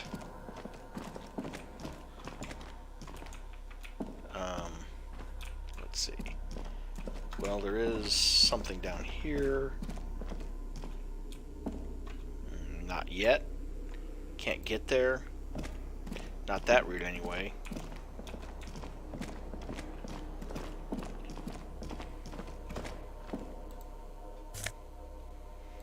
Take the buck 15 and the morale booster.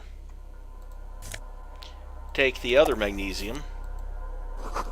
This great blast door must weigh over 10 tons. Rust peels off it. You see a small metal door nested inside a larger one. A heavy steel blast door. There is a conventional keyhole above the handle. It's very small. What's on the other Another side? part of the island, probably. The lock looks like it could still be usable. How do we open Maybe this? this is one of the doors we don't open? He looks at the door, then at its bigger brother, then at the lock. He's right. It would be better to open its big brother. A powerful engine hangs under the ceiling. It must control the blast door. You're right, we opened the big one. Do you see controls anywhere? I think there's a console just southeast. Let's look around. Getting the blast door open seems like the best plan.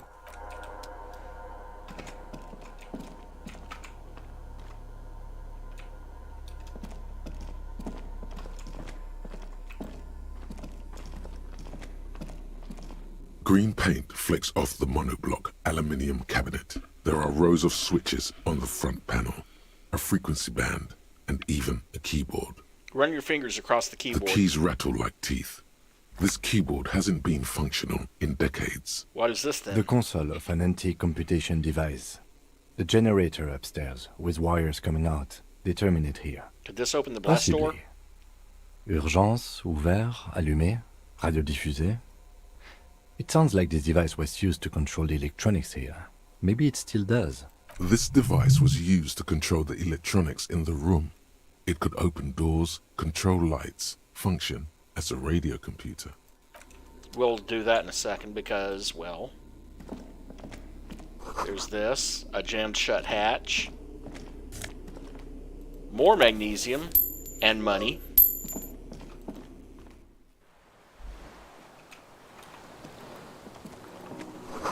A firing slit.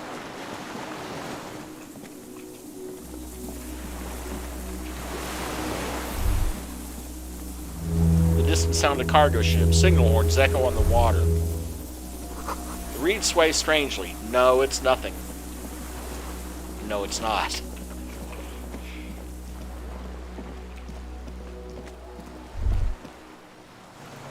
The ice cracks under your feet. Be careful not to fall through.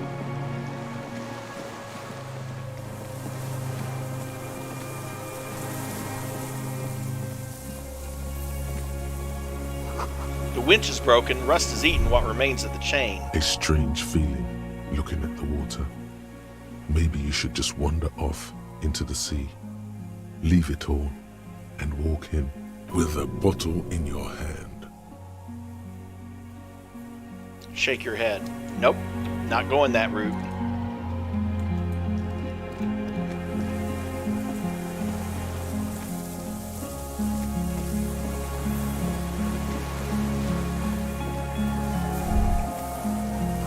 The pain in your pelvis makes you wince.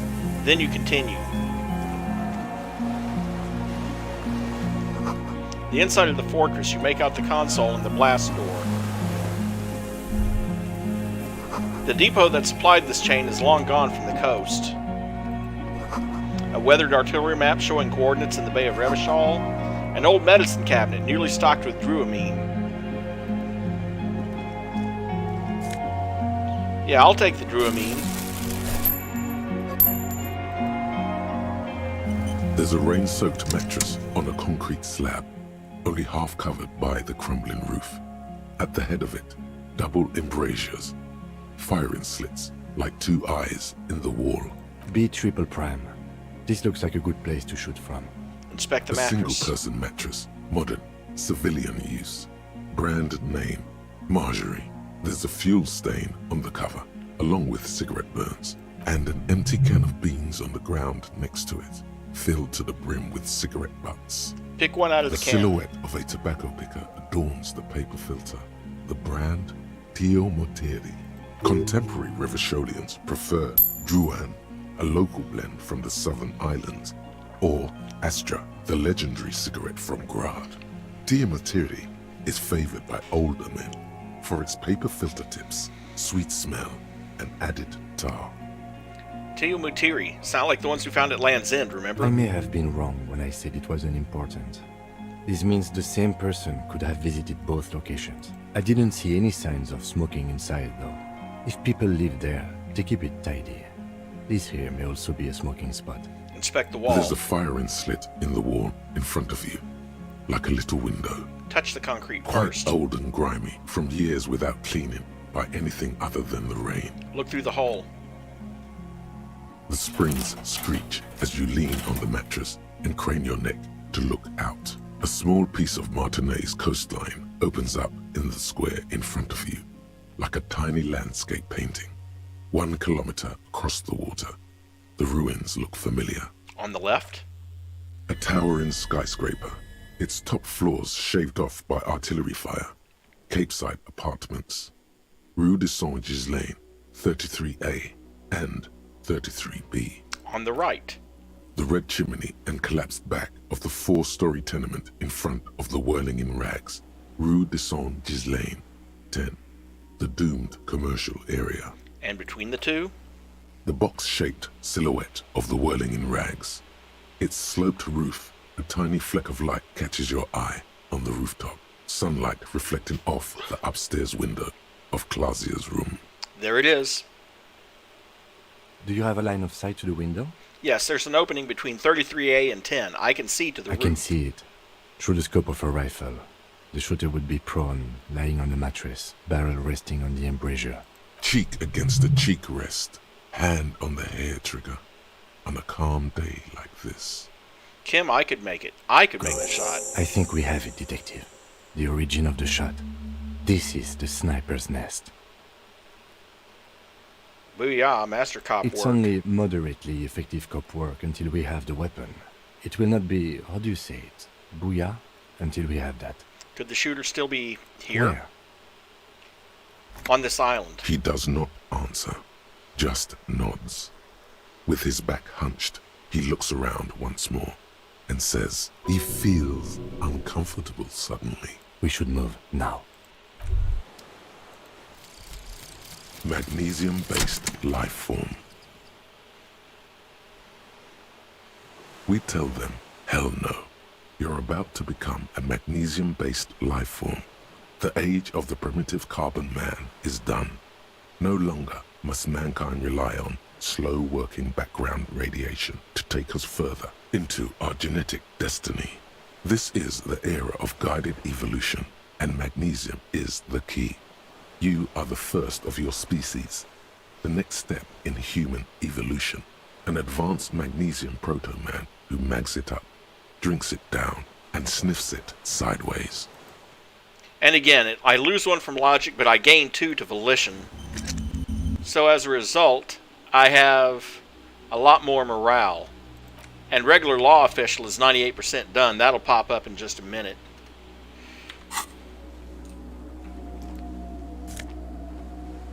Take the LUM fuel canister.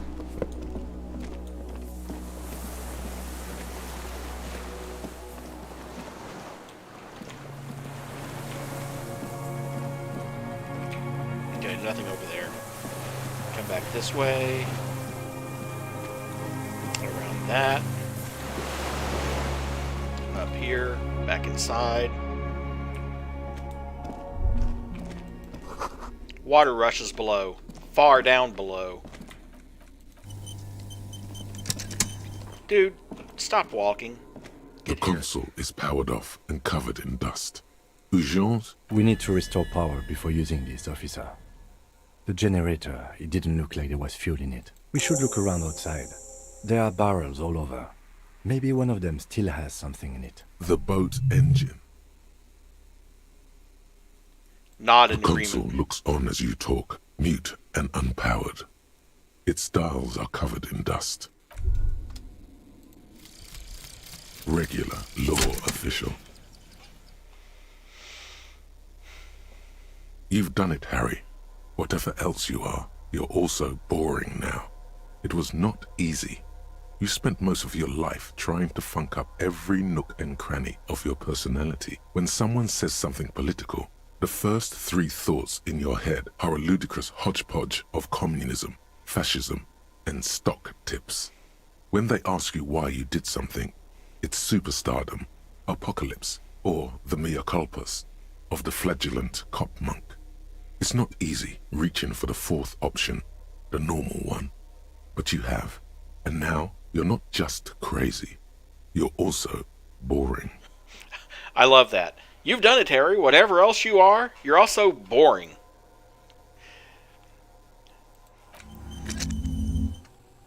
But if you look at the skills page, you can see the effect it's had on these skills. The cap on these would normally be a 1. And these 3 would be a 2, so there you go. What about the other thoughts, by the way? 13% done on Caustic Echo, which is the 10-hour one, and 6% on that one, which is the 5-hour one.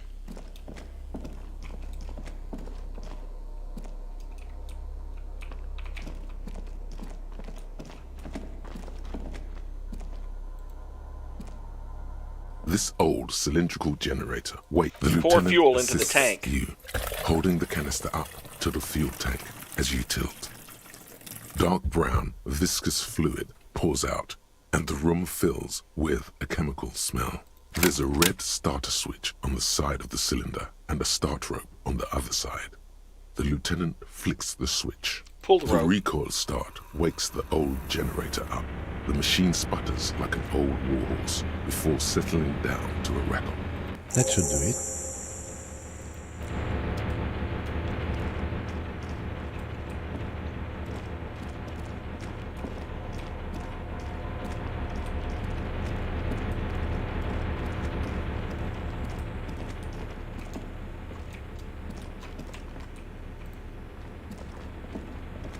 A dim golden glow. It's on. Automatic boot.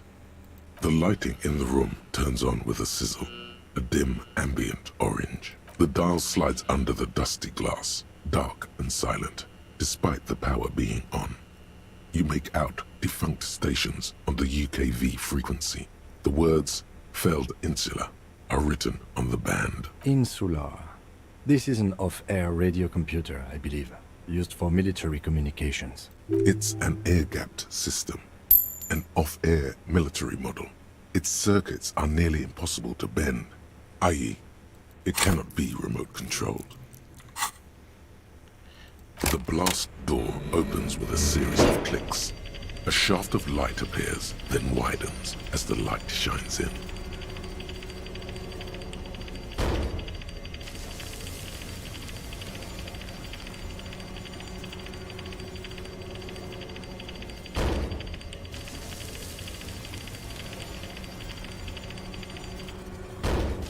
A sudden wave of anxiety makes your skin crawl. After you. I don't What's know. there? A thin wisp of smoke rises from a charred black fire pit. The wind picks up, then dies down again.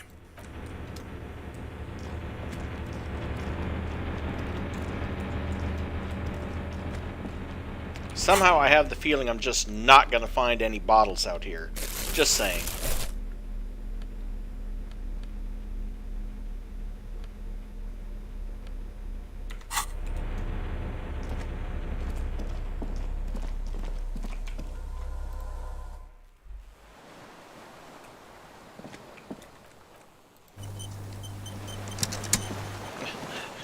I've got 15 morale boosters now. Small white flowers blossom all around you. A rubber dinghy. It's deflated and broken.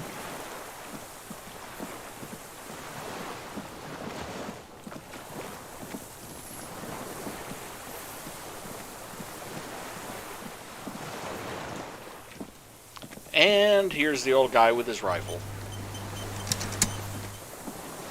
An old man, wearing tracksuit trousers, leans on the frame stock of his rifle. He gathers a big ball of spit in his mouth, then spits it out into the extinguished fire before him. He raises his black eyes, hooded by creased eyelids, to meet yours, unclouded by cataracts. His eyesight is sharp. Are you the fire guy? The what now? Did you recently tell I can't hear you. Did you recently tell 2 kids to put out their fire? 2 twins. I may have. All sorts of little rats have come sniffing around, trying to give up the position. The position? Sounds like a hiding place. Fire guy. Regressive bourgeoisie henchman. Can't even talk like a grown-up. You've retained your eyesight. My eyesight? Yes. Helps me see all the shit. A shudder of disgust passes his right side. His left side remains motionless. Did you close the blast door? I did. And you opened it. How? I fueled the generator, then used the console. I should have burned that console down. How did you know I was coming? Reactionary rock and roll music. Playing on the water. Told you we shouldn't play sad FM. Say nothing. The fascists were right about rock and roll. It is degenerate. Hip gyrating, mental illness music. Nice gun you got there. It's not nice. It's a piece of shit. But it gets the job done. Is that a Bell McGrave? It's a Triangong 446. Southeast Samarin made. Exotic. Must be defunct too. No modern rifle manufacturer of that name springs to mind. A Samaran rifle. How did you get hold of one? It was sent to us by our brothers in the Signal commune. Military aid. He pats the rifle. It has stayed true to him. He can still make it sing. The Signal commune? You heard me. It's good now. Like chalk wiped from the board. His gaze turns inwards. He's right. Almost no one remembers there was a third metastasis of the world revolution in the Safre Empire, extinguished in 06. It's not wiped from the board, I remember. They wouldn't like hearing their name in your mouth. Damn dog. The time will come to win his trust, comrade. It is not now. You need to take care of the gun first. I'm with the police. You can keep the gun, but keep it down. No. Put it down now, sir. Or you're gonna blow my brains out before you question me. To hell with it. It's a walking stick anyway. It's out of bullets. The old man lays the rifle down carelessly, then looks at it lying there. Like an amputated limb in the sand. Pick up the gun. His gaze follows your motions. The rifle feels surprisingly light in your hand. Frame stocked and patched in places with tape and wire. Still warm from his parched hands. Not the metal. The metal is ice cold. This weapon has been modified several times. Inspect it closer. The rifle's in a shabby state. Like a crutch that's seen too much travel. Hieroglyphs are embossed into the forearm, made of walnut. On the butt, you see Vespertine writing, burnt into the wood. Triangong, 4.46mm, made in Signal. It's as he said. No one said it has to be a Bell McGrave. We were just guessing. From ballistics, it could easily have been a Triangong, too. It doesn't matter if it was made in Shanty Shanty. All it has to do is use jacketed ammunition. And it does. The right type and the right calibre. The lieutenant nods, glancing at the gun. The rifle has been patched and modified several times. How old it is. The old man does not answer. He just stares in front of him.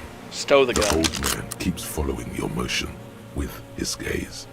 His right arm twitches suddenly. This looked very much like the murder weapon.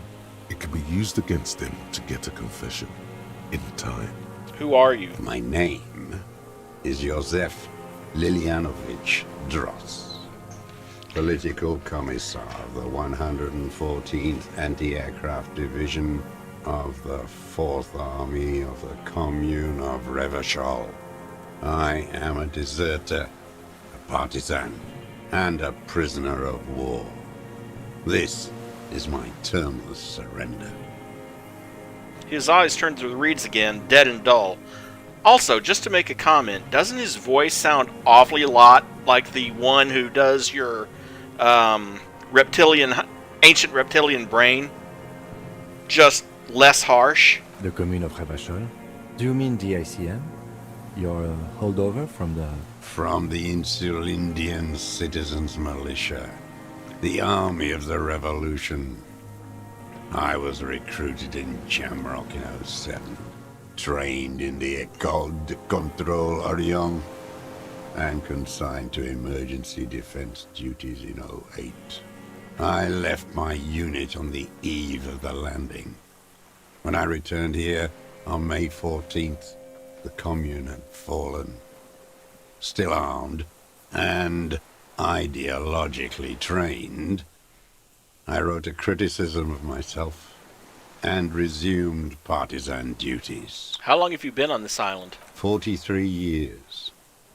No. I've been on other islands too. I was an Resurrection until they turned it into a spa in 18.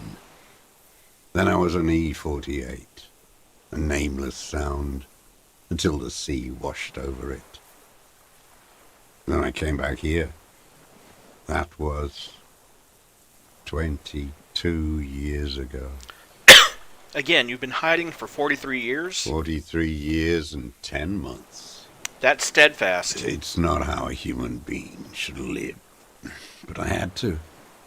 I couldn't just forget. I couldn't just forget what I saw. He just couldn't. You couldn't give up. He nods, but he can now. What have you been doing during all this time? Hiding, fishing, waiting. He looks across the water. Where the afternoon grows late, on Rue de Saint-Ghislain, people walk home. Street lights will soon be lit. Further inland, the streets are alive with workers, men, women, children, street hawks and migrant laborers. The temperature is steady. Alto cumulus clouds form above Precinct 41. Always waiting. The old man turns his eyes from the shore and back to you. For what? For her to return. Her who? Girl child revolution. Girl child revolution? Always. Nothing in history is guaranteed, but revolution is still a possibility. No. The material base for an uprising has eroded. The working class has betrayed mankind and themselves. The historic opportunity for a revolution has passed. It will not come back anymore, however hard I try, whatever I do. You said you deserted your unit? I was just 16 years old, 15 when I volunteered. I had a lapse of faith. And of courage, too. Understood. Well done. I won't explain it to a minion of capital. What is this place, this island? It's not an island, what? It's a defensive fortification of the commune of Revachol. And I am its last surviving defender. What was it used for? The congenitally deformed King Philip II built it to restrict access to the Bay of Revachol. We captured it in 02, retrofitted the fort with an AA gun to defend against an airborne landing. Against the whole world. You mean the landing, retaking of Revachol? Coalition military called it Operation Deathblow. I later found out on the radio they called it Deathblow. You're one of them. Tell me, who speaks like that? We had 50 million people on Caillou alone. First, I'm not one of them. Sure you are. You're RCM. Answer me. Who calls an operation against 50 million people Deathblow? Coalition military. Iblis. Iblis? The black-eyed angel. How have you survived all this time? How does anyone survive? I steal. Now hold on there. That's a choice. You could have become self-employed, create the system. You're insane and grotesque. Everyone steals. Vegetables, supplies. It's the life of a dog. How is your health, Mr. Dross? I've been throwing up blood since winter. Red, like beetroot. Been passing it in stool, too. Ulcers, cancer. The RCM can provide medical services. You need to be looked over. I need to die. You don't have medical facilities. You have guns. That's all they give you. Toy guns. You also have Druamine. We have Druamine, another opioid pain. This is a serious situation. You need to be looked over, and we can do it. There's nothing to look over. The triage is in, and it's black. Administer morphine. Moribund. We have Druamine and other opioid-based painkillers. You must be in pain. I have been running out of that stuff. A light goes on in his eyes. He smacks his dry lips. There's no way he could manage the pain without them. It's safe to say he is addicted to painkillers by now. I like that Druamine, don't It's you? the little joys. The dark joke. A sunshiny day. Morphine. How have you coped mentally? I haven't. I have holes in my brain. Years missing. Others filled with pain only. A decade of... His eyes roll into his skull and back. I don't even know what. Inferno? You notice the lieutenant is about to say something. I would imagine it gets tremendously difficult, mentally, to live in isolation. That depends on whether you're an introvert or not. It doesn't bother me. Traitors. It's better alone. I watch the people of this city turn the lights back on, more and more each year. Ruins, glimmering in the dark, like a fucking merry-go-round. It's disgusting. He looks down at his shoes, his face parched from the sun and the wind. There's a wince of pain in there somewhere. How have you concealed yourself all these years? It was hard in the tens. I didn't have partisan training. They were searching for stragglers, those bloodhounds. Floodlights on the water at night. There were posters, campaigns. We communards still hoped, and they needed to snuff that hope out. The East capitulated. Martinez and Cold City were turned to dust. But Jamrock, Forburg, even Coron, and Boogie Street, of course. Those fucking kips had Marsov coursing through their veins. And others too. Some cordons of Revachol was still fighting. There were cells. I tried to contact them. Soon they all went silent. The frequency's dead. How did you get between here and the mainland? At night. I used a dinghy. I only went after dark then. When I got to the city, I stayed underground. Patrols, you lot, the commons too. They'd started snitching. In the city, you move underground? From bunker to bunker. Not anymore. No one cares now. I don't even have to hide. They think I'm another antisocial vagrant. I could walk straight into that town if I wanted. I just... The weapons cache under St. Ghislaine 22B, in the basement. Have you been there? So you finally found it. There must have been a small squadron's worth of arms in there. Belma Graves, right? They were damaged beyond use. I know. So you've been there? Sleeping. Some nights. Ammo scrounging on others. Those McGraves were shit, even before they corroded. Some had bullets in the chamber, however. There's a small bunker under the Feld building. Have you stayed The there? propaganda bunker. I used to, but not anymore. Propaganda bunker? They stored leaflets there. Broadcasting equipment, too. Made broadcasts, I think. Propaganda officers. I buried them with their leaflets. They killed themselves. 2 young boys. Killed themselves? A lot of our boys did. I spent some winters there. Never liked it. Kept thinking of them. No need to go underground anymore. It's better in the ruins, on the ground. Do you smoke Q Materi cigarettes? I do. You ever smoke them on the mainland? They're good. Plenty of tar. I like that boy on the pack, too. Reminds me of the last century. Tell me another The thing. old man looks across the water. the city, the ruins, the motorways rising above it. So you're a communist soldier from the Communist Army? No, I am not a soldier. I am an ideological officer. I belong to the party, not the army. Understood. Like you belong to the moralist party. You said this is your termless surrender. You're with the RCM, the coalition-appointed mob that enforces bourgeois morals in Revachol. We're with the RCM. Let's leave it at that. Let's. You represent the Moralist International, the enemies of humanity who took this city. I represent their adversary, le Parti Communiste dans le Monde. Take me to them as a prisoner of war. I have relinquished my weapon. I can no longer serve. No superiors can relieve me of my duty. You bulldoze them all to a mass grave for trying to free humanity. A spray of blood from his mouth on the black charcoal in the fire pit. I have another serious question for There's you. nothing serious in this world. It's a farce. Composure, huh?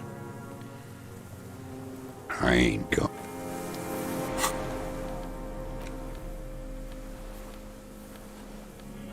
See what I have that'll increase that, if anything.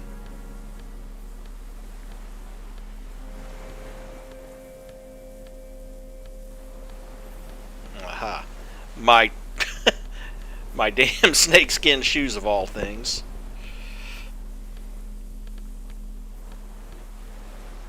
And my windbreaker.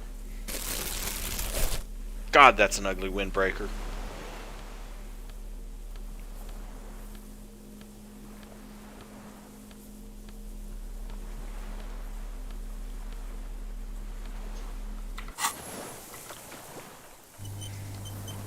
Got a +2 Millions bonus. of capital.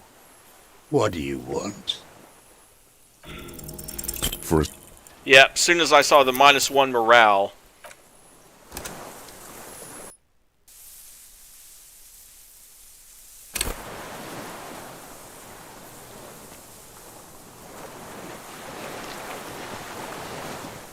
Minions of capital. What strikes you about this gaunt man is not the stomach pain, or the cough, or the malnutrition. For a man who's spent 44 years hidden in the urban wild, He is surprisingly okay. indeed, he speaks fluidly. His movements are rapid, if erratic. His voice, despite the cough, is there. It is capable of expressing complicated ideas. Above all, he seems animated. By what? It's a mystery.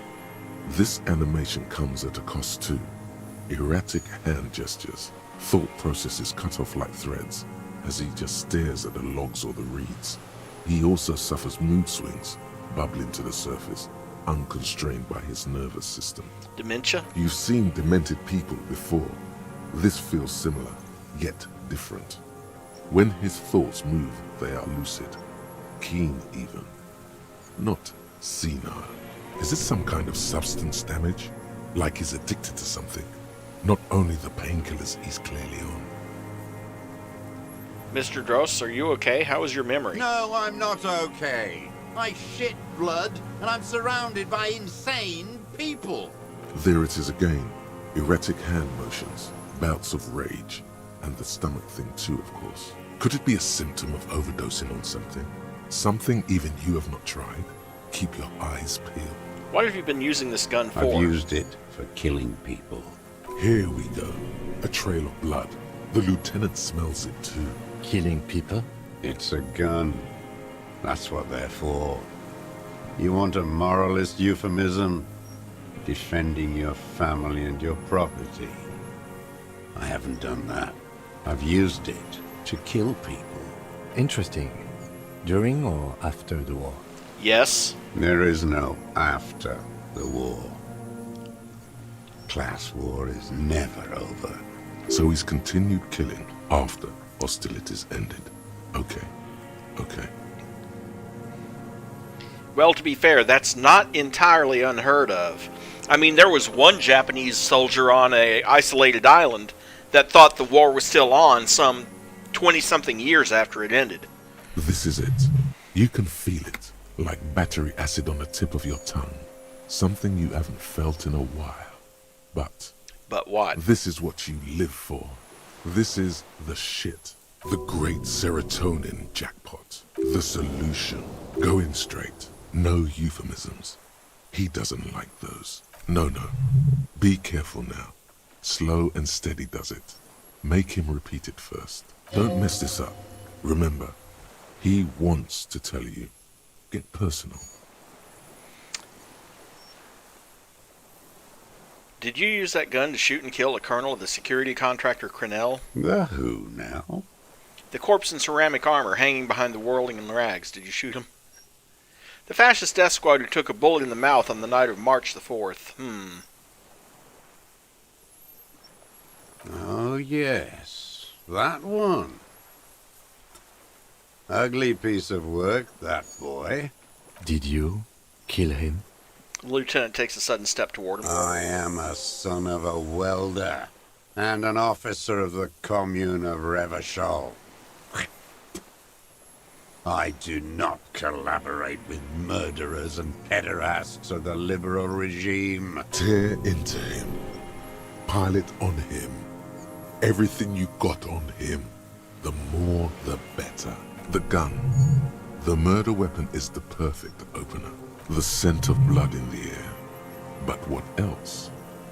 There was something you can't remember. We've done the ballistics. The shot came from this island. I saw you poking around there, looking for evidence. You're damn diligent when it comes to dead fascies. Did you like the view? You had direct visibility. There are embrasures in the concrete, specifically meant for a top follower to use. And you had a long-range rifle in your possession. The lieutenant softens his voice. You've been here a long time, Mr. Droz. Too long. You need medical aid. I'm ready to die. I've done my part. He's practically admitting to it. Dead fascies, for fascists, done his part. It's the best uninterrupted line of sight into that window in all of Martinez. Because it's a sniper's nest, you stupid fuck. Radio Gosh is right. You have worms in your brain. Another sudden twitch, then one more in his right eye. I don't need your cooperation. I've got this. Not a lot of guns around that use military-grade ammunition, are there? It's a real gun. Not like your little musketeer pistols. I've seen you prance around with those. Jumping hoops for the liberals. You look like imbeciles. Why don't you ask them to give you real weapons? Going against automatic rifles with these toy guns. Of course you got those boys killed. Damn, he saw you. He's watched it happen. So he saw you. Okay, so what? Don't let it divert you. Stop changing the subject. We have the murder weapon. You know what? You're right. I'm convinced this made the shot. Should we call it? You think we have the murder weapon? 4.46 jacketed ammunition, modified for range. We have it. This is it. I'm calling it. We have the murder weapon. Good. This feels good, doesn't it? Tearing things up like this. When you have the murder weapon, you have the killer. Murder. The old man does not say more. He just glances into the reeds and then twitches once more. Like a marionette on some invisible string. Come on, what am I forgetting? Hit yourself on the side of your head. Here it comes. The goddamn Maybells. The dried Maybells on Claudia's roof. You just hit yourself on the side of the head. Option number 2. My head hurts now. There were Maybells in the grass when you got here. They're revolutionary symbols from the war. Wait, don't forget the footprints. The diagonal prints in the dust in the secret space behind Claudia's bedroom. Now, they're gonna come up. Option number 2. Ow. Of course. Thank you, Head. Thank you. You got it. Remember, the boot prints were like no modern soul. I was halfway expecting a third slap, but I'm like, you know what? Stop slapping yourself. Maybe don't beat yourself anymore, though. You're not immortal. Thank you for saying it for me, Endurance. There were Maybells behind the victim's window. Damn Maybells. The whole island is turning white with them. So many this year, too. The spring is coming. No, it's already here. Wash the filth away. A young woman called Clausier. Ring any bells? These dried flowers were behind her window. Clausier. You know her, right? She had intimate relations with the victim, the mercenary. With the victim. He turns his sight from the whitening field of flowers and falls silent. Then the muscles in his jaw twitch, a spasm. There is a small tremble. Looks like a smile. A crooked smile. Yet isn't quite voluntary. He's about to burst. Don't leave any loose ends. Get him on everything. I wonder what brand of boots you're wearing. Everything is brands with you individualists. Who cares what brand my shoes are? Sansa. Some shit. Show me the soles, please, Mr. Duras. Fucking imbecile. The old man stretches out his leg. A black and white spiral pattern covers the sole of the worn-out old running shoes on his feet. The maker is called Sensory. You see their V-shaped logo, but can't make out the size. These are not the unusual horizontal patterned soles you saw in the dust on the floor of the hidden room.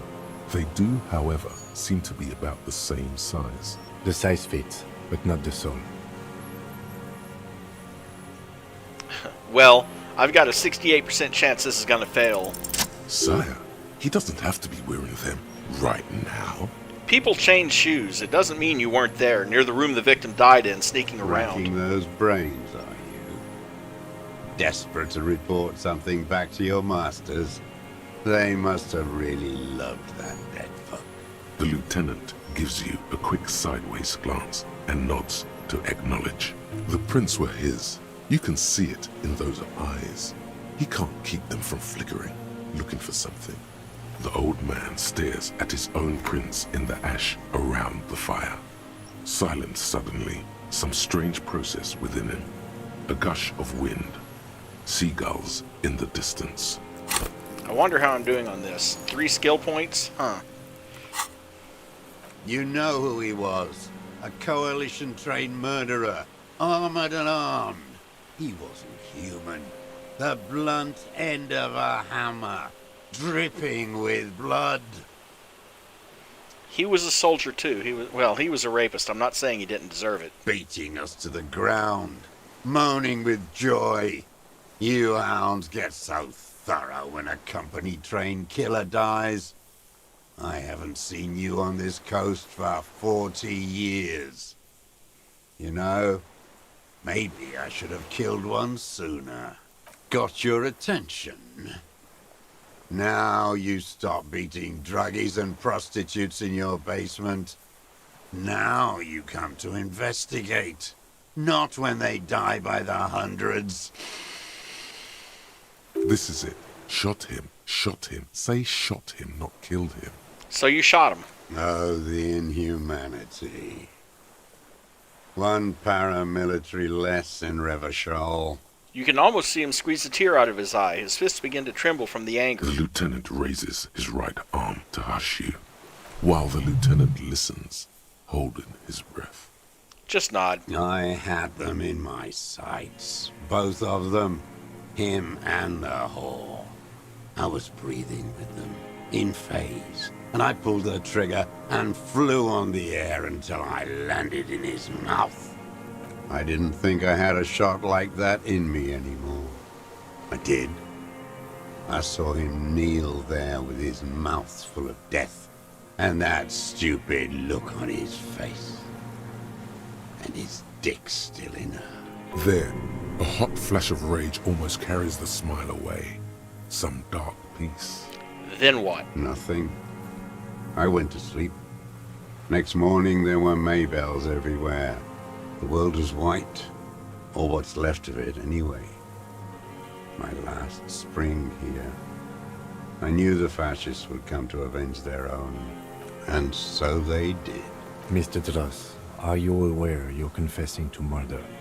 The lieutenant asks after a second of silence. Yes. A single word is all he gives. And you were looking at them, the victim and a young woman, having sex, through the scope of your rifle that night, before you shot him? The lieutenant takes out his notebook very slowly. The old man nods. Why? Because that's what they were doing. He shrugs and smacks his The lips. motive. This is where the motive is going to come from. I don't understand. Do you, detective? I don't understand this part. Why were you looking at them that night? I'm always looking. He cocks his head to the side, then turns his eyes to the city. Another tremor passes his right side, lower in intensity. Are you always looking through the scope of a rifle? I'm just trying to understand. A rifle scope has the best magnification. Helps him see all the shit. And if you don't like it? Click. If it's part of the shit you Then see... you pull the trigger? Yes. Think of it as a form of critique. Been looking at anything else you haven't liked? A tragic comedy. Druggies, prostitutes, and rentiers. A strange little engine seems to fire up in him again. It straightens his back. Detest pushes the cobwebs out of his eyes. Pushes the melancholy aside. He relishes it. More specifically? Specifically, the whole city is a charnel house. Stripped clean and draped in neon. But Martinez is the worst. How come? Because of the racists. Everyone is a racist in Martinez. It's their favorite thing to do in the whole world. Listening to race-themed radio shows. In the ruins, in their lorries. He points inland. Pumped full of steroids and Radio Revachol 92. Race this, race that. It's all sanctioned by that Social Democratic Union and the farce of a Social Democrat who runs it. Mr. Clare? Yes, the fly larva in his container. He let some nihilistic advertising yuppies erect a statue of Philippe III, a syphilitic murderer, on the town square, to spit on the working class. Let him finish. Not since the serfs of ancient Pericarnassus has history produced a more inert social class than the Martinez proletariat. The rest of Revachol at least pretends to rebuild. These people still live in ruins. Intense, like animals, like those boom-boom morons on the ice. A pity they didn't drown in that tent of theirs. He keeps shaking his head with sorrow for the sight he missed. The worst of them is the blood-drenched Sucrion on her yacht, licking her lips. The old whore's gone now. Her gun-toting porcelain men are dead. So, actually, no. The worst is that old cop parading around in his uniform, throwing balls all day. It's not enough that the racists and liberals are dancing on our graves. The old loyalist ghouls still parade the ruins too. Every morning he's there, while the parasites he fought to protect are off in Ozon, or Quayamoran, or some other island they built their palaces on, feeding on drugs and having sex with their own children. Say nothing. That's all the rich really want. Sex with their own children. Throughout history, even the royal bloodline of the suzerain, it's all just an excuse for them to have sordid sex. At least that old cunt, Frisell, is now dead. We did good when we pushed him under that horse car. If only, in the 30s, those disco whores. What follows is ominous mumbling. You cannot make out a single word. Disco whores are too much. Hatred shuts down his brain's language center, leaving only a nonsensical sputter. By the cock parading in his colorful uniform, you mean Renee? Every fucking morning for 34 years. Throwing that ball. One ball against the other. I've always loathed that game. That is not a working class game. I don't care what they say on Radio June. Well, it certainly isn't a proletariat game. Royalist ghouls play it like it was life itself. Click, clack across the water each day. And that uniform, like a parrot plumage.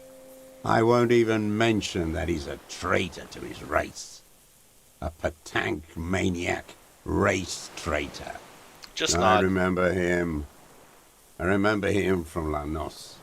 Not him, personally. His make and model.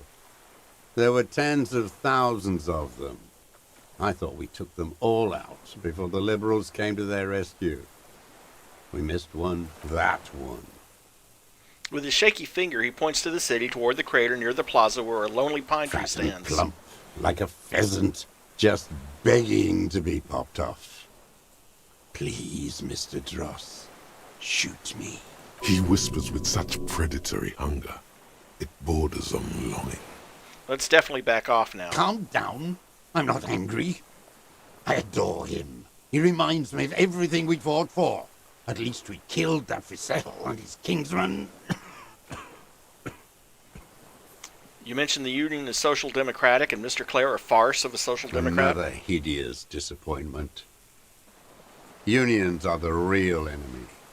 The true enemy of the proletariat. Placating the masses. Disappointment. So personal. He displays a familiarity with the Union's top brass. Who's the disappointment? Everard That Clare? deformed toad? I wouldn't expect him to wipe his own ass. I mean, the brains of the operation. The smart one. Edgar. You mean Edgar? He talks a big game about uprising and social base. They must have sent the smart one to some university in Le Jardin, where it's alienation this and hegemony that. You've talked to Edgar? First against the wall with him. He stopped poking at the ash now, just shakes The his head. Clares wouldn't miss a man hidden in their own backyard. Not all this time. Nothing happens in Martinez without them knowing. Of course. Maybe the Clares asked him to. Mr. Dross, did you kill the criminal mercenary for the Clares? I'm not doing anything for that swine again. He shakes his Again? head. What have you done for Edgar before? Tried teaching him some Marzovian socioeconomics. They didn't stick. We parted ways.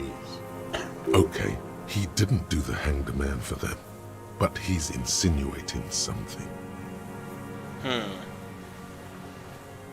Horse. Even that word has to be pushed to his teeth with great force. The rage seized too hard. Probably not going to pass this one. Oh no, the connection doesn't come to you. Dumbo, do something. You can't zone out now. This isn't Doodaloo dance time. Slap yourself in the head again. Jumpstart it. Something with the Union boss. Officer. The lieutenant watches you beat yourself in the head. Again. He quickly realizes what is happening. Mr. Dross, about this deal you made with Edgar. The death of the criminal mercenary was only coincidentally beneficial to the Clares. But what about the other people you've killed for them? Other people? Like the previous 4 women of the Union. That's it. That's what you weren't connecting yourself. I didn't fight 40 years to end up an informant for the international regime. What happened, happened. You are the law. He must divulge the information. You fucking killed the previous foreman, I know Look it. who's up. From the drunken stupor. This one's worse for wear than me. And so emotional. Life is hard for us human beings in deregulation hell, isn't it? We will have plenty of time to talk about this later, Mr. Dross. When you're in pre-detention. It can take years in pre-detention. Go ahead. I've been in solitary confinement my whole life. Ease off it. This was not an unmitigated disaster. The lieutenant mitigated it. Just proceed. Calmly. I'm glad we talked about this. Glad? It's all gone.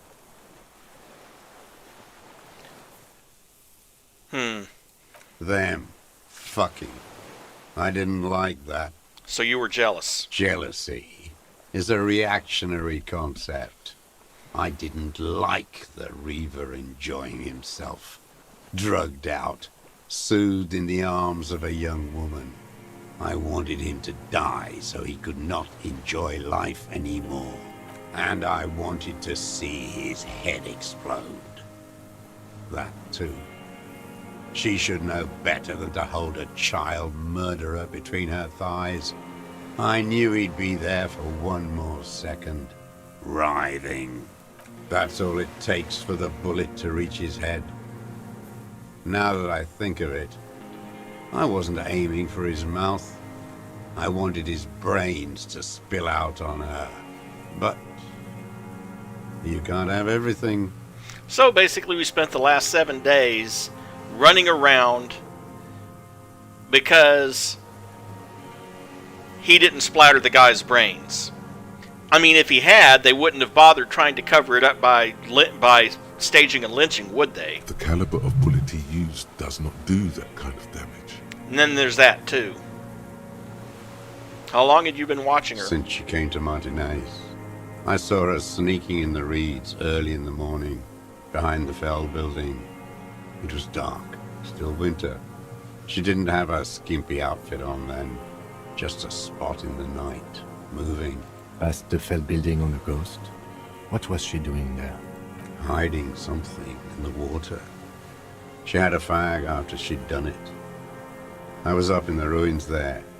She couldn't see me, but I could see her, smoking.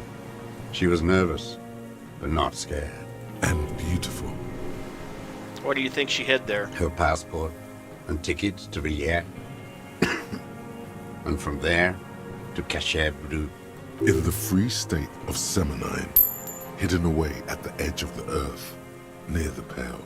This is the hidden voice she told us about. You looked into it? After she was gone. Did you keep what was in it? When we found the submersible, it was empty. No. Why would I do that? I didn't need tickets to Villiers. I put them back. If I wanted to extort someone, I'd do better. This implies that he's thought about extorting her. Are you sure? We checked the submersible. There was nothing there. Why would I need that trash? I'm not going to Villiers. A strange confusion comes over him from time to time. Some kind of aberration of the nervous system. There's a reason it keeps bringing that up. Moving on, did you continue watching her after this? I did. She had a face like an archipelago, with those birthmarks, and a body hard and lean and bruised all over, black and yellow. I could see she's taken a beat. I could see who she was, too. A spook, on the run. Revachol's the cloaca of capital now. All the bagmen and arms dealers end up here to do drugs and have sex like animals. You could tell she was a spook? From the documents? She had different color hair on the photo, and glasses. Forged. Some sordid bourgeois affair. I've heard about this kind of thing on the radio. How did you see all this, the bruises that she was beaten? I'm not blind, am I? It quickly comes to you. The bruises on her body, any chance you've seen them through a hole in the wall? Oh, yes. Cutting those drugs of hers into little lines with a knife. Masturbating. Everything in him fills with impossible longing, all at once. Did you make that hole? With a clip point knife.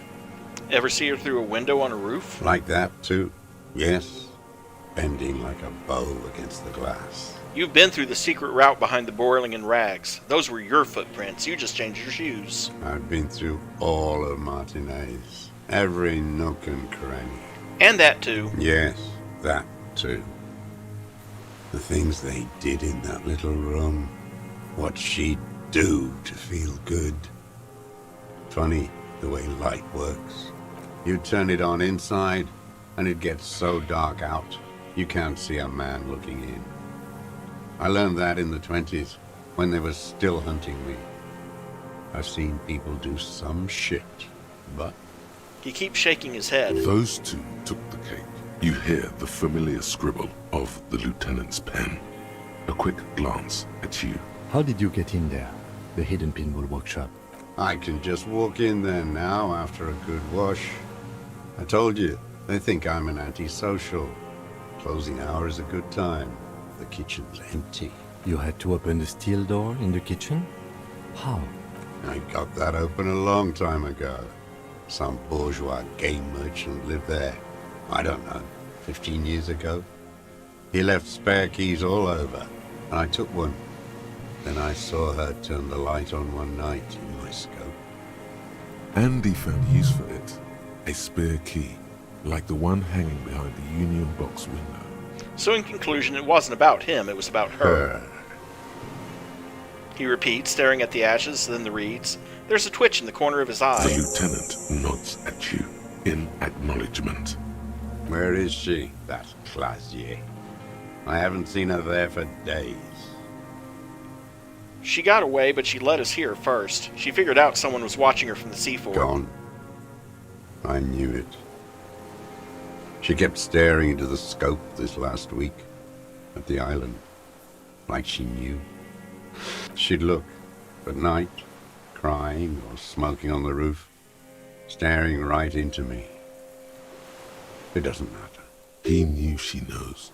She was looking at the island, figuring it out, day by day, cigarette by cigarette. The old man has fallen silent, staring at your feet. The burnt logs in the fire are moist from the sea air. Josef Lilianovich Dross, you're under arrest for the murder of the criminal colonel here in Martinez. What? But you said I would be taken to the...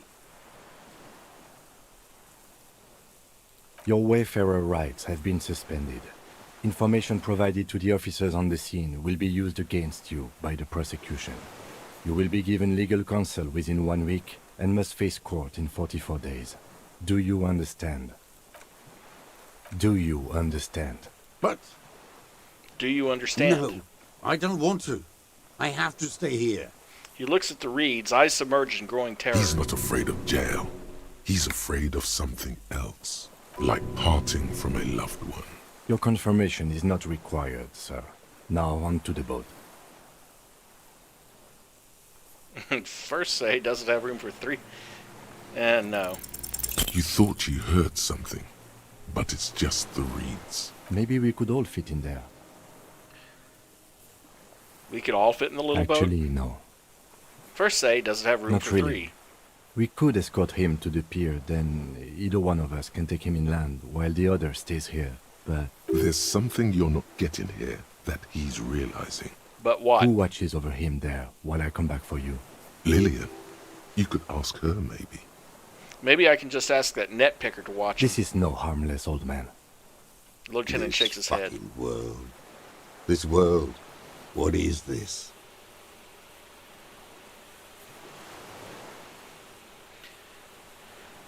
You could come back for me once you've taken him to the precinct. No. It would take a whole day on this island. You go and transport the prisoner. I'll be here. I can escort him to the pier with you. Maybe you're right. This world? What are you talking about? Is this... us? Your skin is crawling suddenly.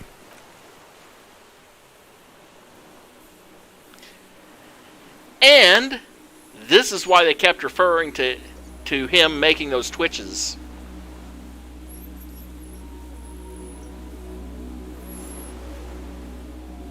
Remember that cryptid you were trying to find? You found it.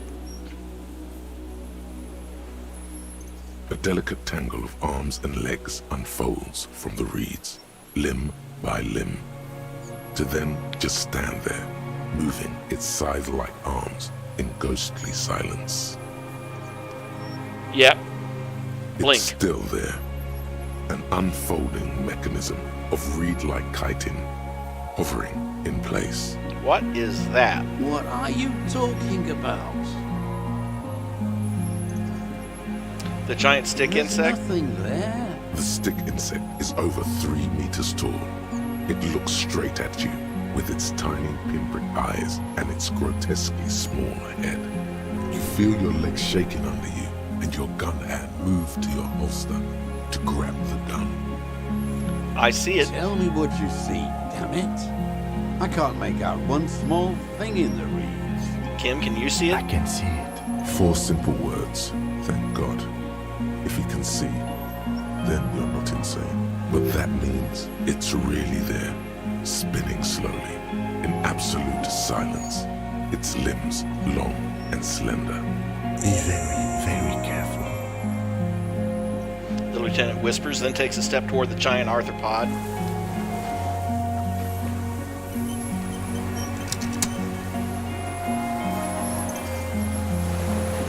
The creature stands on long stilt-like legs, antennae hanging from his head like a woman's hair, white and curled at the tips.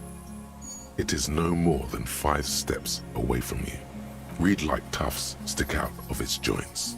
As the insect moves its forearms, it produces a faint hiss, like a reel-to-reel machine spinning after the tape breaks. This is the Insulindian phasmid. It is. You glance over your shoulder. The lieutenant holds a piece of milled aluminium. He begins to pull it open, extremely carefully. It's the camera. Are you sure you won't scare it We off? need a photo. No one will believe us. He continues to pull the lens open. From the corner of your eye, you see a sudden cascade of motion ripple through the phasmid's limbs. A series of ultrasonic clicks fills your ear. I am not palatable. Do not eat me. I am afraid. It's afraid. Stop I now. won't be one of those fools who didn't take a picture. He has stopped fiddling with the camera but does not put You it down. see the phasmid turn to him, its mandible antennae reaching out. Its motions are quick, sudden. I have the pheromone. I can I approach don't it. think the pheromone will do anything. The spindly mechanism turns itself back to you, its antennae taking their measure of the air. Well, Slowly. with a 97% chance, I'd say there's a pretty good thing here. Slowly, with your breath held, you take 2 small steps toward the phasmid. The creature lets out a series of ultrasonic clicks that swarm around your head like swallows. Sweat drips from your brow, soaking your chest. You reek of it, your chemicals. The tracheal system on the creature's abdomen expands in front of you to take in and expel air. It's smelling you. Hissing and clicking, it extends its mandible-like antennae to greet you. You're right below it now, looking up at the colossal chitin of its white limbs. The head of the creature is crowned by reeds, and its eyes are like small droplets of water.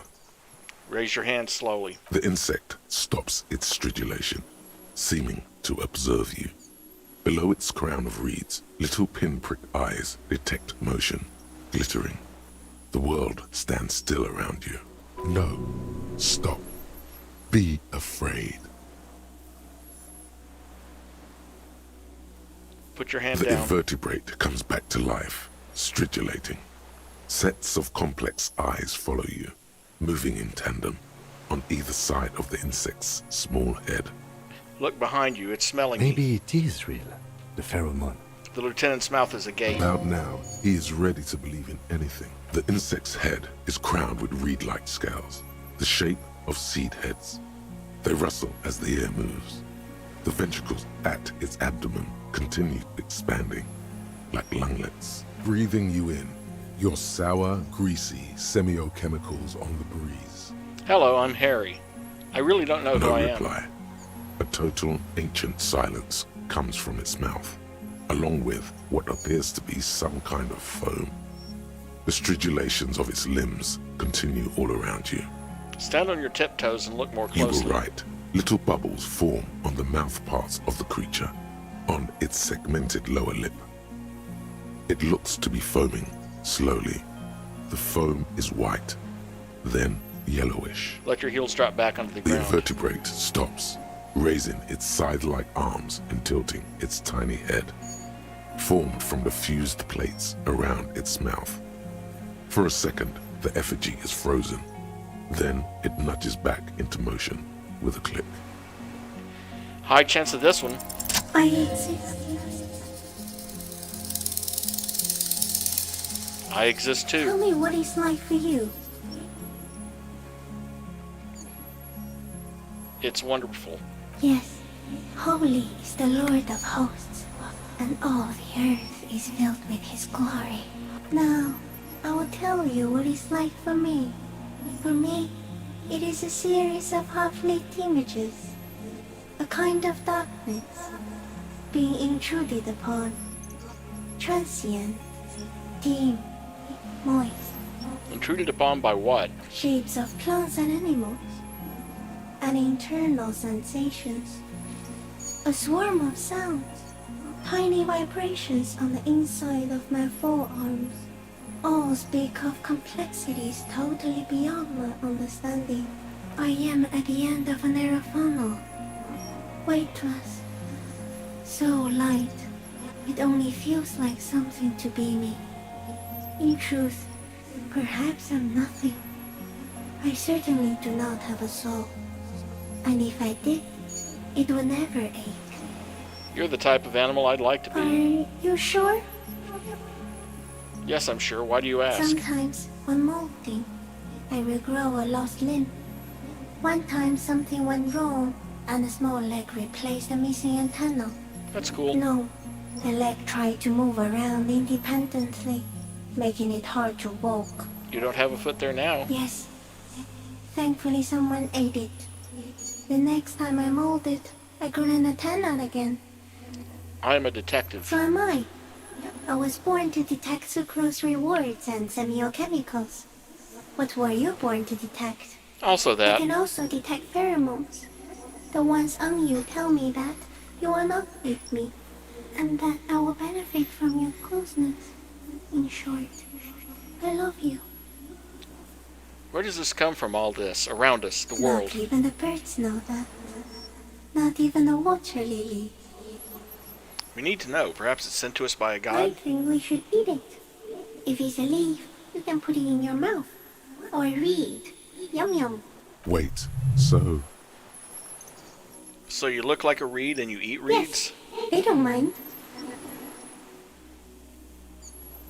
Have you accidentally eaten another reed, Yes. Phasmid? I once cloned myself and ate the little ones. It was winter, and I woke up at the wrong time. It was an accident. What exactly are you? I am an unknown species of the order Phantasmadia, endemic to the Insulandian Insula. For the last 350 years, I have hidden in plain sight, masquerading as the reeds, molting, cloning myself, unfolding at night to play with trash bins and boys. It may have unknown, dangerous biochemical characteristics that help it maintain its camouflage. No one unnoticed by the first settlers and the land surveyors of the suzerain. Also, by the soldiers of the revolution and officials of the occupation. Even the Semenese islanders who came here first, but did not stay, have not seen me. I have stayed hidden through 4 forms of government and 2 scientific revolutions, until I was accidentally discovered by a detective of the citizen militia in Revachol, district of Martinez, March 51. Is this a dream? What is happening? No, you're awake. I am real. Light is forming me. This is real. Are you poisonous? Yes. I do not have a star to display, so I use a neurodegenerative element to aid in camouflage. Do not worry. It is only destructive over long periods of time. Yeah, but that other guy has spent 42 years here, so... No. You are the miracle. How? The moral of our encounter is, I am a relatively medium life form, while you are extreme, all-engulfing madness. A volatile simian nervous system, ominously new to the planet. The Pale too came with you. No one remembers it before you. The Nidarians do not. The radially symmetrics do not. There is an almost unanimous agreement between the birds and the plants that you are going to destroy us all. Wait, the Pale is human-made? It is a nervous shadow cast into the world by you, eating away at reality. A great, unnatural territory. Its advent coincides with the arrival of the human mind. I don't have that kind of power. You're a violent and irrepressible miracle. The vacuum of cosmos and the stars burning in it are afraid of you. Give me enough time, you will wipe us all out and replace us with nothing. Just by accident. How? We suspect it will be something like the oxygen holocaust that wiped out anaerobic life 2.6 billion years ago, when organisms first started breathing. Only much worse. Well, we are so close to the end, Mary, I didn't want to do like a 30-minute video to wrap it up. Everything your eyes touch goes back there, behind the nose mirror. What if you blink? Are we still here? Please don't blink. What if he misplaces us all one day, or just forget? I've already forgot. I'll be extra careful not to blink, Stick Insect, don't worry. Or one day, one of you will close your eyes and sigh, and open them to see that none of this ever existed. So, in a nutshell, the nothing from the never-ending story is gradually expanding to eat the world, and it's all our fault. Great, don't I feel like a shitheel now? It doesn't look like that, no. What does it look like? You're just staring at it. Then I think I'm having a vision about the final fate of mankind. Okay. Is it somehow related to the case? The case is meaningless compared to this. I think we should take the picture, and then you should back away from the unstudied species. I have to say goodbye now. I have no more thoughts. No. That was all. There is one more. And that's what they're talking about. Humans forgetting things. Thank you. I also have one more thing to say to you before you go. That woman, turn from the ruin. Turn and go forward. For freedom. I will. She was hell on earth. It doesn't take a 3-meter stick insect to tell you that. Okay, Kim, take the picture. Okay. There is no change in the insect's motion while it's being aimed by the camera. It remains fixated on you. In 3. If it moves, you jump back. I'll shoot. Here we go. 3, 2, 1. The shrill flash of the camera cuts the air like the blade of a sword. The phasmid freezes in its bright light. Head turned toward the lieutenant. Hypnotized by the flash, it stands frozen before you. I got it.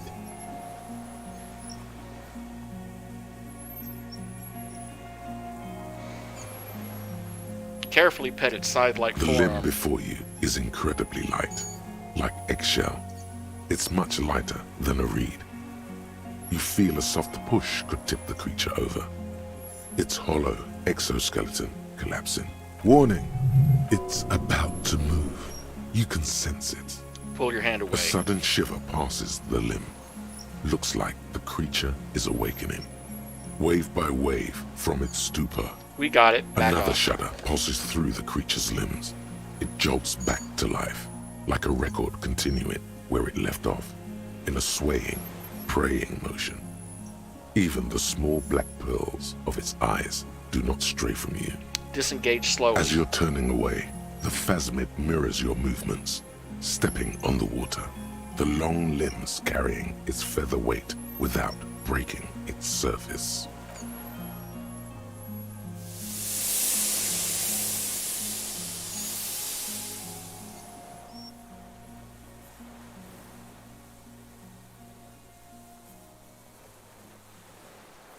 And just like that, it's gone, skating away across the sea's calm mirror like a skipping stone, leaving nothing but circles on the water. And something under it, in the place it stood, bobbing there, among the reeds, a collection of items. It's gone. The lieutenant looks north with his hand raised to his brow. It can walk on water? Apparently, yes. Like a water strider. Only, I've never seen anything like that in my life. What's that in the reeds? Looks like a nest of some sort. We should have a look. What now? What now? The old man behind you repeats suddenly. He's put his hand into the ash. It's dirty and Our black. suspect is not looking so good. We need to check on him.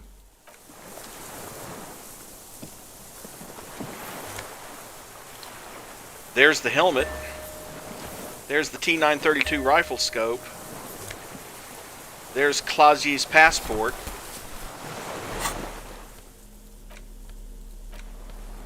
This passport, issued by the Sovereign Republic of Oranje, is issued to a black-haired woman called Katarzyna Alazie.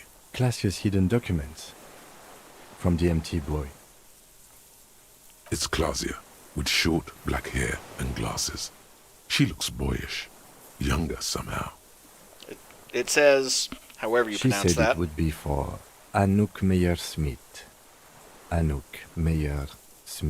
I don't know who Katarzyna Alazie is, but it's safe to say it's not her either. In short, we got lied to, again. In a way, she's still lying to us. What was this doing in the Maybe Phasmid's our man, next? Mr. Dross, took it from Classia's, or whatever her name was. Hiding place, or... The Phasmid took it, and I sensed it do so. Like a magpie? What a coincidence. Then it would also have collected the other objects, which would be highly unusual. By now, the lieutenant has accepted your unusual methods. I can see how the helmet could wash up on the island. And the scope. Maybe Mr. Dross lost it. But to seek this out would be very unusual behavior for an arthropod. A curious octopus would do something similar. Or even a cuttlefish. Perhaps it was curious? An octopus belongs to a very different class. It's not even an insect, it's a mollusk. But yes, I see your point. What's her real name then? But it's not Katarzyna Alazie, or Klasia, or Anouk Meyer-Smith. We didn't even scratch the surface with her, detective. Perhaps it's better that we didn't arrest her. Who knows what hell she'd be raising in my district by now.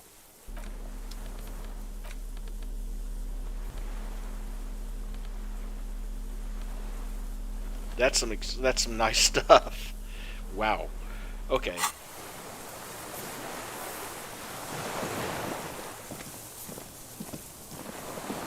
What is it?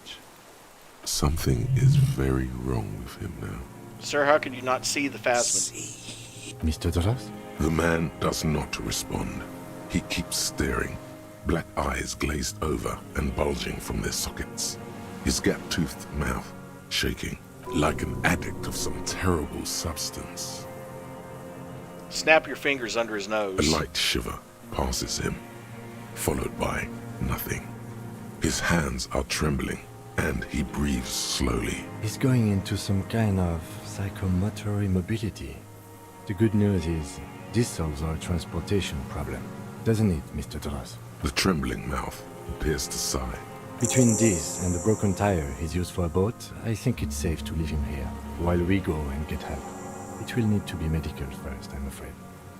We found some things in the Phasmid's He next. stares into the reeds. Your words don't stir anything in him. Perhaps you should... Show him the detached scope. I lost... You lost it, Mr. Dross? He turns his eyes to the reeds again, as he's done so many times. Beige and white stripes. He lost the scope. Then it somehow made its way over there. With the help of a magpie Phasmid. The lieutenant observes the lens sparkle in your hands. This is a T9, Mr. Dross. Was it attached to the rifle when you made the shot? Silence. Not even a sigh.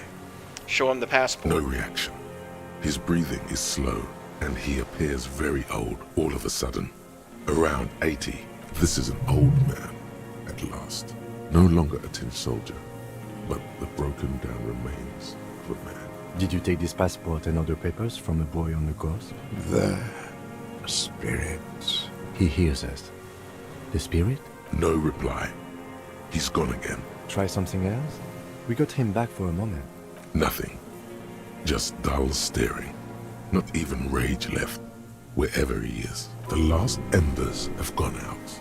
The war is over. If Kuno kicked it into the sea, as he said he did, the ebb would put it back here. This makes sense. Mr. Dross could have picked it up. Or the Phasmid even. If it did, this is incredible. I'm going to let you rest now, Mr. The Dross. plastic cape flaps around his face in a gust of wind. His back is slouched, and his mouth open. The strength is all gone out of him. Just frail old bones in a sack of tracksuit trousers and a windbreaker. Hang tight. We should think about getting back to the mainland. To get help. He'll be safe here. If we don't take too long. Yep. Okay. Let's go back.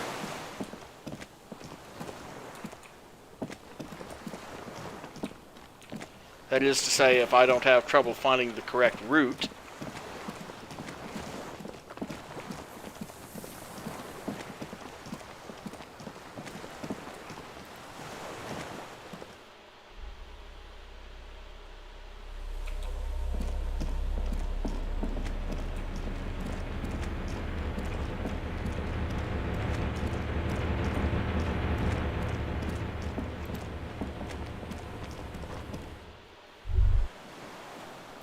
ICN?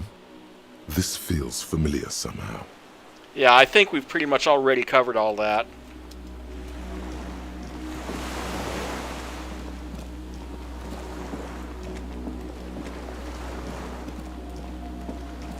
The skiff is swaying on the waves by the dock. Let's return to the mainland.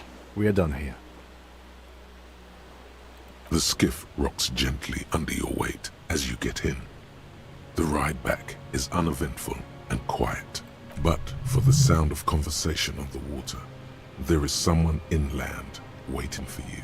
You reach the jetty and climb out of the skiff.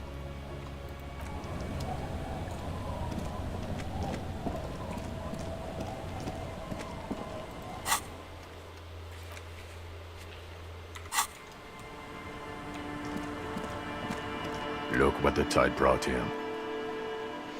The man says in a measured tone. Suddenly his expression changes and he tilts his head. Harry, you're bleeding all over the place. You're half dead. Whatever this is, it is completely unimportant compared to what you've just seen. No one else seems bothered by the bleeding. Bothered by it? Harry, you look like you need a fucking organ transplant. I get the feeling that's normal for him, though. Oh, fuck it. Let's not get into that. Who are you people? Hello, I'm Trent Heilerstein. I believe we've met on several occasions. I'm your goddamn partner, Jean Vicomar, and this is your special task force. Or what's left of it. Special Consultant Trent Heilerstein, Patrol Officer Judith Minot. Hi. We've come to scrape what's left of you off the pavement. Lieutenant Kim Kisuragi, Prison 57. We've just come from the island, where our investigation led us. We might need your help with something later. He adds, suddenly regaining his confidence. As if he recalled that he's in fact a decorated police lieutenant and not a naughty boy. But this is clearly a departmental matter, so I'm going to leave you to discuss it among yourselves. Thank you, Lieutenant. It's good to meet you, Lieutenant Kitsuhagi. She says warmly, flashing the lieutenant the tiniest of smiles. Letting the lieutenant know he shouldn't feel embarrassed over the shitstorm that's about to befall you. What is this about? Harry, we want to help you. Trent, I believe this is where you come in? I don't quite know what I'm doing here. I was asked to participate as an expert. I think I need to manage your expectations a little. I'm at best an enthusiast in cognitive science. My background is in something else entirely. I engage in neurology on a merely theoretical level. In fact, I should probably get going. No, Trent, it's too late. You're part of this shit now. What have you got to say for yourself, shit kid? What does he have to say for himself? He left you to catch the bullets. So, Trent Hiddleston turns out to be Special Consultant Trent Hiddleston. Yes, I'm Trent Heilerstein. I never said I wasn't Trent Heilerstein. So what are you special consulting here? What indeed? I was asked to share my take on some of the more obscure theories developed in Königstein in the 30s, like partial psychotraumatic amnesia, group personality theory. He's here to see if you're insane. He is smart. Let's move on. Where have you been all this time? There was a mercenary tribunal. God damn it, Harry. He shifts his weight, crosses his arms, and looks you in the eye. You told us to fuck off. You said we're cramping your style. You're detective god. Fuck everything. All we burn. Detect or die. I said all those things. I'm not like that anymore. Yes. You're sorry. You're the sorriest cop who ever lived. Nothing has changed, Harry. I've heard this repentance shit 1,000,000 times over. Could be. How did you know I was here? The cafeteria manager you fucked over told us where you went. I saved his... I understand. Okay, Gart told you. And people on the street helped us too, with your whereabouts. You're a legend among the drunks, Harry. A legendary local drunk. None of this is ringing any bells. The bells aren't ringing because you have brain damage. Trent, this is where you come in. How bad is it? Well, he doesn't have visible tremors, he talks without slurring, he can drive a boat, he's standing, reasoning. All good signs, but complete retrograde amnesia, episodic and semantic. Meaning, you forgot both who you are and the definitions of money, Isola, Pell, and so on. As displayed in the station call, our interactions with him, and I don't want to be a snitch, but also mine with him before when Harry did not seem to know who I was. It's all very interesting. Interesting? Yes, interesting. I have my theories, but I would like to hear Harry's thoughts first. Harry, what do you think happened to you? Neurologically, psychologically, and why not socioeconomically?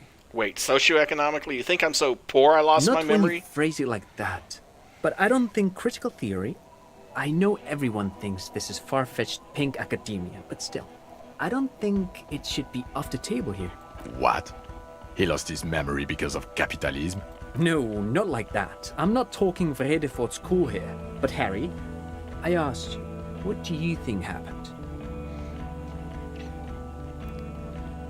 Something so sad happened to me that I couldn't be me anymore. It was a defense mechanism. Psychotraumatic amnesia, Trant? I can go for that. Shit kid is a broken man. Always has been. Who isn't? I know I am. But you know what? I keep my shit together. Also, I know a person can't wipe their own mind, however traumatic it gets. That doesn't happen. You're lying, or insane, or both. But Detective Vigmare, he has blanked out before. I have? Yes, a couple of times. After some of the more serious benders. One was after the two drunks case, the other when we looked into that mural. Interesting. So at first he dipped his toes into it, prepared. That's where he would have gotten the idea, yes. Practice. And then he used alcohol to get there, so to speak. What do you mean? Well, here's my theory. What if this is an absolutely normal reaction to the world we're living in? What if this is not a significant anomaly at all? Something to be explained, approached as a defect? Look at the sensory input here. Look at the ruins, the neon. Listen to the radio, the multitudes, the people. Live here for 40 years. As a police detective, he's like a magnetic reader on the world tape, to borrow a known metaphor. Harry's been pushed flat against it. Total input. Hardwired to the free market. He just needed for its end. Okay, Trent, thank you. That's absolutely meaningless. I'm glad we brought you. Will he or will he not be able to work in the major crimes unit? Is he a cretin now? I want to know that. He's not a cretin, and he is able to do work. If not in his previous leadership role, then as a line detective. Line detective is good for now. For now? I misphrased my question. It should have been, is he able to put his clothes on and use the body? Or do we need to get him on a disability pension? I think you need to be punched in the face, John. They can keep that pension. You're rock solid. You can put your clothes on hard. What now? Now nothing. Now we're just going to stand here. Really? No. Now we discuss that. What the fuck did you do to a motor carriage? Why is it there, Harry? I drove it into the ocean when I was drunk. Ah, so refreshing. He just admits it. Thank you for your honesty. Thank you for destroying 45,000 real of police property that's coming out of everyone's payslip. It doesn't matter. Your badge, Harry. Show me your badge. Got it right here. In a rush to demonstrate your badge, your eager fingers can't sustain a grip on the smooth plastic, and the badge slips out of your hand. 92% chance. You think I'm...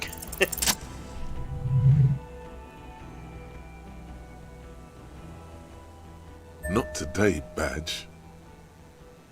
Behold, my badge. And your gun? As if having your badge and gun are natural states, not achievements. My gun is right here. He has it. And he didn't drop it. You're drunk like a bum, Harry. Put that thing away before you kill someone. I'm not drunk. I haven't started So drinking you again. Forgot to drink? I don't buy it. Why do you smell like a corpse then? He's wounded. It's been a long week, and he's handled an actual corpse. Yeah, I've handled an actual corpse. I don't believe you. You're drunk.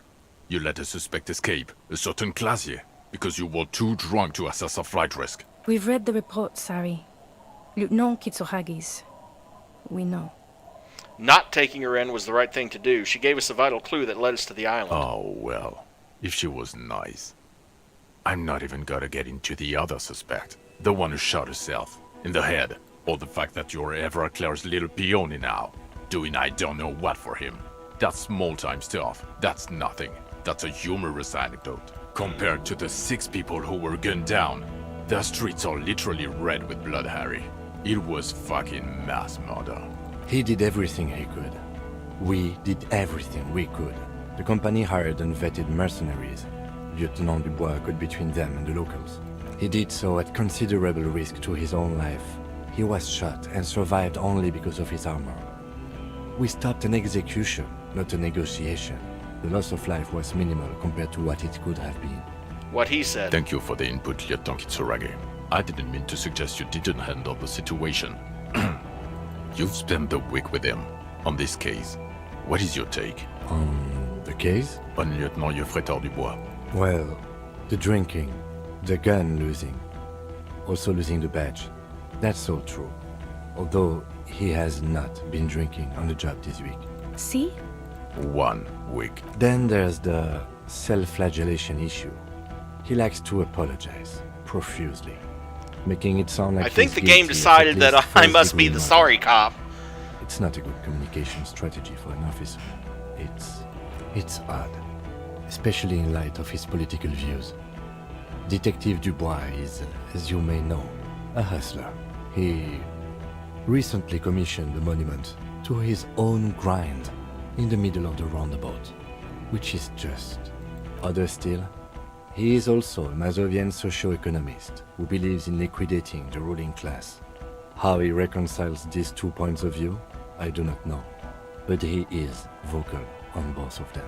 And then there's the motor carriage in the sea, and the constant smoking everywhere, all the time. I smoked twice, But Kim. despite all this, he is a great detective, one of the best I have seen, in fact. Matter of fact, if you think about it, Kim smokes more than Harry did. He can talk human beings into telling him everything, and he doesn't stop. In all the time I've spent with him, he has not once stopped pursuing leads, however far-fetched and tangential. He is tireless, madly driven. Well, except that one time when he stopped to sing karaoke, which by the way was a valiant effort. He really sang his heart out. Yeah, it was what it was. Other than that one time, he has tirelessly worked on the case, and he solved it. We have a confession, a murder weapon, and the perpetrator, locked on the island right now, awaiting transportation. He apprehended a straggler who stayed hidden for 50 years, ever since the revolution, who's probably committed other murders over those years. Oh, and he also discovered a new species. A new species? A colossal stick insect. It was on the island, camouflaged as the reeds. It unfolded from the reeds. I think we may be dealing with the Insulindian phasmid. He takes out the photo and shows it to the officers across the yard. Thick white snow falls all around you. Flakes stick to the glossy photo of the phasmid. As you can see, it's about 3 meters tall. In fact, we think it may be the largest land invertebrate ever discovered. Say nothing. Fucking hell is that? Is this somehow connected to the case? The killer did not seem to be aware of the phasmid's presence. Exhibiting a strange, atypical dementia, he fell into a stupor after its appearance. He became near catatonic. Yes, the phasmid may have contributed to his mental state in some way over the years. So it is connected. I must say, this is absolutely extraordinary. I don't even have words for it. Yes, it really does make it hard to fire the drunk. His tired eyes follow the photo as the lieutenant puts it Now away. you make your case. Now is the time. Now or never. The previous head of the Débordeurs Union was assassinated by our killer. This is a conversation for when we are no longer out in the open. In Martinez, where Evrard and Edgar Clare have ears everywhere. And eyes, too.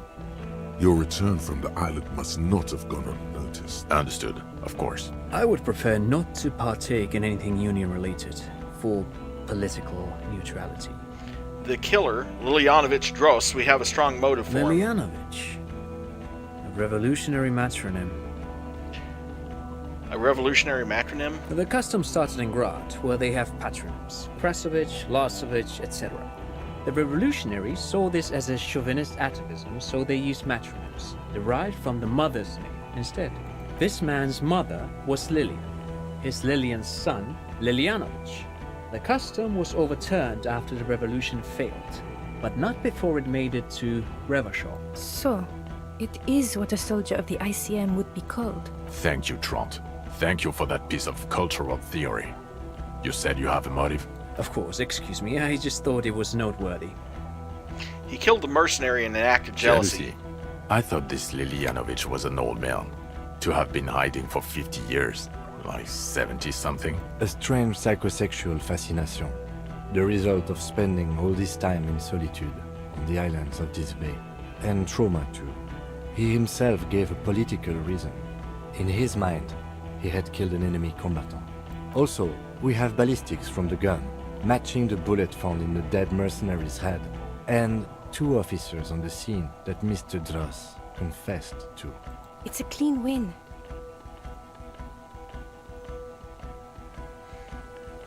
I did all I could. Every second was a struggle. I've never doubted you can pull yourself together and work.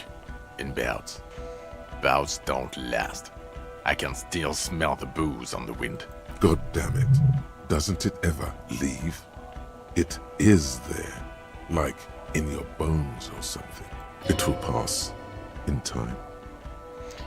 There was also a dead man on the boardwalk, a missing person I found. Yes. Fallen through a gap in a boardwalk. Drunk. How did you know I found him? Well, you did radio it The body in. was transported to Precinct 41, our morgue. I had Tilbrook and Mullins take care of funeral arrangements and family stuff. You're not the only cop in the world, Harry. This all comes back to us. Still, good work with the missing person, Detective. It's still a point for you. No denying it. I also looked into the mystery of the doomed commercial I area. don't know what a doomed commercial area is. Rue de Saint-Ghislain 10, a commercial building where all businesses go Why? bankrupt. There was a possible witness in there, and it was close to the crime scene. He was just chasing a lead and ended up advising a local shopkeeper. It was okay. Of course. Call it community outreach, right? Dodged the bullet there. For a moment it seemed like you were just wasting time. I think I'll avoid mentioning the nightclub in the church.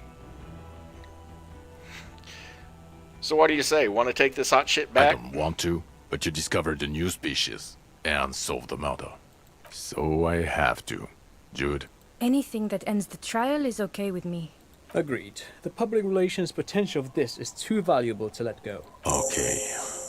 We have vehicles in the square, and the perpetrator needs to be taken into custody. Let's go.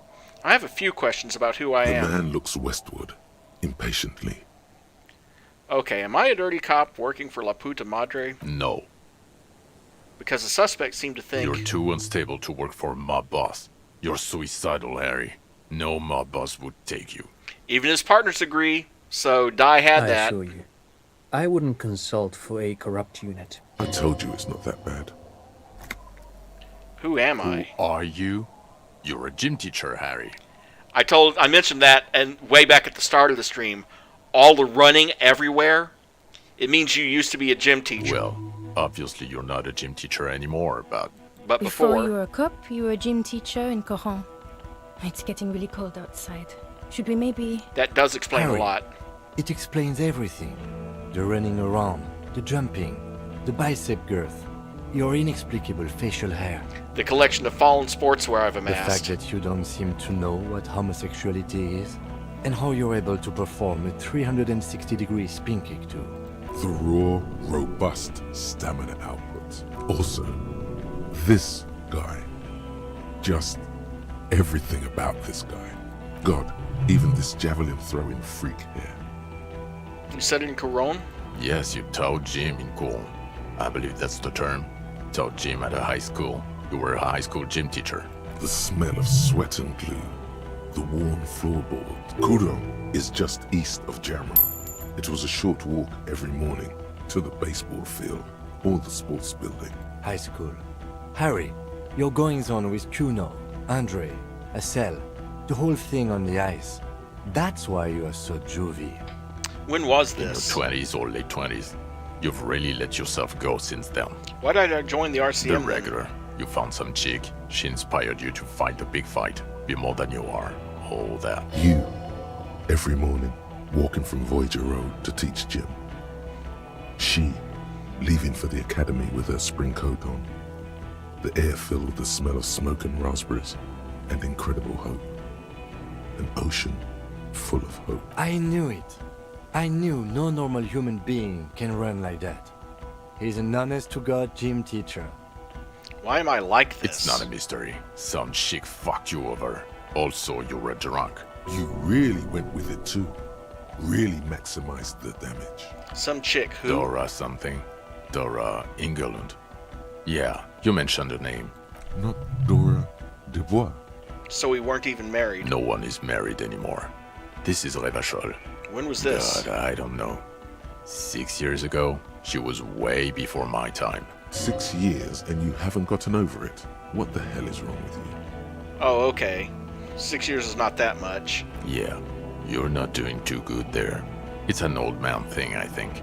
2 old years equals 1 normal year. That and Dora Ingelund really tore you a new one. A big one. Who was she? Incredibly bangable. No, I meant what did she do? She was incredibly fuckable. A beautiful bourgeois woman. Wayfish. Like a Welkin, basically.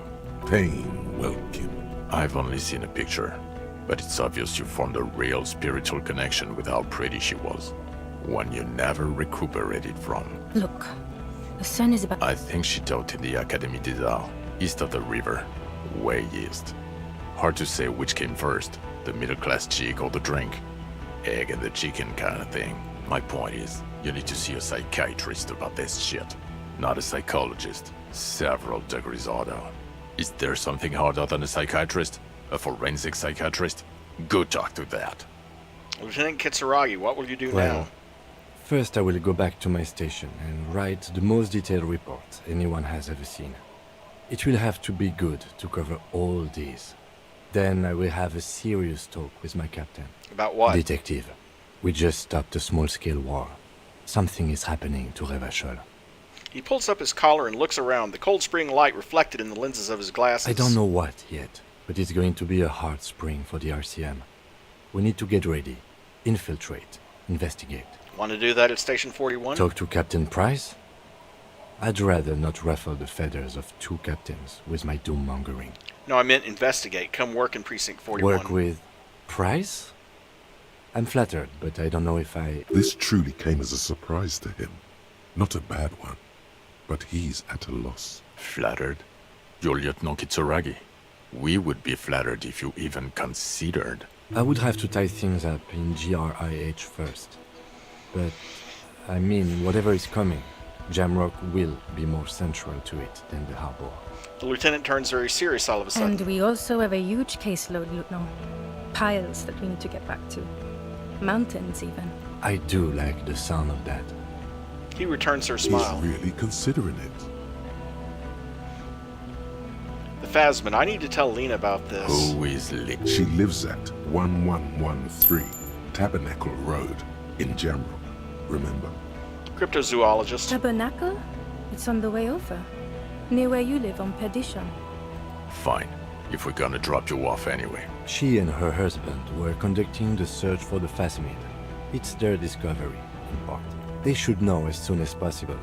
It would do you good to deliver some positive news for a change. Watch out, or she'll faint. I could ask about Precinct 41, but let's go ahead. Fuck it, let's go. Trump brought his motor carriage. It's a 20-minute drive to Jamrock. The great district hums in the slowly falling snow. A chessboard of wooden houses, 80,000 living souls, and chimney stacks. Fire traps as far as the eye can see. From Main Street to Precinct 41, to Boogie Street, forking into the white horizon. You close your eyes and hear the dogs bark. A lone woman sits by a factory window, dreaming of meteorite strikes. On Rue de Saint-Jérôme, a square bullet slides into a square-shaped chamber. In Old South, a man without eyelids smiles. Spring has come. It's time. Torsen? Yes. McLean? Yes. Heidelstein? No. Vicmere? Yes.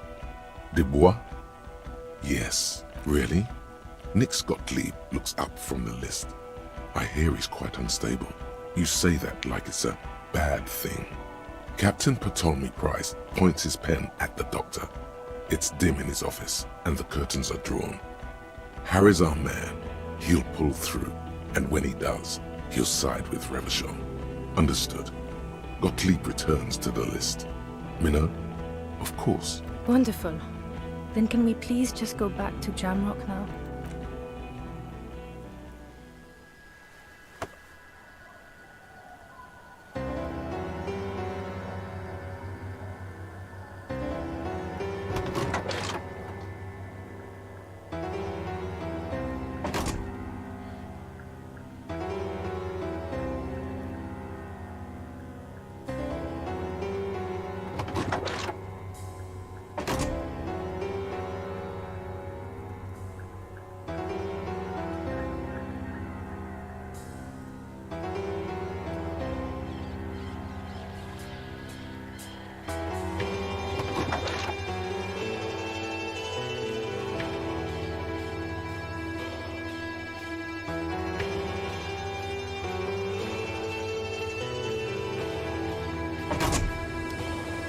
And thus we reach the end of Disco Elysium.